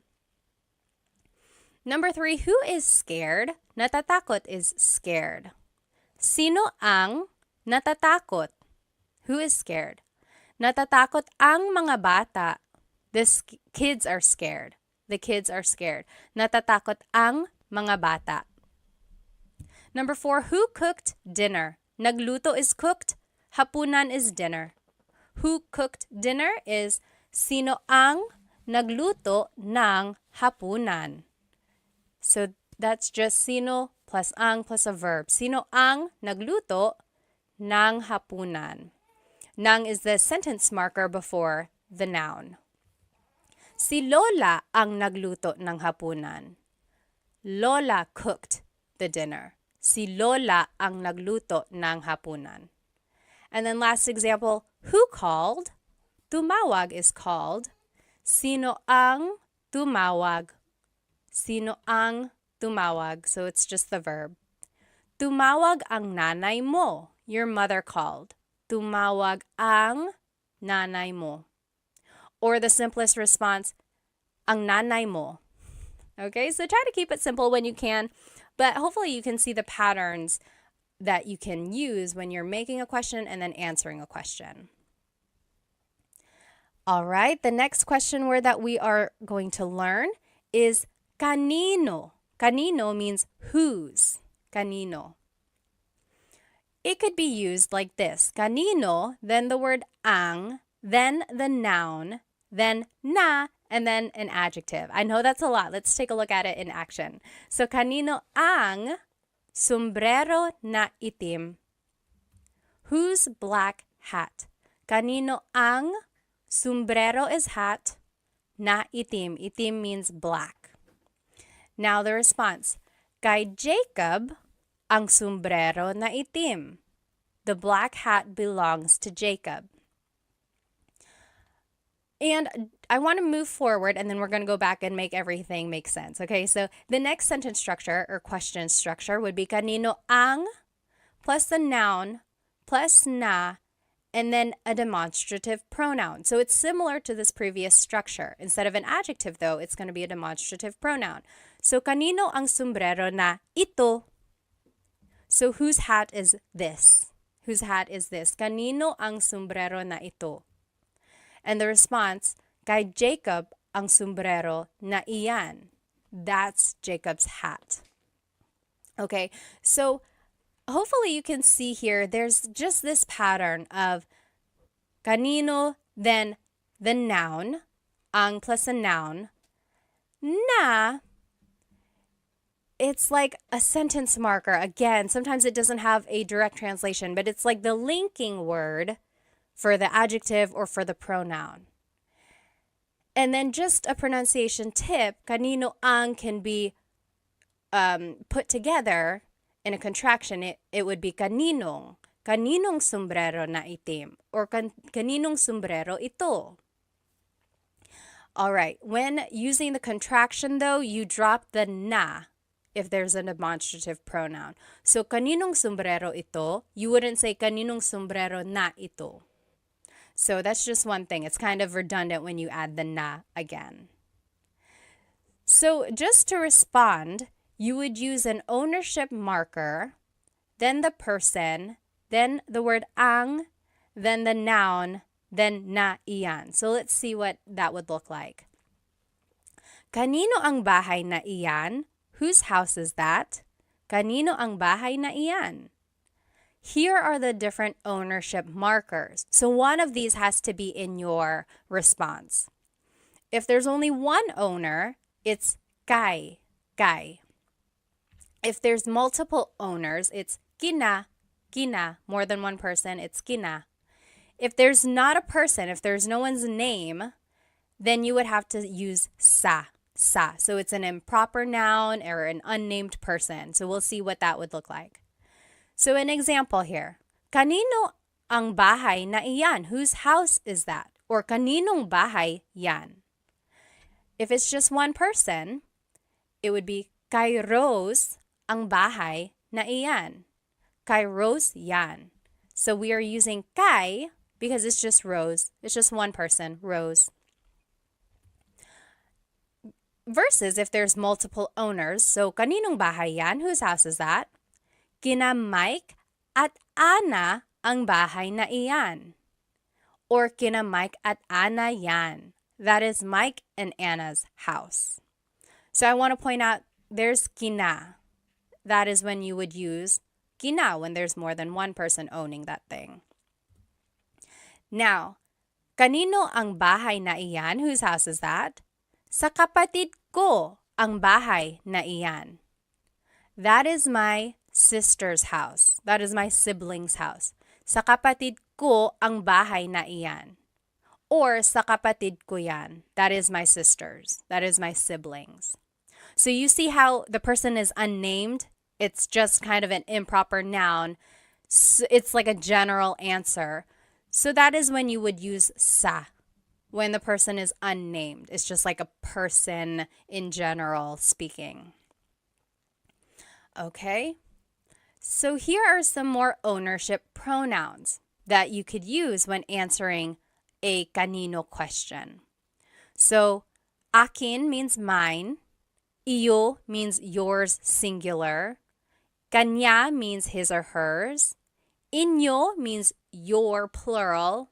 Maybe it's your house, bahay ninyo, or inyo. And then atin is our inclusive. Amin is ours, me and my husband, Chris. And then kanila is theirs. So here's an example of how to use that. Kanino ang bahay na iyan? Whose house is that? Akin yan. That's mine. Akin yan. Or inyo yan. That's yours. You all live in one house. Inyo yan. That's your house. Or kanila yan. That's their house. Kanila yan. Okay, so that's how to use these ownership pronouns. I want to show you, let's go back to the first example we learned. I know it's a lot of words in this one. So, kanino ang sombrero na itim? Whose black hat is this? So, sombrero is hat, itim means black.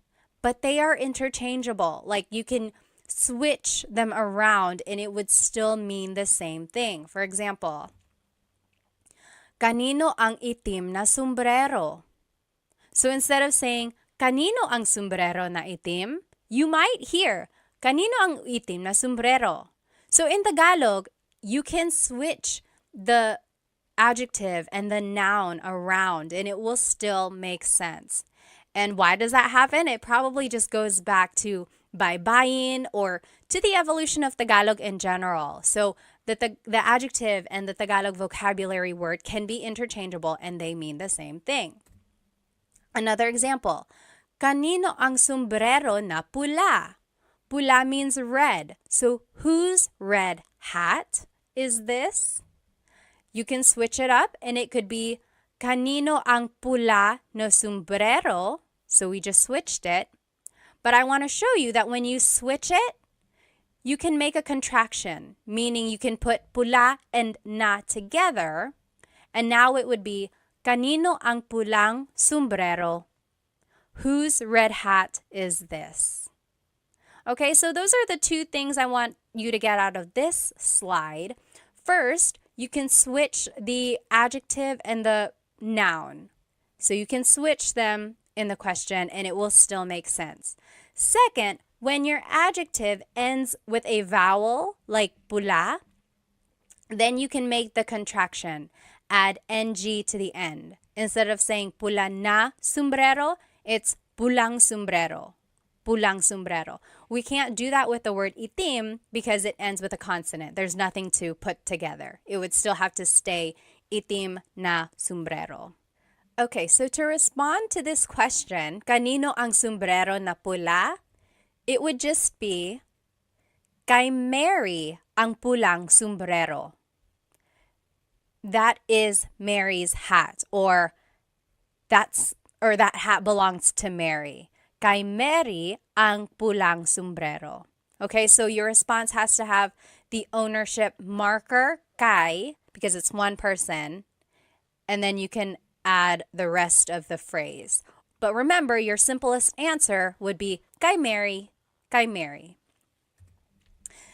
Now, let's practice using kanino in a question. So, kanino ang plus a noun plus na plus the adjective. Or kanino ang plus a noun plus na plus a demonstrative pronoun. Kanino ang sombrero na ito versus kanino ang sombrero na itim. And then the response has to have the ownership marker. Remember, kay or kina or sa. Then it's the person. Then it's ang, noun, na, iyan. Or you could just use the simplest answer. Let's take a look at these examples. Whose house is the big one? Whose house is the big one? Malaki means big. Bahay means house. It would be kanino ang, then it's the noun bahay, na malaki. So whose house is the big one? Kanino ang bahay na malaki? The response, oh, here's another way to say it. Kanino ang malaking bahay?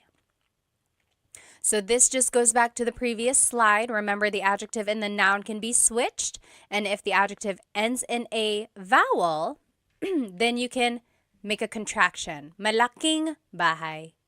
Instead of malaking na bahay. Malaking bahay. And then the response would be, oh, that's it. The response is actually example number 2. So pause the video now, answer the rest of these questions, and then we will go through it. Okay, welcome back. Number 2, that is Teddy's house.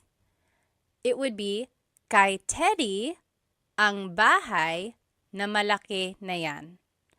Or kay Teddy ang malaking bahay na iyan. Or the simplest answer, kay Teddy. Kay Teddy. Okay, so see if you can recognize kind of where the noun would go, where the adjective would go, and then see that you can switch them up and it would still make sense. Next, number 3, whose child is that? Child in Tagalog is anak. Kanino ang anak na iyan? Kanino ang anak na iyan? So that's rule number 2. Kanino plus ang plus noun plus na plus the demonstrative pronoun. Or kaninong anak yan? Kaninong anak yan?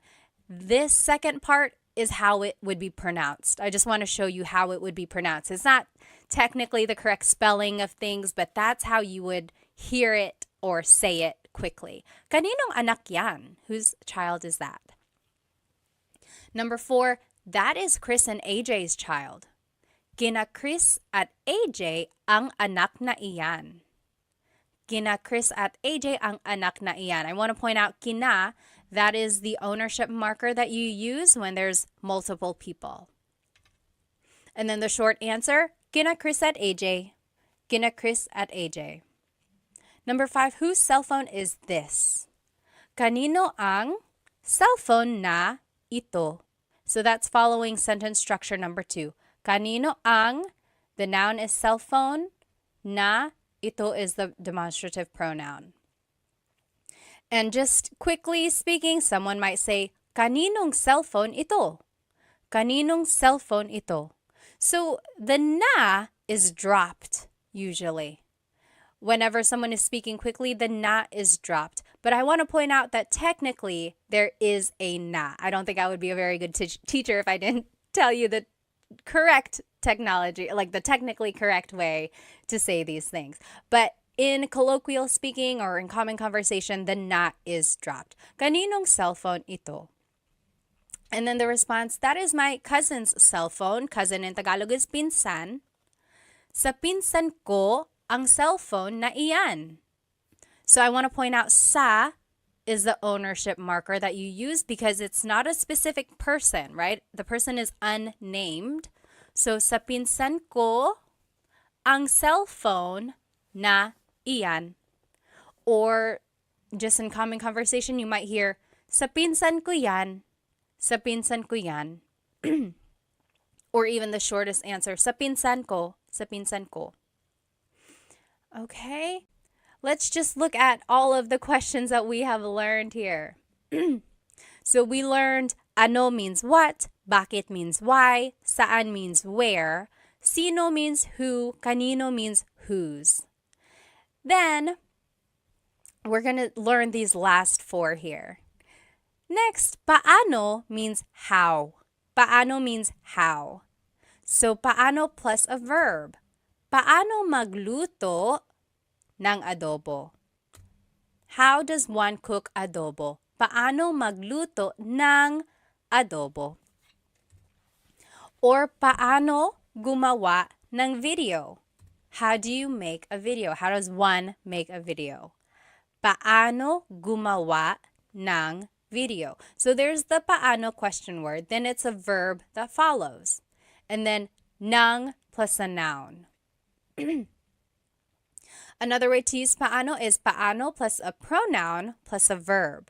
So paano ka uuwi? Paano ka uuwi? Paano ka umuwi? How did you get home? Paano ka umuwi? Or, paano mo nalaman yung balita? How did you discover the news? Paano mo, there's the pronoun, nalaman, there's the verb, yung balita.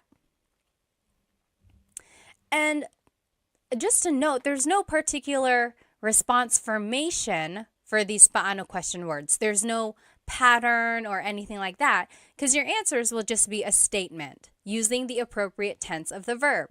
So just answer as if it's a statement, right? So that brings in all of our conjugation patterns and using the correct pronouns and things like that. So just make a sentence with what you know. Now I want to show you this other question word. We learned paano, but there's also gaano.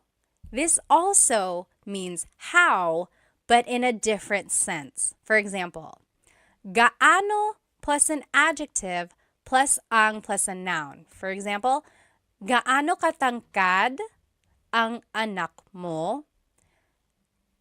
Even if you've never heard the word katangkad, but you know the word matangkad. Matangkad means tall. Hopefully you can kind of maybe guess that this is asking about the height of someone's child, right? So, gaano katangkad ang anak mo? How tall is your child? Let's see another example. Oh, the answer would be 5'10" siya. He is 5'10". 5'10" siya. Here's another example. Gaano kadalas ka namimili? Kadalas means often. Madalas means often. Namimili means to go shopping. So how often do you go shopping? Gaano kadalas ka namimili? Namimili ako linggo-linggo. I go shopping every week. Namimili ako linggo-linggo. So I want to point out that when it says to use an adjective, we're actually using the adjective with a ka prefix. So technically the adjective is matangkad, tall, matangkad. But when we're using it in a gaano question, we have to use the ka prefix, katangkad. Gaano katangkad ang anak mo? And the ka prefix is a way to show the quality of something. It's asking about the characteristic of that adjective.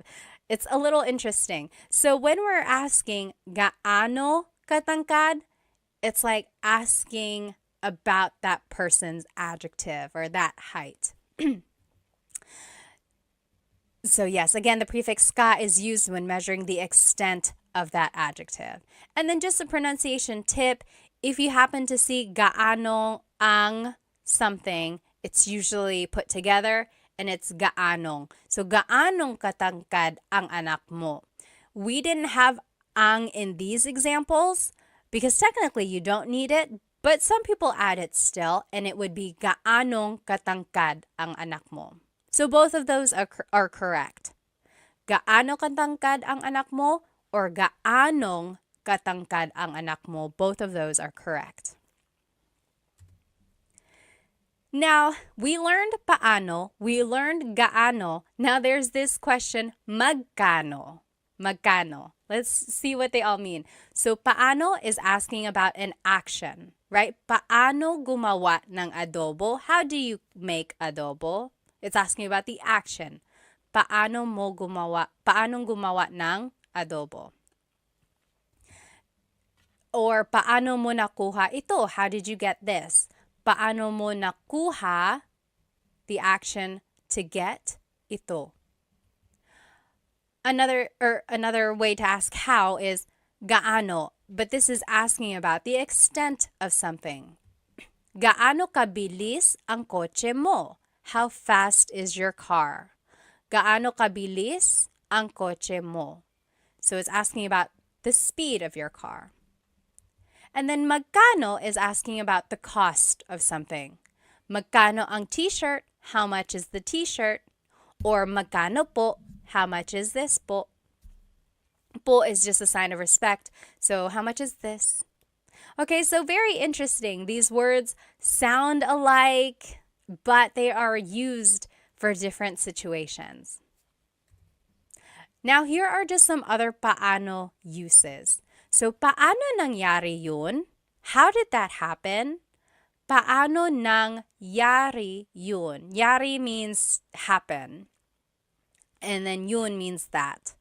Paano nangyari yun? How did that happen? Or paano na ngayon? What now? Ngayon means now. So technically this is like, how now? It's a rhetorical question when something goes wrong. Like, oh no, I lost my job. Paano na ngayon? What now? What am I going to do now? And then just a pronunciation tip. It's technically paano. Paano. When there are two vowels together, you say them separately. Paano. But when speaking quickly, Filipinos just say paano. Paano na ngayon? Paano na ngayon? Now, let's practice using paano and gaano in some questions. So, paano is with a verb. How do you do something? And then paano plus a pronoun plus a verb if you want to be specific by adding a pronoun.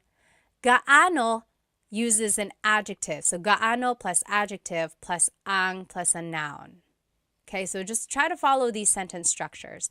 And then here are the examples that I want us to do. Let's do number 1 together. How does one write a book? How does one write a book? Magsulat means to write. Libro is book. Libro is book. So how does one write a book? This is actually asking about an action. So we would use paano. Paano magsulat ng libro? Paano magsulat ng libro? How does one write a book?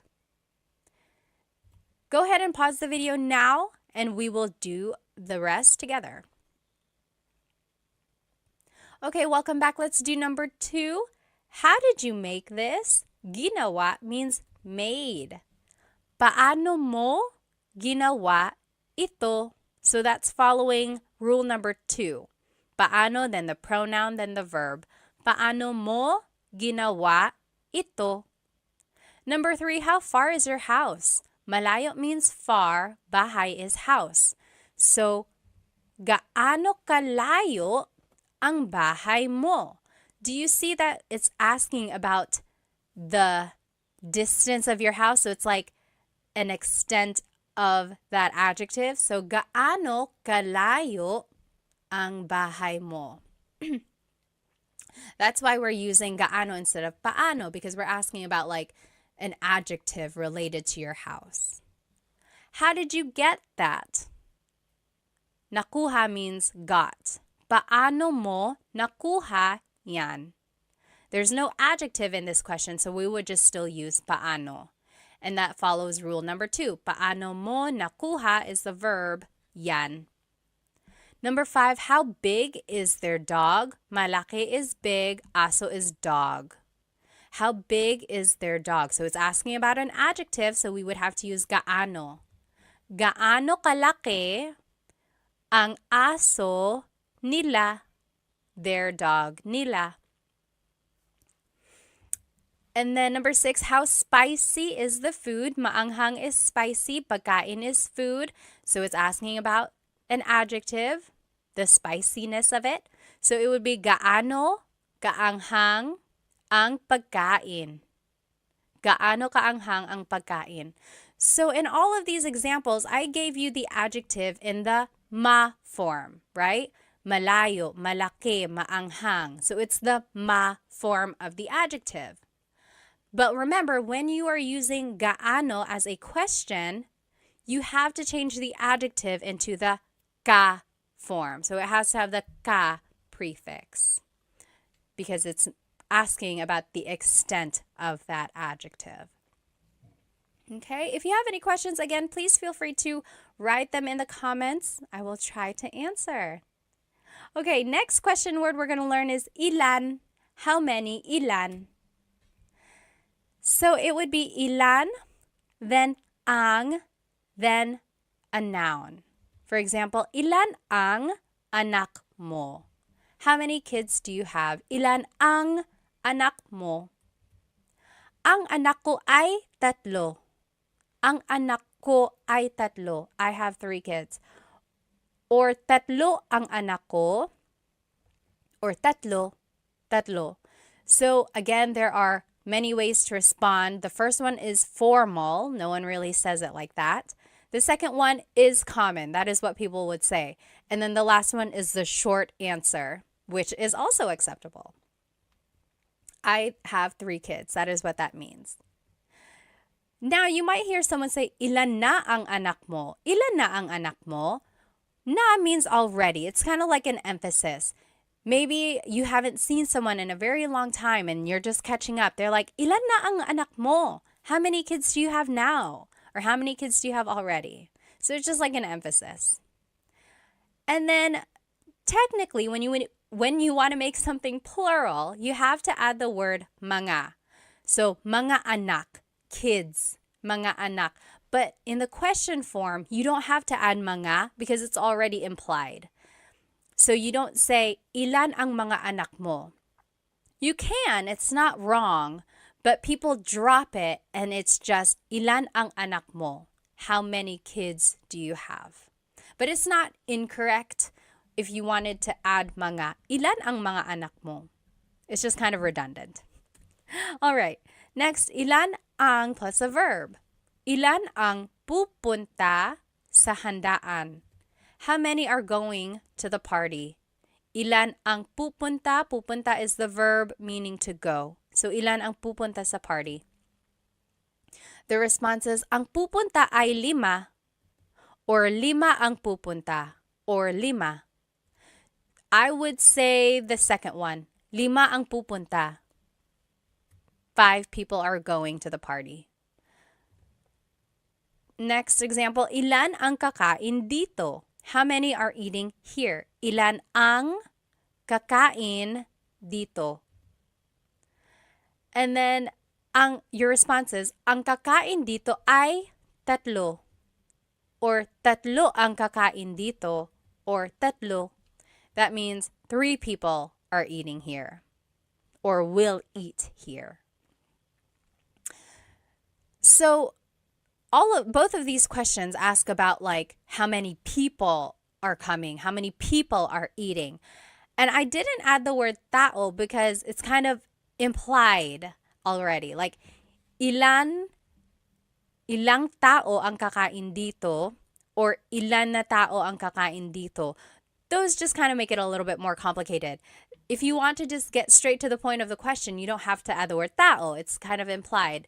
So, ilan ang pupunta sa handaan, ilan ang kakain dito. It's asking about like the people. Okay. Next. Just a pronunciation tip. When there's ilan ang, it's usually put together and it's ilang. Ilang taon ka na? How old are you? Ilang taon ka na? I will say when you make the contraction, though, it kind of changes up the sentence structure or the grammar. So, ilan ang taon mo? Technically, if we were following the sentence structure that we learned, it would be ilan ang taon mo? How many years do you have? How many years are you? But when we make the contraction, ilang taon ka na, now we are using a different pronoun. So, ilang taon ka na. And you don't have to add na, ilang taon ka? How old are you? Ilang taon ka?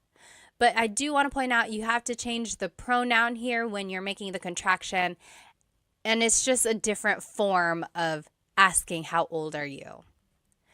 Another example of that is ilan ang anak mo? How many kids do you have? Versus ilang anak ang meron ka? So we made the contraction, and then now we changed up the grammar a little bit. So they both mean how many kids do you have, but this one is literally meron means to have. So ilang anak ang meron ka? How many kids do you have? So same meanings, just different ways of saying it. All right. Now, when you respond with an amount of something, you might hear or you might use this word lang or na. So, ilan ang anak mo? How many kids do you have? A response could be, isa lang ang anak ko. I only have one kid.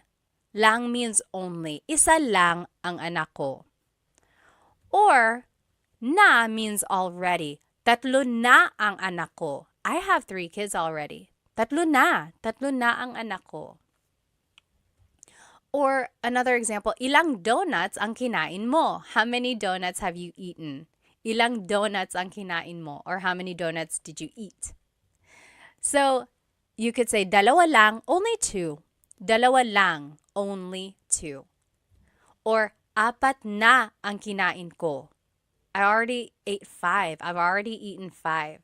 Apat na ang kinain ko. So these 2 words kind of show almost like an emphasis, or they just give you an idea of how much or little something is. Only and already. Okay? Now, there are other ways to use ilan. Very interesting. So there's pang-ilan, tig-ilan, and mga ilan. So, pang-ilan is what you use when you're asking about the ranking of something or the order of something.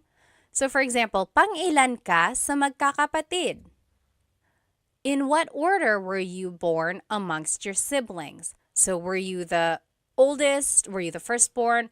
Are you in the middle? Are you the last? Where were you in the order of your siblings? Pang-ilan ka sa magkakapatid?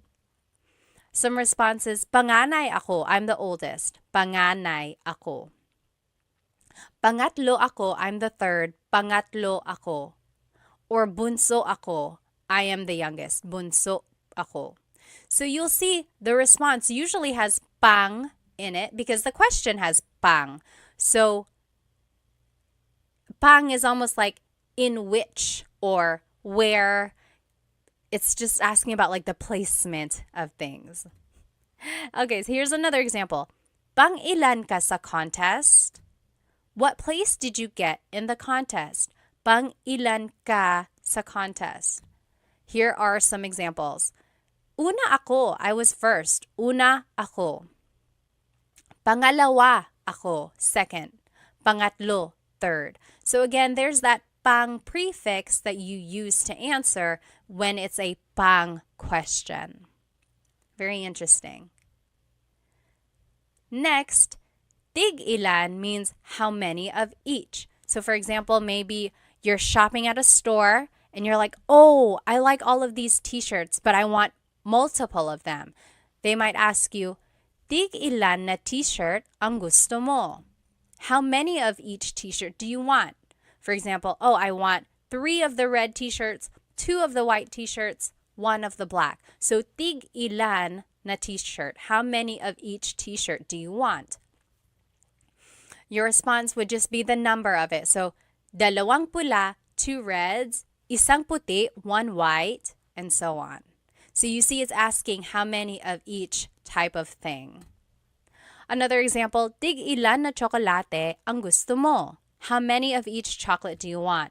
So, for example, if there are M&Ms, Snickers, Twix, and so on. Tig-ilan na tsokolate ang gusto mo?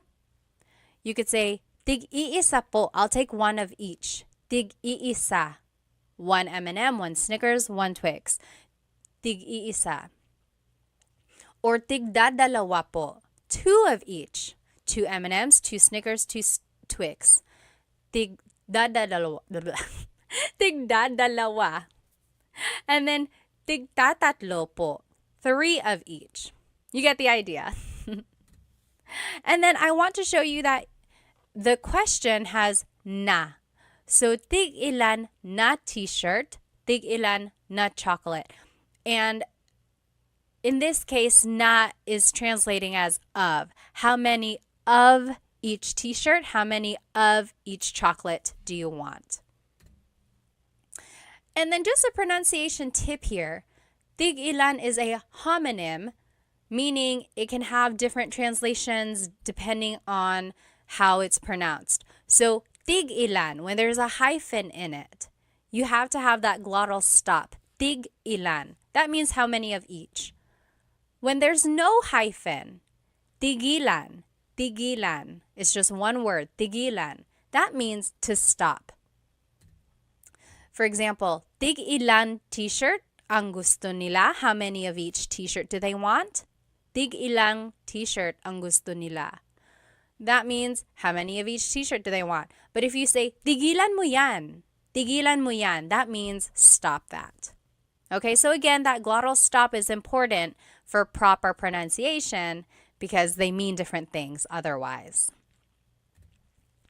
And lastly, mga ilan means about how many. Mga ilan. So, mga ilan na tao ang darating? About how many people are coming. Mga ilan na tao ang darating. You could say mga 10 tao or mga 10 na tao. There's the contraction that you can make when the adjective or when the number ends in a vowel. Just add the ng at the end. So about 10 people, mga 10 tao. And up here, I just wanted to show you, you can make a contraction again. Instead of mga ilan na tao ang darating, it's mga ilang tao ang darating. About how many people are coming. So that's just a pronunciation tip. Make that contraction to make it flow a little bit better. Another example, ilan na tao ang darating? How many people are coming? Ilan na tao ang darating? 10. So that's just to show you the difference here. Mga ilan is about how many are coming versus ilan na tao ang darating. This is like definitive. 10 people are definitely coming. Versus, mga 10, about 10. Okay, so when you add mga, it's asking about like an estimation. When you don't have mga, it's asking for a definitive answer.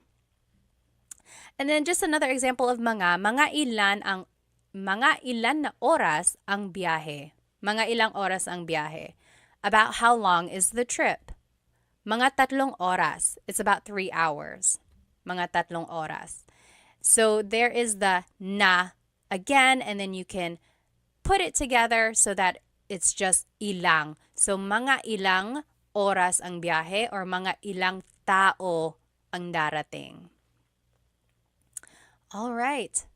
So this is just a review of how to use these different ilan questions. So pang ilan is a ranking question or asking about the order placement. Tig ilan is asking about how many of each.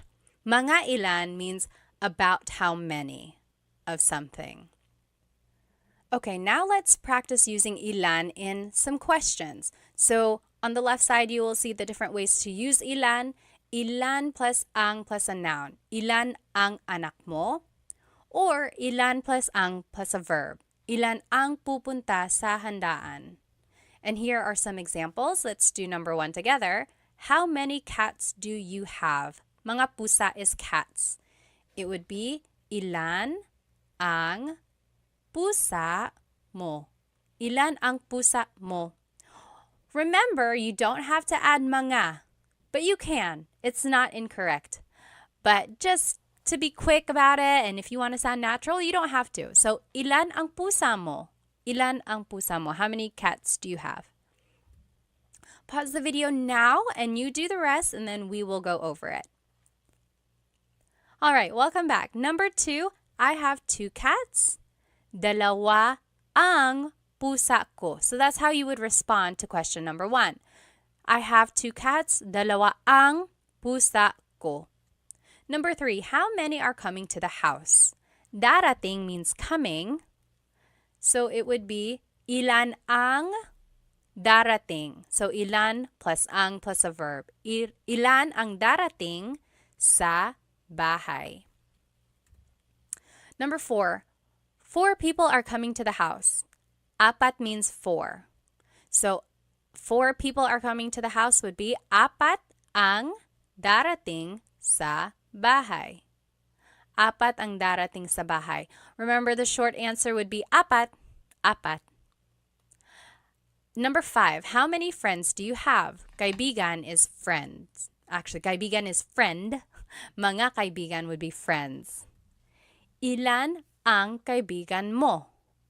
Ilan ang kaibigan mo? How many friends do you have? Also, you could say, ilan ang mga kaibigan mo? Ilan ang mga kaibigan mo? That is also correct, but remember, you don't have to add it. Number 6, I have 10 friends. 10 means 10. 10 ang kaibigan ko. 10 ang kaibigan ko. Or 10 ang mga kaibigan ko. I have 10 friends. All right. Another way to answer this, meron akong 10 mga kaibigan. So I want to show you again, there are different ways to answer. There's a long form, there's a short form, there's an even shorter form, right? Just say the number by itself. So if you hear different responses, hopefully you can recognize some of the vocabulary words and just kind of go from there. This one is a fun practice. So I want us to match the question words with the correct example. Then we're going to translate and then give a response. So on the left side are the different question words. Pang-ilan, tig-ilan, mga ilan. On the right side are some example questions. How many of each hat do you want? About how many balloons are we going to buy? How many drinks have you had? Like, what number is that? Or what number of drinks is that for you? So we have to match what question word would go with that question, and then we will translate. So go ahead and do that. Pause the video and see if you can match and then translate and give a response. Okay, welcome back. Let's see. This is what the answers would be. Pang-ilan goes with this question. How many drinks have you had? What number is that? What number of drinks is that for you? So it's asking about like the order of your drinks and asking about just basically like where you are in your line of drinks.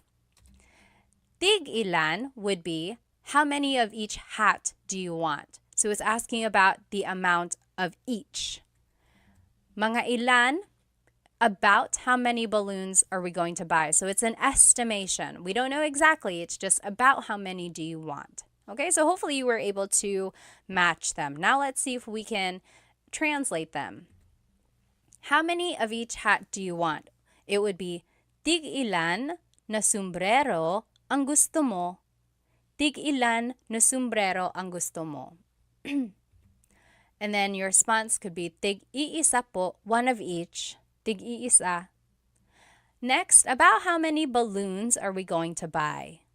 Mga ilan na lobo ang bibilhin natin? Or mga ilang lobo ang bibilhin natin? Your response, mga 5, about 5, mga 5. How many drinks have you had? What number is this? What number of drinks is that for you? All of that is encompassed by this one question. Pang-ilan na inumin mo na yan? Pang-ilan na inumin mo na yan? Pang-apat na ito. This is my 4th. Pang-apat na ito. So do you see how that one is asking about the order of your drinks or like how many you had? And then your response is just that order. So this is the 4th. Pang-apat na ito. All right. So those were different ways to ask for how many. This next question word, alin, means which. Which. Alin. So alin ang, alin ang plus a verb. Alin ang plus a verb. So alin ang gusto mong damit? Yung pula or yung puti? Which dress do you like? The red or the white? Alin ang gusto mong damit? Your response would just be one of the choices. Yung pula ang gusto ko. The red is the one I like. I like the red one. Yung pula ang gusto ko. Or, yung pulang damit ang gusto ko. If you want to be specific, yung pulang damit ang gusto ko. So, yung pula means the red one. Yung pulang damit means the red dress, specifically. And then I want to point out, mong up here is just mo plus nang put together. So, alin ang gusto mo ng damit? Alin ang kinain mo? Yung cookie or yung cake? Which did you eat? The cookie or the cake? So, there's alin, then ang, then a verb. Alin ang kinain mo? Yung cookie or yung cake? Which did you eat? Your response, yung cake ang kinain ko. I ate the cake. Or, kinain ko yung cake. So those are the different ways you can respond. And then, of course, you can always put things together. So, alin ang becomes aling. So, aling gusto mo? Aling gusto mo? Alin ang gusto mo? Aling gusto mo? Alin plus an adjective, alin plus ang plus an adjective. Alin ang mas malaki? Yung bahay na pula o bahay na puti? It's kind of hard to see. Oh, there's the White House right here. It's to the left of the Red House. So, alin ang mas malaki? Which is bigger? Yung bahay na pula, the Red House, o yung bahay na puti, the White House?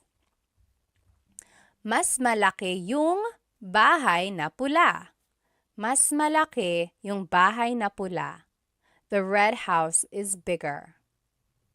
Mas means more, or it's like the part of an adjective. Here's another way to describe an adjective. Alin ang pinakamalaki? Which is the biggest? Yung bahay na itim ang pinakamalaki.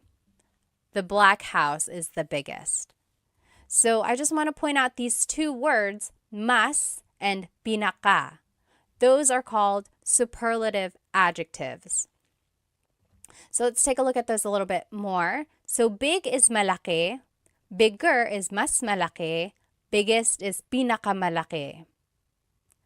Small is maliit, smaller is mas maliit, smallest is pinakamaliit. And then just one more example, pretty is maganda, prettier is mas maganda, prettiest is pinakamaganda. So those are the different ways you can describe something, especially in this alin question form, like which is bigger, which is the biggest. Now you can also use alin with a pronoun. So it's alin plus ang plus noun plus pronoun. Alin ang bahay mo? Which is your house? Alin ang bahay mo? Your response? Yung bahay na maliit ang bahay ko. Or yung maliit na bahay. Both of those mean the small house is mine. Yung bahay na maliit ang bahay ko. And then another example now with verbs. Alin plus na plus noun plus ang plus a verb.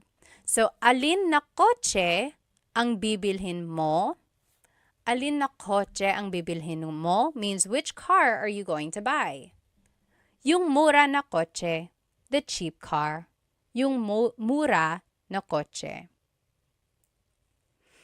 I think we already saw this. Anytime you see alin na, it's aling. So, aling kotse ang bibilin mo? Aling kotse. Now, let's practice some questions using the word alin. Here are the different formats of using alin. Alin plus ang plus a verb. Alin plus ang plus an adjective.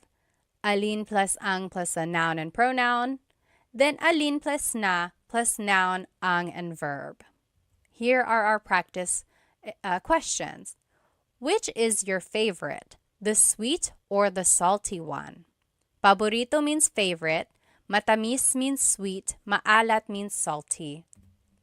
Alin ang paborito? So we just followed rule number 2. Alin ang paborito mo?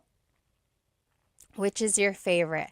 And then the next part of the question, yung matamis o yung maalat? The sweet or the salty? Yung matamis o yung maalat? You take a minute, you do the rest, and then we'll check. Okay, number 2, my favorite is the sweet one. Paborito ko yung matamis. Paborito ko yung matamis. That is how you would respond to that first question. Or you could say these ways. Yung matamis ang paborito ko. The sweet one is my favorite. Or just simply you could say yung matamis, the sweet one.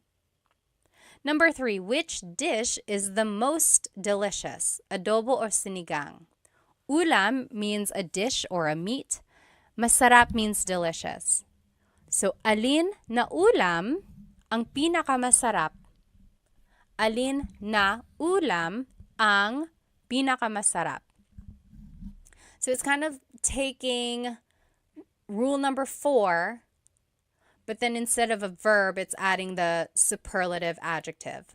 And then the choices would just be adobo o sinigang. Adobo is the most delicious dish, would be adobo ang pinakamasarap na ulam. Adobo ang pinakamasarap na ulam. So there you go. Hopefully you can see the patterns and then using some of these sentence markers when you want to add more information to your sentence. And I want you to try this Taglish tip whenever you are giving a choice. Maybe you can start using this word yung. So it's like, what do you want to watch tonight? Yung comedy or yung horror? So the comedy or the horror movie. So try using Taglish when you can. So that's one way to do that. So give choices by adding this word yung. Okay, home stretch. This is the very last question word we're going to be learning. Ba is a question word that's added to questions when it's a yes or no answer. It's interesting because ba doesn't really have a direct English translation, but you can add it to a statement and it will turn it into a question. So these are the common placements of ba. First, it goes after a noun, adjective, or a verb, or it can go before or after some pronouns, and it goes after na or pa if they appear in a phrase. So first, it can go after a noun, adjective, or verb. For example, bahay ba yan ni Sarah?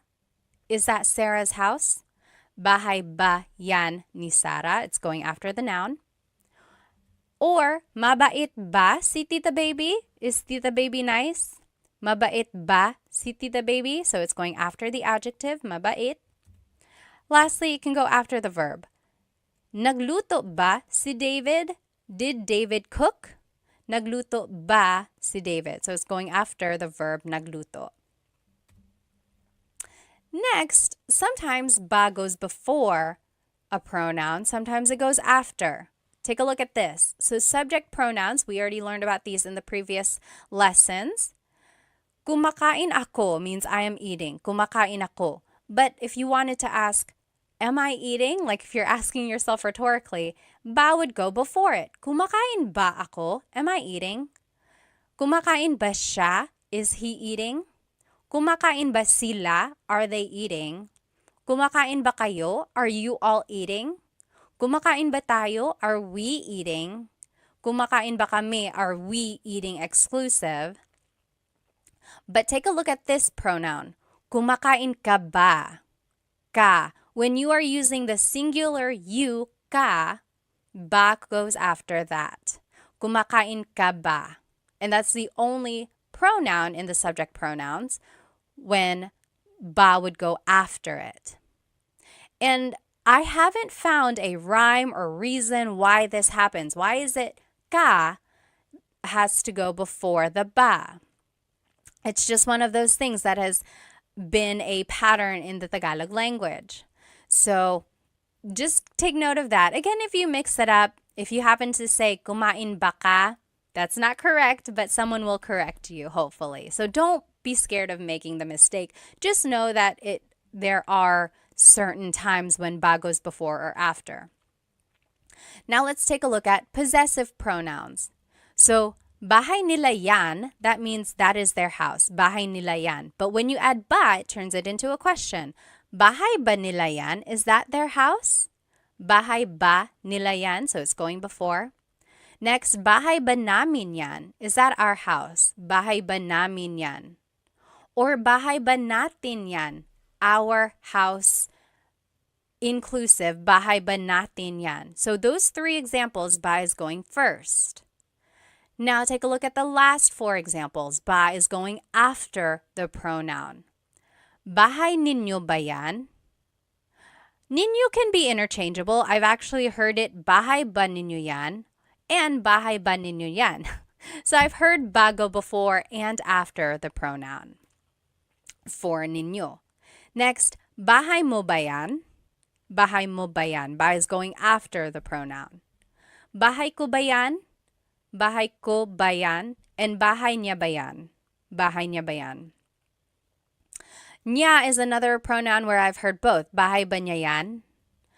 But mo and ko usually go before ba. So it's tricky. This slide is just to show you that it can be tricky when using ba and pronouns. I would say practice it. Also listen to native Tagalog speakers or listen to Tagalog movies and you will see where, or you will hear where ba naturally goes. Okay? Again, it's unclear why ba goes before or after some pronouns. And there's no rhyme or reason that I know of. If anyone knows of a reason, please let us all know because I'd love to know. Next, ba goes after the words na or pa if they appear in the question. So na means already, na means already, pa means still. For example, natulog na ba si ate? Did big sister go to sleep already? Natulog na ba si ate? Or gising pa ba si kuya? Is big brother still awake? Gising pa ba si kuya? There's pa and it means still. Is he still awake? Kumain na ba kayo? Have you eaten already? Kumain na ba kayo? Na is right there and that means already. And lastly, busog pa ba kayo? Are you all still full? Maybe you ate a lot. Busog pa ba kayo? What's interesting is that when you take out the word ba, then these are all just statements. Natulog na si ate. Ate is asleep already. Natulog na si ate. As soon as you add the word ba, it turns it into a question. Natulog na ba si ate? Did ate go to sleep already? Same with busog pa kayo. Busog pa kayo. You all are still full. You're full. You ate a lot. You're still full. Busog pa kayo. But as soon as you add ba, it turns it into a question. Busog pa ba kayo? Are you still full? Very interesting how this small word can make a big difference. So now here are just some other ba uses. Talaga ba means, is that so? Talaga ba? Talaga means really. And when you add ba, it means, oh, really? Is that so? Hindi ba? That means, is it not? So it's like, hey, these are not the right tickets. And you're like, hindi ba? It's not? And then oo ba means sure. Like, hey, do you want to come with me? Oo ba? Okay, sure. Oo ba? Now, you can add ba to any of the question words that we learned, and it kind of works as an emphasis. We already saw some of these. Ano ba means what the heck? Ano ba? Bakit ba means why with emphasis. Bakit ba? Sino ba? Like who with emphasis. Like if someone is like, hey, someone's knocking at the door, they're really knocking, they're knocking really hard, and you're like, sino ba? Who is it? And again, same with those other question words. Saan ba, ilan ba, kailan ba? It's just asking it more with an emphasis. Alrighty, last set of practice questions here. Let's practice ba, and here are the placements of ba. Remember, they go after a noun, adjective, or verb. They go before or after some pronouns, and then they go after na and pa if they appear in the question. Let's do the first one. Kumain ka ng almusal. We have to change the statement into a question by adding ba. So, kumain ka ng almusal means you ate breakfast. Where would ba go? Kumain is a verb, so it would probably go after that. Let's see. Kumain ka ba ng almusal? So it actually goes after ka because it is the pronoun, one of the pronouns that go before ba. Tricky, right? It's just one of those things that we'll have to memorize. So, kumain ka ba ng almusal means you ate breakfast. Did you eat breakfast? Pause the video now and then we will do the rest in just a minute.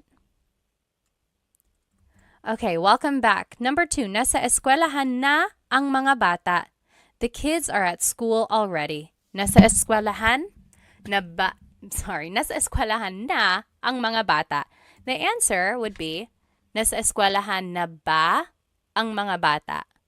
Nasa eskwelahan na ba ang mga bata? So there's the word na, ba would go after that. Next, galit si nanay, mother is mad. Galit ba si nanay? Galit is an adjective, so ba would just go after that. Rule number 1. Number 4, bahay yan ni Ate Mary. That is Ate Mary's house. Bahay yan ni Ate Mary. Where would ba go? It would go after the noun. Bahay ba yan ni Ate Mary? Is that Ate Mary's house? Number 5, aso mo yan. That is your dog. Aso mo yan. It would be aso mo ba yan? So tricky. You might have put ba after aso, but mo is one of those pronouns that has to go before ba. And just one of those things that we have to remember again. Number 6, pupunta dito si Luke bukas. Luke is coming here tomorrow. Pupunta dito si Luke bukas. Where would ba go? Pupunta ba dito si Luke bukas? So ba would just go after the verb. Okay. We did it. We learned all of the different Tagalog question words. There's a lot, isn't there? And there are lots of different ways to use them.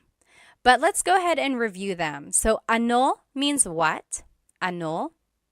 Bakit? Why? Bakit? Saan? Where? Saan? Kailan? When? Kailan? Sino? Who? Sino? Kanino? Whose? Kanino? Paano? How? Paano? Ilan? How many? Ilan? Alin? Which? Alin? Ba is a question word. Ba. And then just to recap, here is everything we did in class today. We learned the different Tagalog question words. We learned the question formation of these words. We also practiced some responses. We also learned some common questions. And then we did a lot of practice questions as well. Thank you so much for spending some time with me today. If you have any questions, please go ahead and write them in the comments, and then I will try to answer them. Otherwise, I hope to see you in the next class. Paalam!